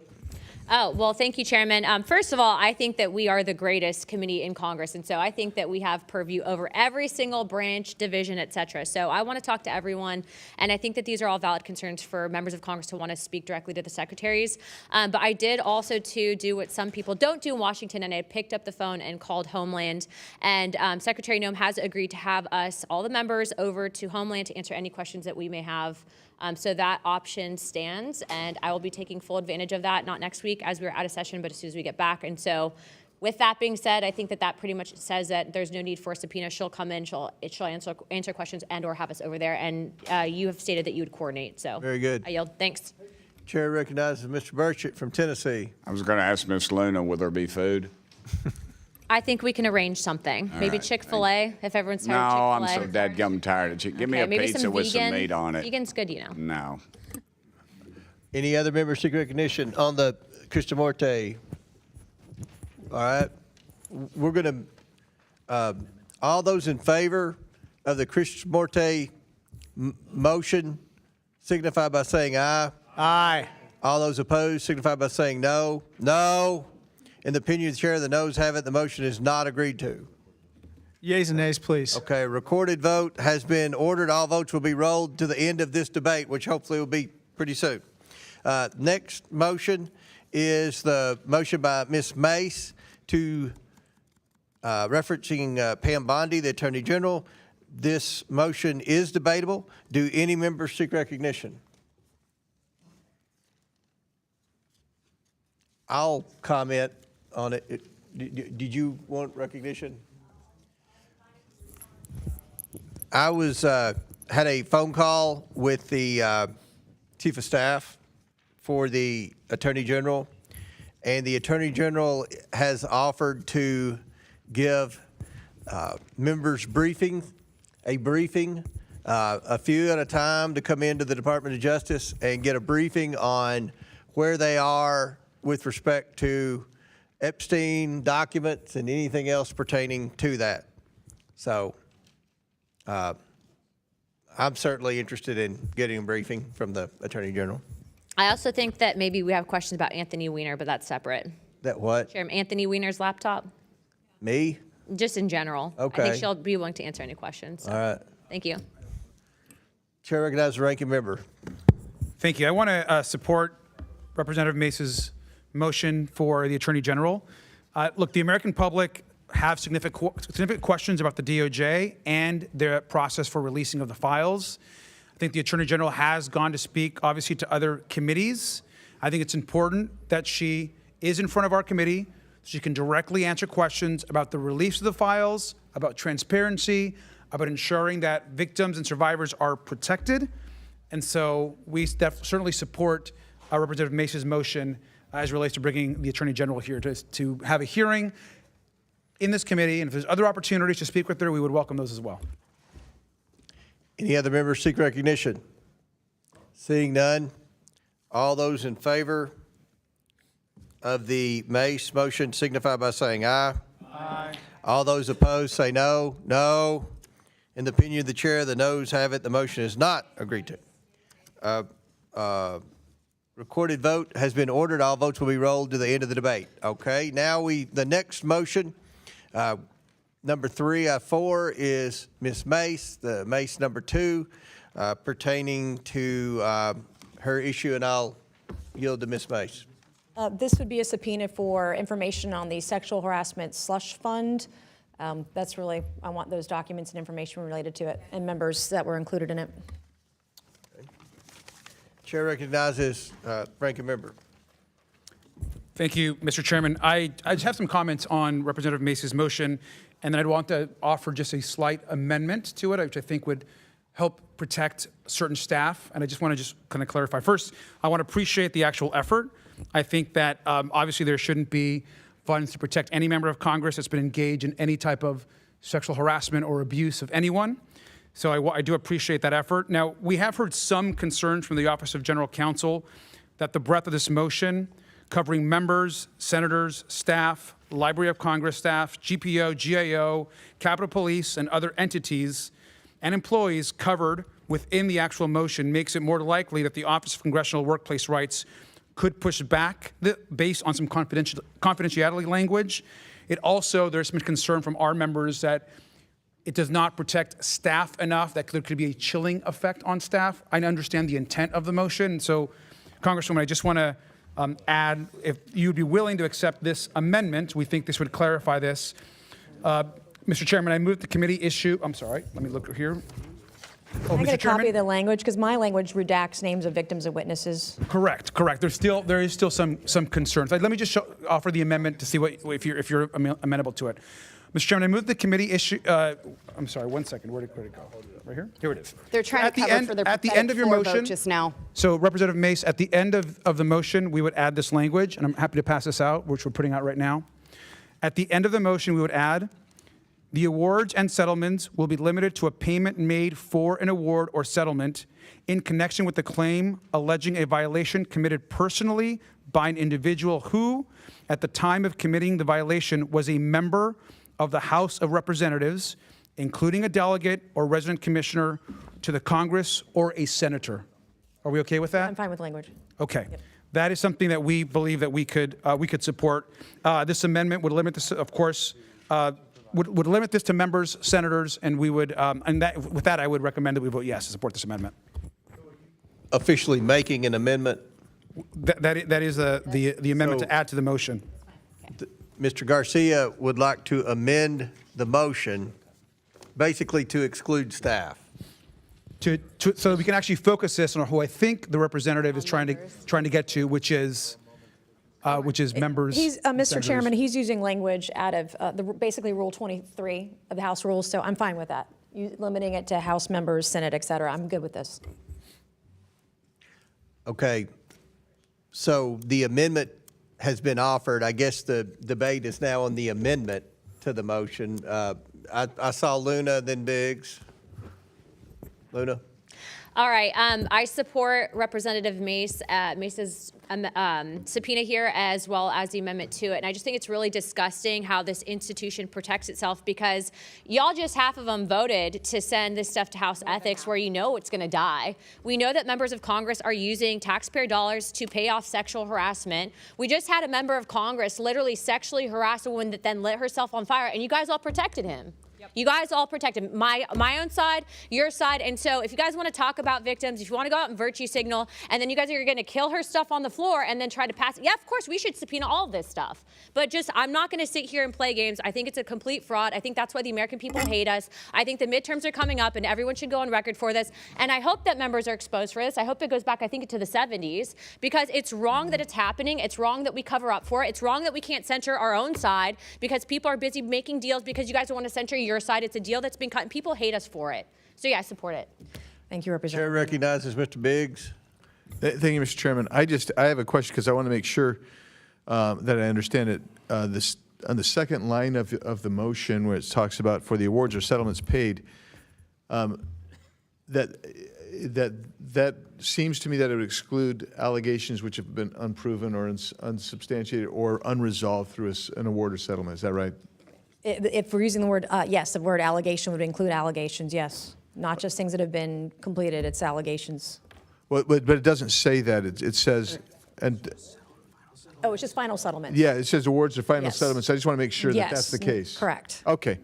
I'm good all with the I'm the all amendment. in on the underlying, and I'm actually okay with the amendment, although I do think it narrows it more than perhaps I would like it to see. But I'll yield it back to you, Mr. Chairman. Chair recognizes Mr. Khanna, then Ms. Bobert. Thank you, Mr. Chair. I just want to recognize Representative Mace's courage first in standing up for the disclosure of the Epstein files so we don't protect pedophiles. And now she's saying the same thing. Let's not protect people who sexually harass in the United States Congress. And she's saying, and she's saying, let's have Pam Bondi tell us why half the files are still hidden. I don't understand how anyone on this committee can't vote yes on both of those motions. It's about transparency. It has nothing to do with being a Democrat or a Republican. It's about going after predators and people who are sexually harassing, and that's what the American people expect, and I appreciate Representative Mace's commitment to that transparency. Chair recognizes. Thank you, Mr. Khanna. Bobert. Thank you, Mr. Chairman. And I want to thank Congresswoman Nancy Mace for introducing this privileged motion. I think at this point, this is something that should be introduced on a weekly basis. I am absolutely disgusted that we couldn't even get to 50 members of Congress who want immediate transparency. Don't we all campaign on transparency? Don't we all go out and tell the American voters that we are leaders and that we are going to get justice for them, that we are going to do right by them? And then we hire their daughters to come work for us, and your tax dollars, millions and millions of dollars, has been used in this slush fund as hush money to silence victims who have been sexually harassed, sexually abused by members of Congress. And then Congress is going to do exactly what it does best, investigate itself. And we know that none of that ever goes anywhere. The American people demand transparency. And this doesn't just pertain to a ranch in Arizona or New Mexico or an island down in the Virgin Islands. This is happening right here in our nation's capital, and we should be held to the highest standards. And to every member who voted to send this to committee, where you know this was sent to die on the House floor just moments ago, I hope you have a darn good reason to tell your constituents why you were not going to stand up for the victims. And I'm glad that we are doing something about it here in the Oversight Committee. I'm glad that this motion was made here so we actually have another chance at transparency. But again, these are your tax dollars. These are your tax dollars that were used to silence victims. They have been settled with victims. And to the members who voted against this, go home and tell your daughters what you did today. Go home and tell your daughters what happens in the workplace, no matter where it is, in your hometown, in your nation's capital, and tell them what you did to help continue to cover up decades of corruption. I am absolutely in favor of this motion. Thank you, Congresswoman, for bringing this up. I yield. Chair recognizes Mr. Donald, then Mace. Thank you, Chairman. It's really more a question on I'm assuming an amendment to the motion. This is the Garcia amendment to exclude staff. All right, so I guess my question for Mr. Garcia is why are we going to make a limitation on staff? If congressional dollars have been utilized for the purposes of essentially trying to cover up or cure harassment that's occurred, why are staff members being exempted from that level of transparency? No, I think that's a good question. So in our conversations with the Office of General Counsel, I think the one concern, and it's been brought up by some members as well, is that there are some staff in congressional offices and other places that they have made settlements for a variety of different reasons. And the concern is that they, in a process of disclosure, could be unprotected from their settlement process that they agreed to. And the Office of General Counsel is unclear that they would be protected in those cases. And so that is the concern. At the end of the day, I think the intent is this is for members of Congress and for senators. So that's the one thing that we're trying to clarify. The ranking member yield for a question. Well, hold on, real quick. And I appreciate that, but I guess what I'm trying to understand is if that's the standard for a staff member, that there was a settlement based upon the reasonings that you said, but that same level isn't for the staff member, whether they're a current member or a previous member that's been in this body. I guess I'm just trying to understand what the limiting principle is for what we're trying to accomplish. Because if the goal is transparency to make sure that harassment that has occurred on Capitol Hill is now transparent, but that's only for elected members, current and past, but doesn't deal with staff members, both current and past, then I fail to see how the level of transparency is being arrived at with the motion.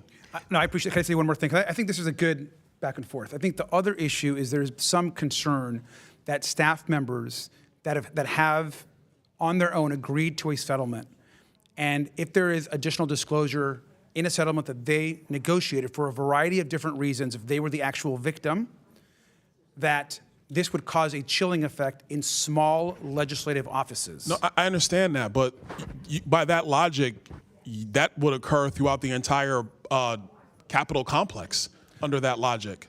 Because if you're going to say that in a small legislative office, where let's be clear, half of the House has small legislative offices, if that's the case, wouldn't that same logic proceed to the floor of the House and the floor of the Senate? And mind you, I'm in favor of the motion. I'm in favor of transparency, but I'm trying to ascertain, are we trying to create a limit to that transparency for the stuff that, to be blunt, is just hot topic? Or are we trying to have transparency? No, can I respond one more time? So I actually think this is an important debate as piece of this. I'm going to support the motion. We want to support the motion as Democrats. We believe that Representative Mace is. We know where she's trying to get at here. We want to support it. What we're trying to do is address a real concern of some of our members and the offices that we're talking to about could this have a chilling effect on certain small offices that have gone into settlements. That's what we're trying to eliminate. I think the focus here is on members of Congress and senators. I think this amendment tries to address that. Either way, we're going to support the final motion. I certainly am, and so I just wanted to pass it along. Mr. Donald, would you yield for a few seconds? Yes, sir. I just want to say I agree with you. I think if we're going to do this, we don't exclude anyone. If we're going to disclose the settlement, let's disclose every penny where it went, even if it went to staff. Because at some point people are going to say the amount of money that was paid out, and I have no idea how much was paid out.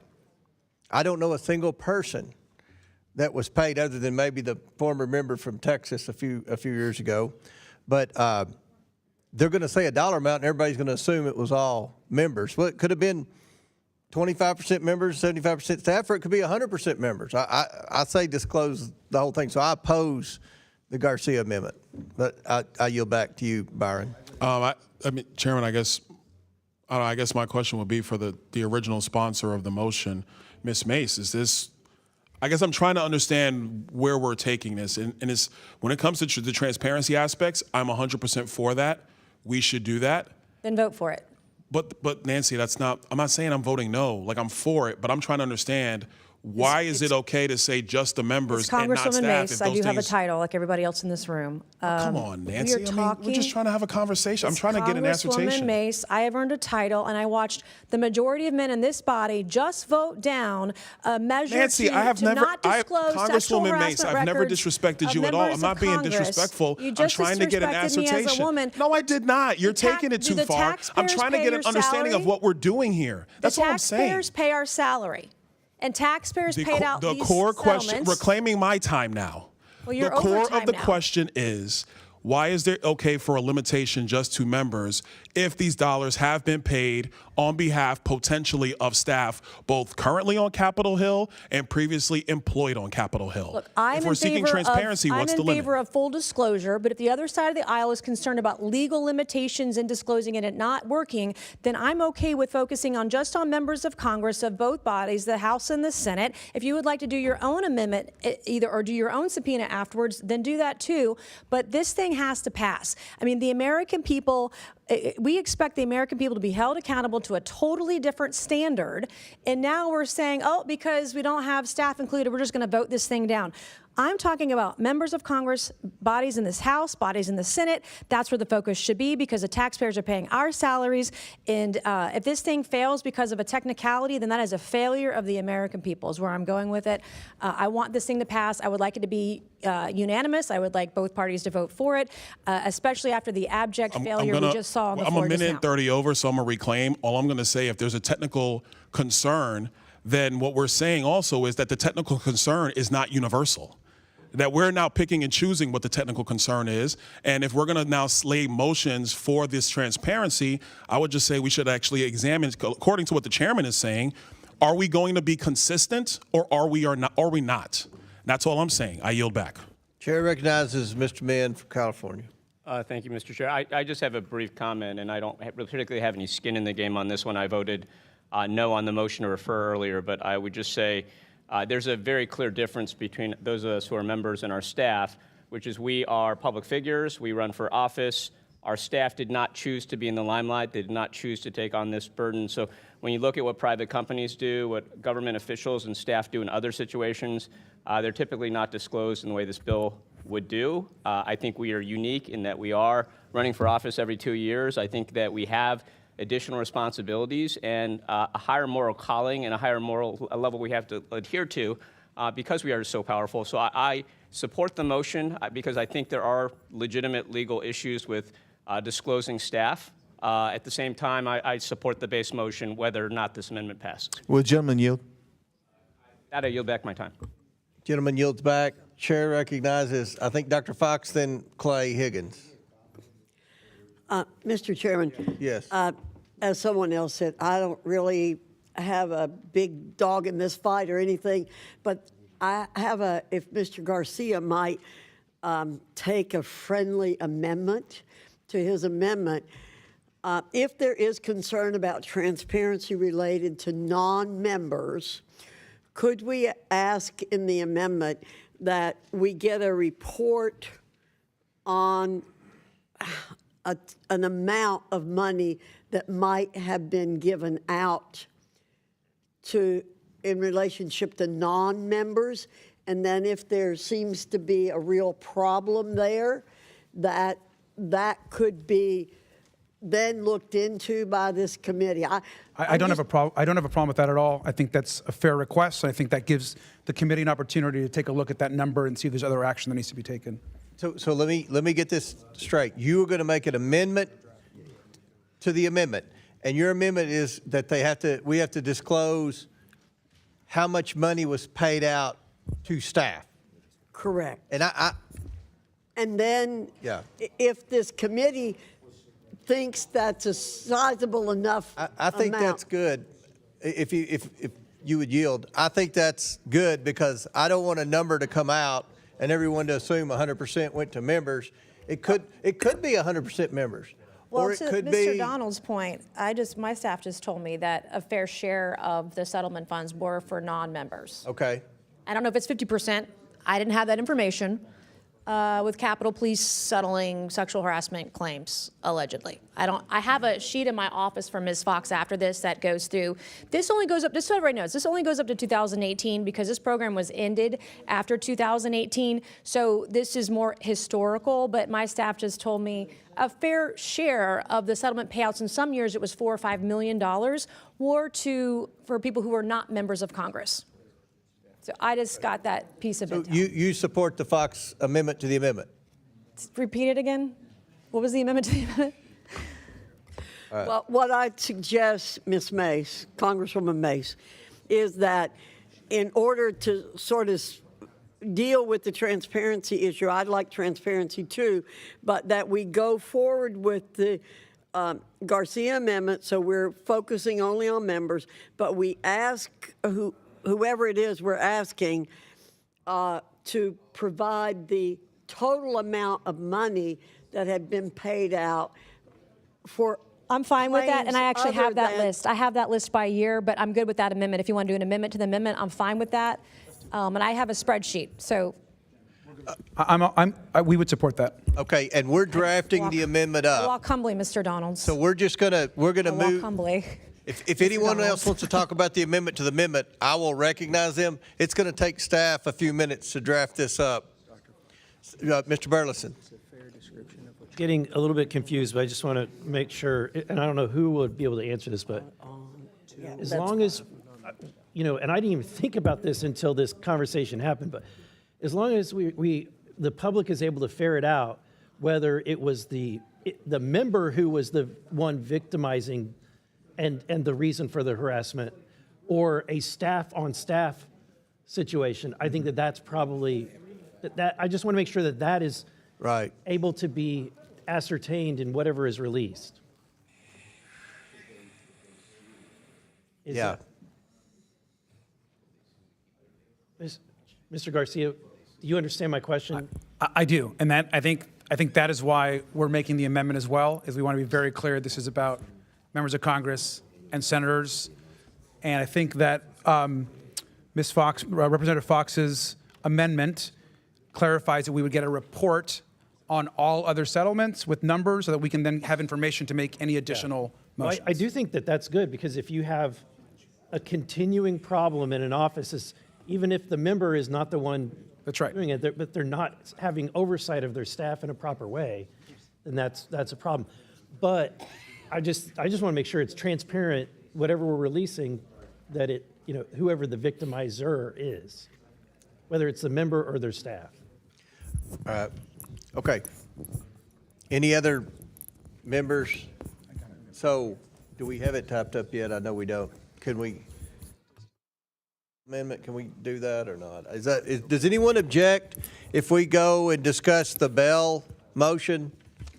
We're gonna, this isn't, do you object, Ms. Tlaib? No, just for clarification. We're trying to type it up, that's why I know. Okay. Are we exempting chief of staffs and things like that's, some of these as an attorney that worked on these kinds of cases, sometimes it's management positions that are considered staff, but you know, the member looks the other way kind of thing. So I'm just cautiously saying that I think Congresswoman Foxx is right in looking at amount, but really should it be based on an amount, or should it be based on whether or not this person had a supervisor position that is supervised by a member? Does that make sense? So the member is fully responsible for their chief, right? And I just feel like, you know, some of the horror stories I've heard is a member knows, they kind of look the other way and allow the person managing their staff get away with it. It sounds like because I'm all you for oppose protecting both amendments but support the bill. No, I support it. I want to do it. I think most people support the bill. I'm just saying you oppose excluding staff. Well, this is the thing. As a person that was sexually harassed at work, I had a supervisor who reported back to someone else, and I probably, if I had known it would get information, I probably wouldn't have reported it. So I get what our ranking member is saying, because especially when you're younger, okay? we're at a time in our lives for my fellow sisters in service here. But for younger staff members, this is scary to think about any of this information coming out, because no matter what you all think, it will impact their future prospects. They don't, and especially if it's a small staff, they're going to figure out who it is. It's just a ripple effect. So I just want, as we draft this, be very cautious in making sure we're not protecting people. The goal is to have people that are fully ones responsible and making sure and preventing this from happening, and that is the member, the senator and the House of Representatives member. But we got to make sure that, you know, in other situations where a lot of this stuff can be enabled by the member and not addressing these issues. But at the same time, Chairman Comer, I do worry about, you know, victims and folks coming forward Right. not wanting to come forward because of what we're trying to do. And we're trying to do this because people are getting away with it.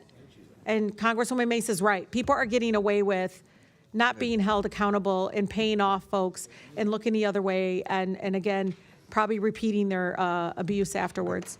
All right, and since now that Ms. Tlaib yields back, the amendment is typed up. Everyone should have the amendment to the amendment, and I will read it. The Foxx amendment included will also be an annualized list of the amounts of awards and settlements paid to or on behalf of non-member staff. So that's the amendment to the amendment.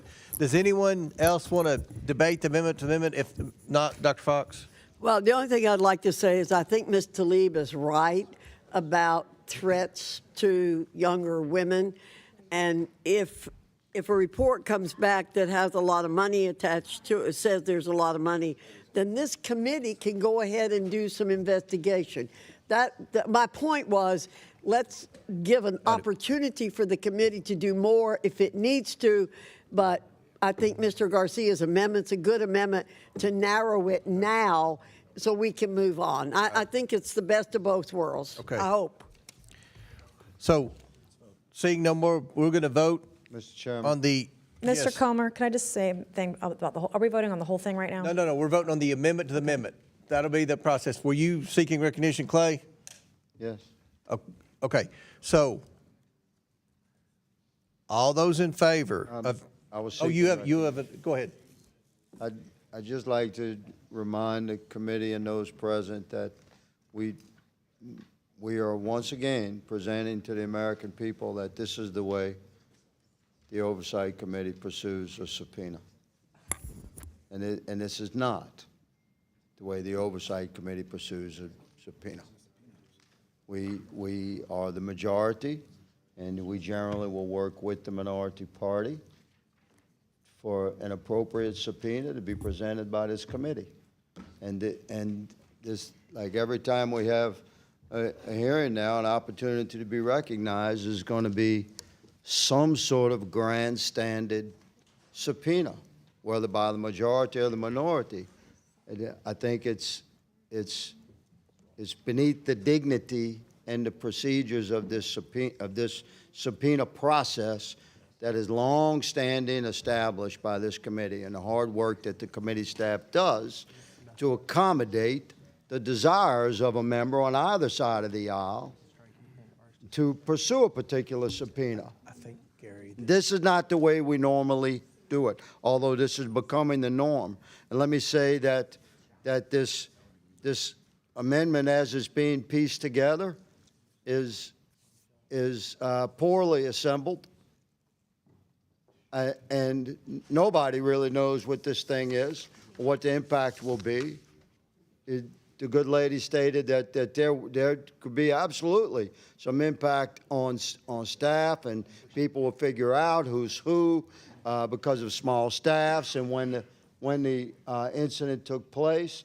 And finally, let me say that the original motion to subpoena references a date of December 12, 2018.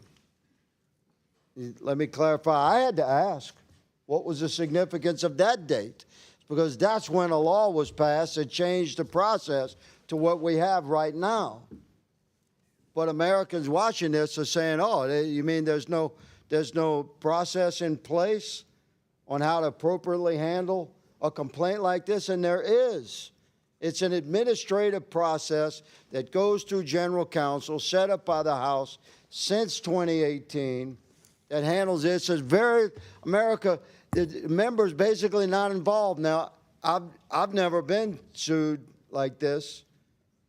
I've been sued one time or through the administrative process here in Congress is because I escorted the little fella away from a press conference one time. It wasn't a complaint from a, it wasn't a complaint from a staff member. So I don't have intimate knowledge of the way this mechanism works, but I do know that members have very little to do with it. It's handled by general counsel. And then it will go to a district court, maybe, if it passes through the preliminary review, that's what it's called right now, by general counsel of the House. Then it can get to a district court where a member may have his day in court to defend himself or whatever. So I'm opposed to this process, Mr. Chairman, of just thrusting subpoena upon the committee for debate like this. That doesn't have to happen, and I think that I understand that people have different motives going on with why they support this, and I don't know how I'm going to vote, but this thing is woven together from three different pieces right now. You have the original motion, which nobody really understands the impact of. You have an amendment to the motion, then there's an amendment to the amendment of the motion. And we're not sure what we're voting on right now, but we know we're all supposed to vote yes because it's been thrust upon us like this. I yield. Mr. Chairman. Well said, Mr. Higgins. Mr. Chairman. I'm like to supposed to respond. recognize Christian Morte next. Okay. Christian Morte. Mr. Chair, can we vote? I would love to vote, but we have more members seeking recognition. Does any other member seek recognition? Mr. Turner and then Mr. Dunn. Okay. I just want to affiliate myself with Mr. Higgins' statement. I was resisting saying anything about this whatsoever, but this is a circus. This process degrades valid legislative processes. It reduces what is supposed to be substantive legal processes that were debated and adopted by Congress without any reference to any historical, substantive legislative processes that have happened before Congress. And this is not how subpoenas or legislation is supposed to be amended or addressed. Now, regardless of whether any of these issues in the end are valid or substantively important, this is not how they're to be handled in addressing them. This becomes a circus. If this committee is going to take up amending this legislation or addressing this issue as addressing, we should be having a hearing on them. We should open it up. We should not be doing it in this manner. But we're at this point now, Mr. Chairman, and we're well down the road. But this has become a circus, and it is unfortunate. Well said. Sexual harassment is pretty unfortunate, too. Mr. Chairman. Chair recognizes, I think, Mr. Timmons. Mr. Chairman, this is going to re-victimize victims. It's not possible to redact the information to a point that would preclude anybody that has half a brain about how this place works of figuring out who the person was that got the settlement, whether it was the member or the chief or some other staffer within. I don't know what the answer is to this. I'm all for transparency, but I mean, if somebody is living their lives, this goes back 8 years. So you got somebody that something happened to 10 years ago, and now they're going to have to start answering questions for it. They probably want their life to just go on as it is. I mean, we didn't take the necessary steps, and a number of victims were re-victimized because of how we went about with the Epstein files. So I think maybe we should learn from that and just get this right. I don't know what the answer is. I'm all for whatever transparency. If there's a victim out there that would love to make a big deal about this 10 years later and hold somebody accountable further, great, knock it out. But I think for every one of those people, there's going to be another person that would prefer to never think about whatever happened again and enjoy the money they got. So I don't know what the answer is, but I don't think voting on I mean, this is going to create more problems, and this is, I will definitely affiliate myself with Mr. Higgins' remarks. This is not how this is supposed to happen. Well said. Any other, Mr. Donalds and Mr. Sessions? I actually have a clarifying question on the Foxx amendment, because as I read that to amend the Garcia amendment, in my reading, and I'm not a lawyer, but I'm trying to understand this on the fly, it actually invalidates both amendments, and we're back to the original motion. Because if we're not going to produce a list of the awards paid to or on behalf of non-member staff, which non-member staff I'm assuming would be any other employee in the Capitol complex not in a member office. That's what that says to me in lay terms. I think what we're actually doing is we're getting back to the original motion of Ms. Mace. So I'm just trying to get clarity on that, Mr. Chairman, before we vote this thing out. I can't clarify. I agree with some of the earlier statements. This is not how we're supposed to operate, but Chair, it's still Byron time. Are you still talking, or you? I just want to know if somebody wants to answer that. Anybody has any thoughts on that? Anybody? If I could just say, I think they're going to print it out and vote your conscience, but I say don't support sexual freaks or deviants and support the amendment, and let's get it passed. Thank you. But let's no to freaks. Well, hold on. Now here's what we're going to do now. I think it's important to understand exactly what we're releasing. Like, I was fine with the original Mace motion, and then we were told no, we can't do that because there's a chilling effect. But the Foxx amendment now kind of undoes some of the chilling effect, that language that the Garcia amendment does. So I don't think it's just as simple as saying, well, just vote it out and be done. I think if we're going to do this, members have to think very clearly about what we're actually letting through. I'm fine with the original motion as it is. That's my position. Right. And I just think that both motions really countermand each other to a degree. Mr. Chairman. Dr. Foxx. I yield to Mr. Biggs. Yeah, Okay, so Mr. Biggs, there's still 3 minutes. Yes. Yeah, I'm just thinking, trying to see if I could help clarify that if you deleted the term non-members and you just put behalf of staff of members of the Senate or House of Representatives, you're talking about the staff of members. Would that assuage your concern? I mean, I get what you're saying, and this does kind of get messy, I think, but I do think, I do think the lawyer in me is saying, well, maybe we should get some precision in speaking, and this might be a little bit more precise than the generic Foxx amendment. So anyway, yield back to you. All right. Ms. Mace, would you have, Dr. Foxx, do you have anything to add, Dr. Foxx? Well, I would just say, I think Mr. Garcia's amendment's pretty clear. It's going after information about a settlement made on behalf of a member of Congress, whether it is to a staff person of a member of Congress or anybody else. I don't think you have to say that it's a staff person here. It just says alleging a violation committed by an individual who was a member of Congress or a delegate or whatever. And then all I'm doing to assuage the concern about whether or not it casts too wide a net, then members, is to say, okay, well, we'll get a list of amounts of money paid out to other people, not staff members, and then see if it's warranted to proceed. I'm just trying to move us off the dime we're on right now and then see what else needs to be done.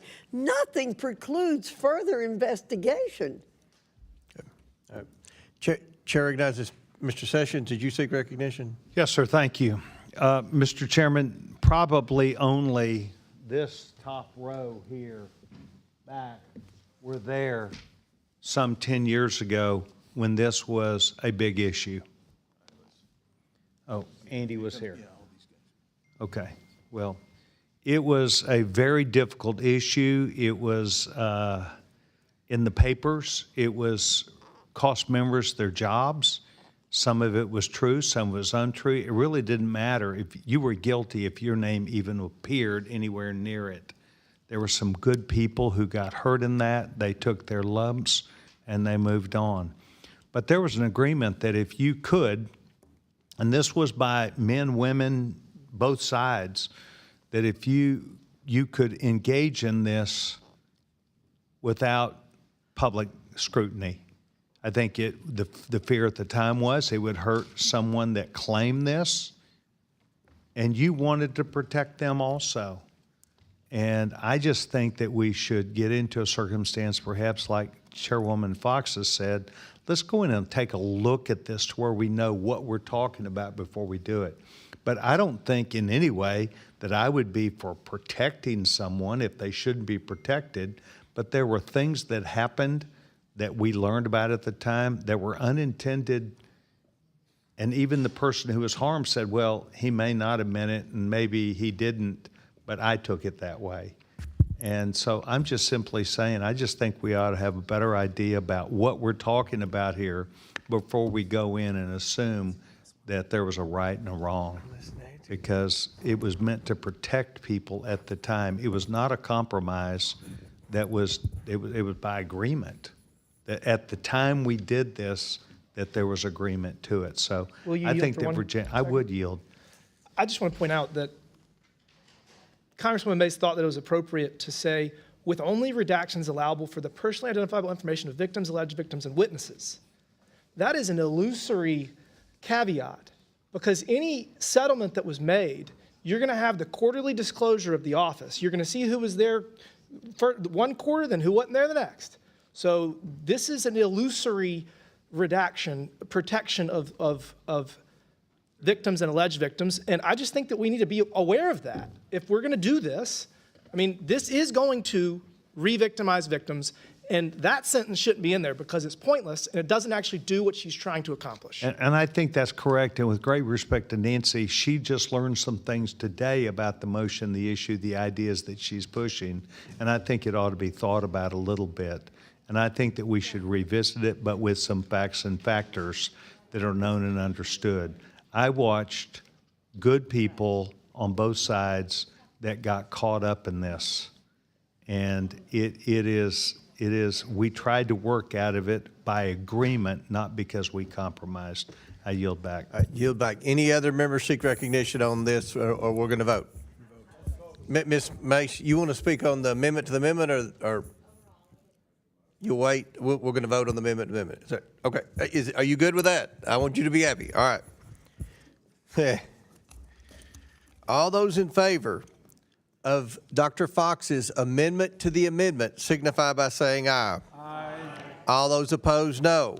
In the opinion of the chair, the ayes have it, and the motion, or the amendment to the amendment, is agreed to. Now, we will vote on the amendment as amended, the Garcia amendment as amended by Dr. Foxx. All those in favor of the Garcia amendment as amended by Dr. Fox's amendment signify by saying aye. Aye. All those opposed, no. No. In the opinion of the chair, the ayes have it, and the amendment as amended is agreed to. So now we are back to voting on the Mace number 2 amendment as amended. All those in favor signify by saying aye. Aye. All those opposed say no. In the opinion of the chair, the ayes have it. The motion is agreed to. Now, the last vote is the Bell motion. Mr. Bell, you want to explain your motion? I don't even remember what it was. Yes, Mr. Chair. My amendment was to bring in Gregory Bavino to this body. We think it's about accountability. It's about exactly what this committee should be doing. There are operations in Minnesota that all of us should have questions about, and I think this is a no-brainer. This is exactly what we should be doing as an oversight, getting those questions answered.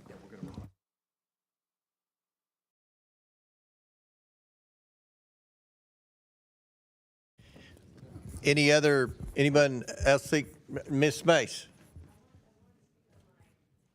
But it passed.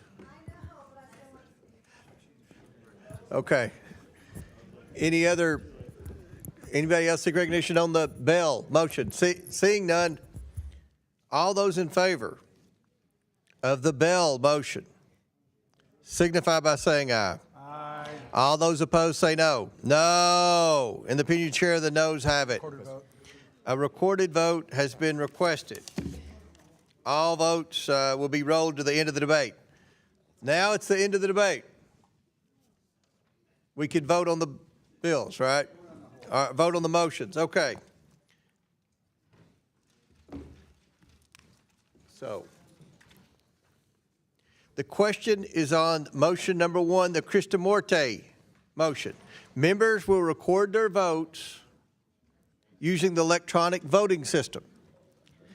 The clerk will now open the vote on the Kristamorte motion.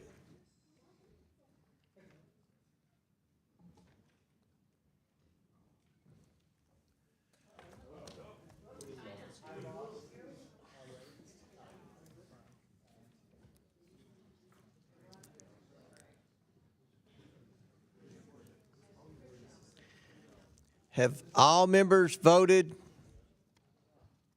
who wish to vote? Does any member wish to change their vote? Seeing none, the clerk will close the vote and report the vote total. Mr. Chairman, on this vote, the ayes are 19, the nays are 24. The nays have it, and the motion is not agreed to. Okay, the question is now on motion number 2 from Representative Mace. This deals with Attorney General Bondi. Members will record their votes using the electronic voting system. The clerk will now open the board.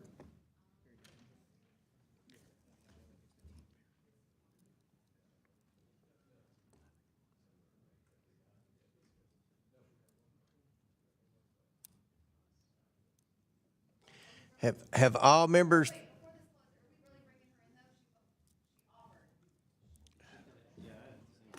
That's it. And remember, the Attorney General has offered to come in and give briefings. Briefings or hearing? Briefing.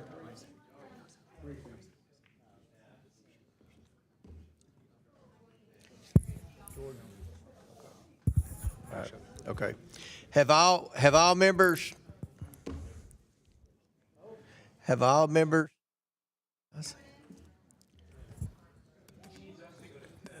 It's not, there's no commitment for her to come in, as far as I understand it.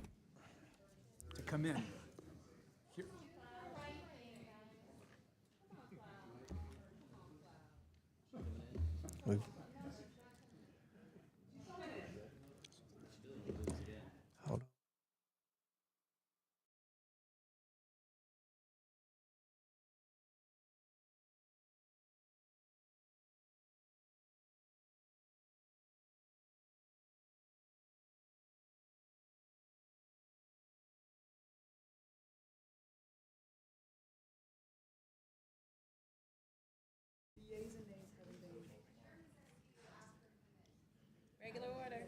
Are we not closing the vote because you don't want the Attorney General to come in front of the Oversight Committee?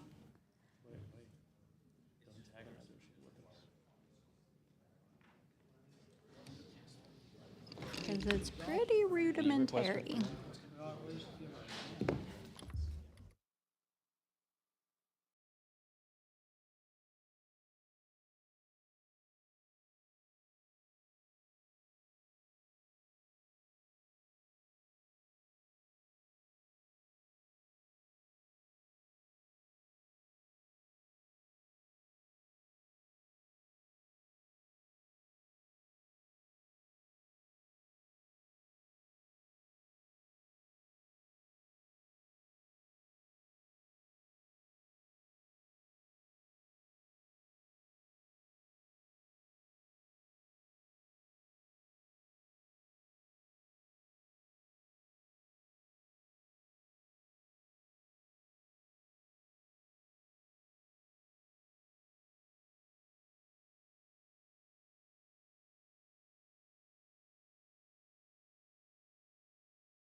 Have all members voted who wish to be recorded?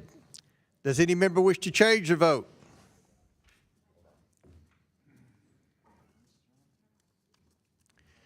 The clerk will close the vote, report the vote total.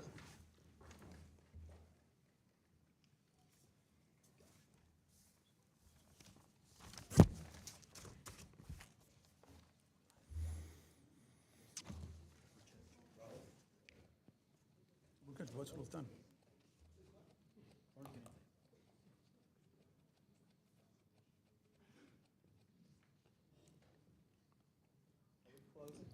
Yeah, report the vote total, please.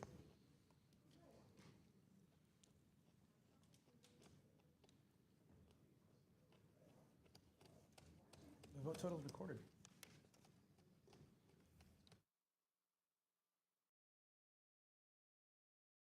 Our new committee room last September, so.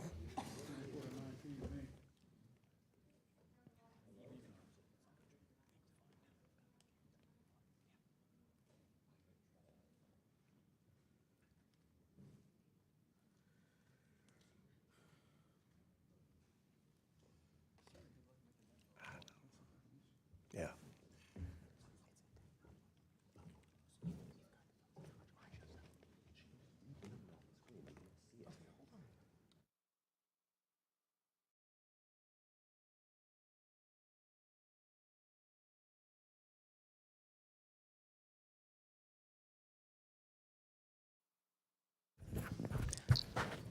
Mr. Chairman, on this vote, the ayes are 24, the nays are 19.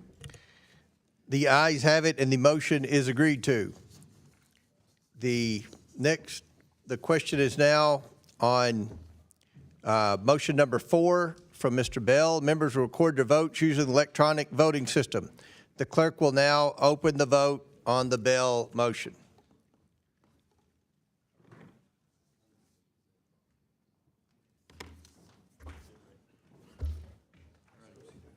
Thanks for.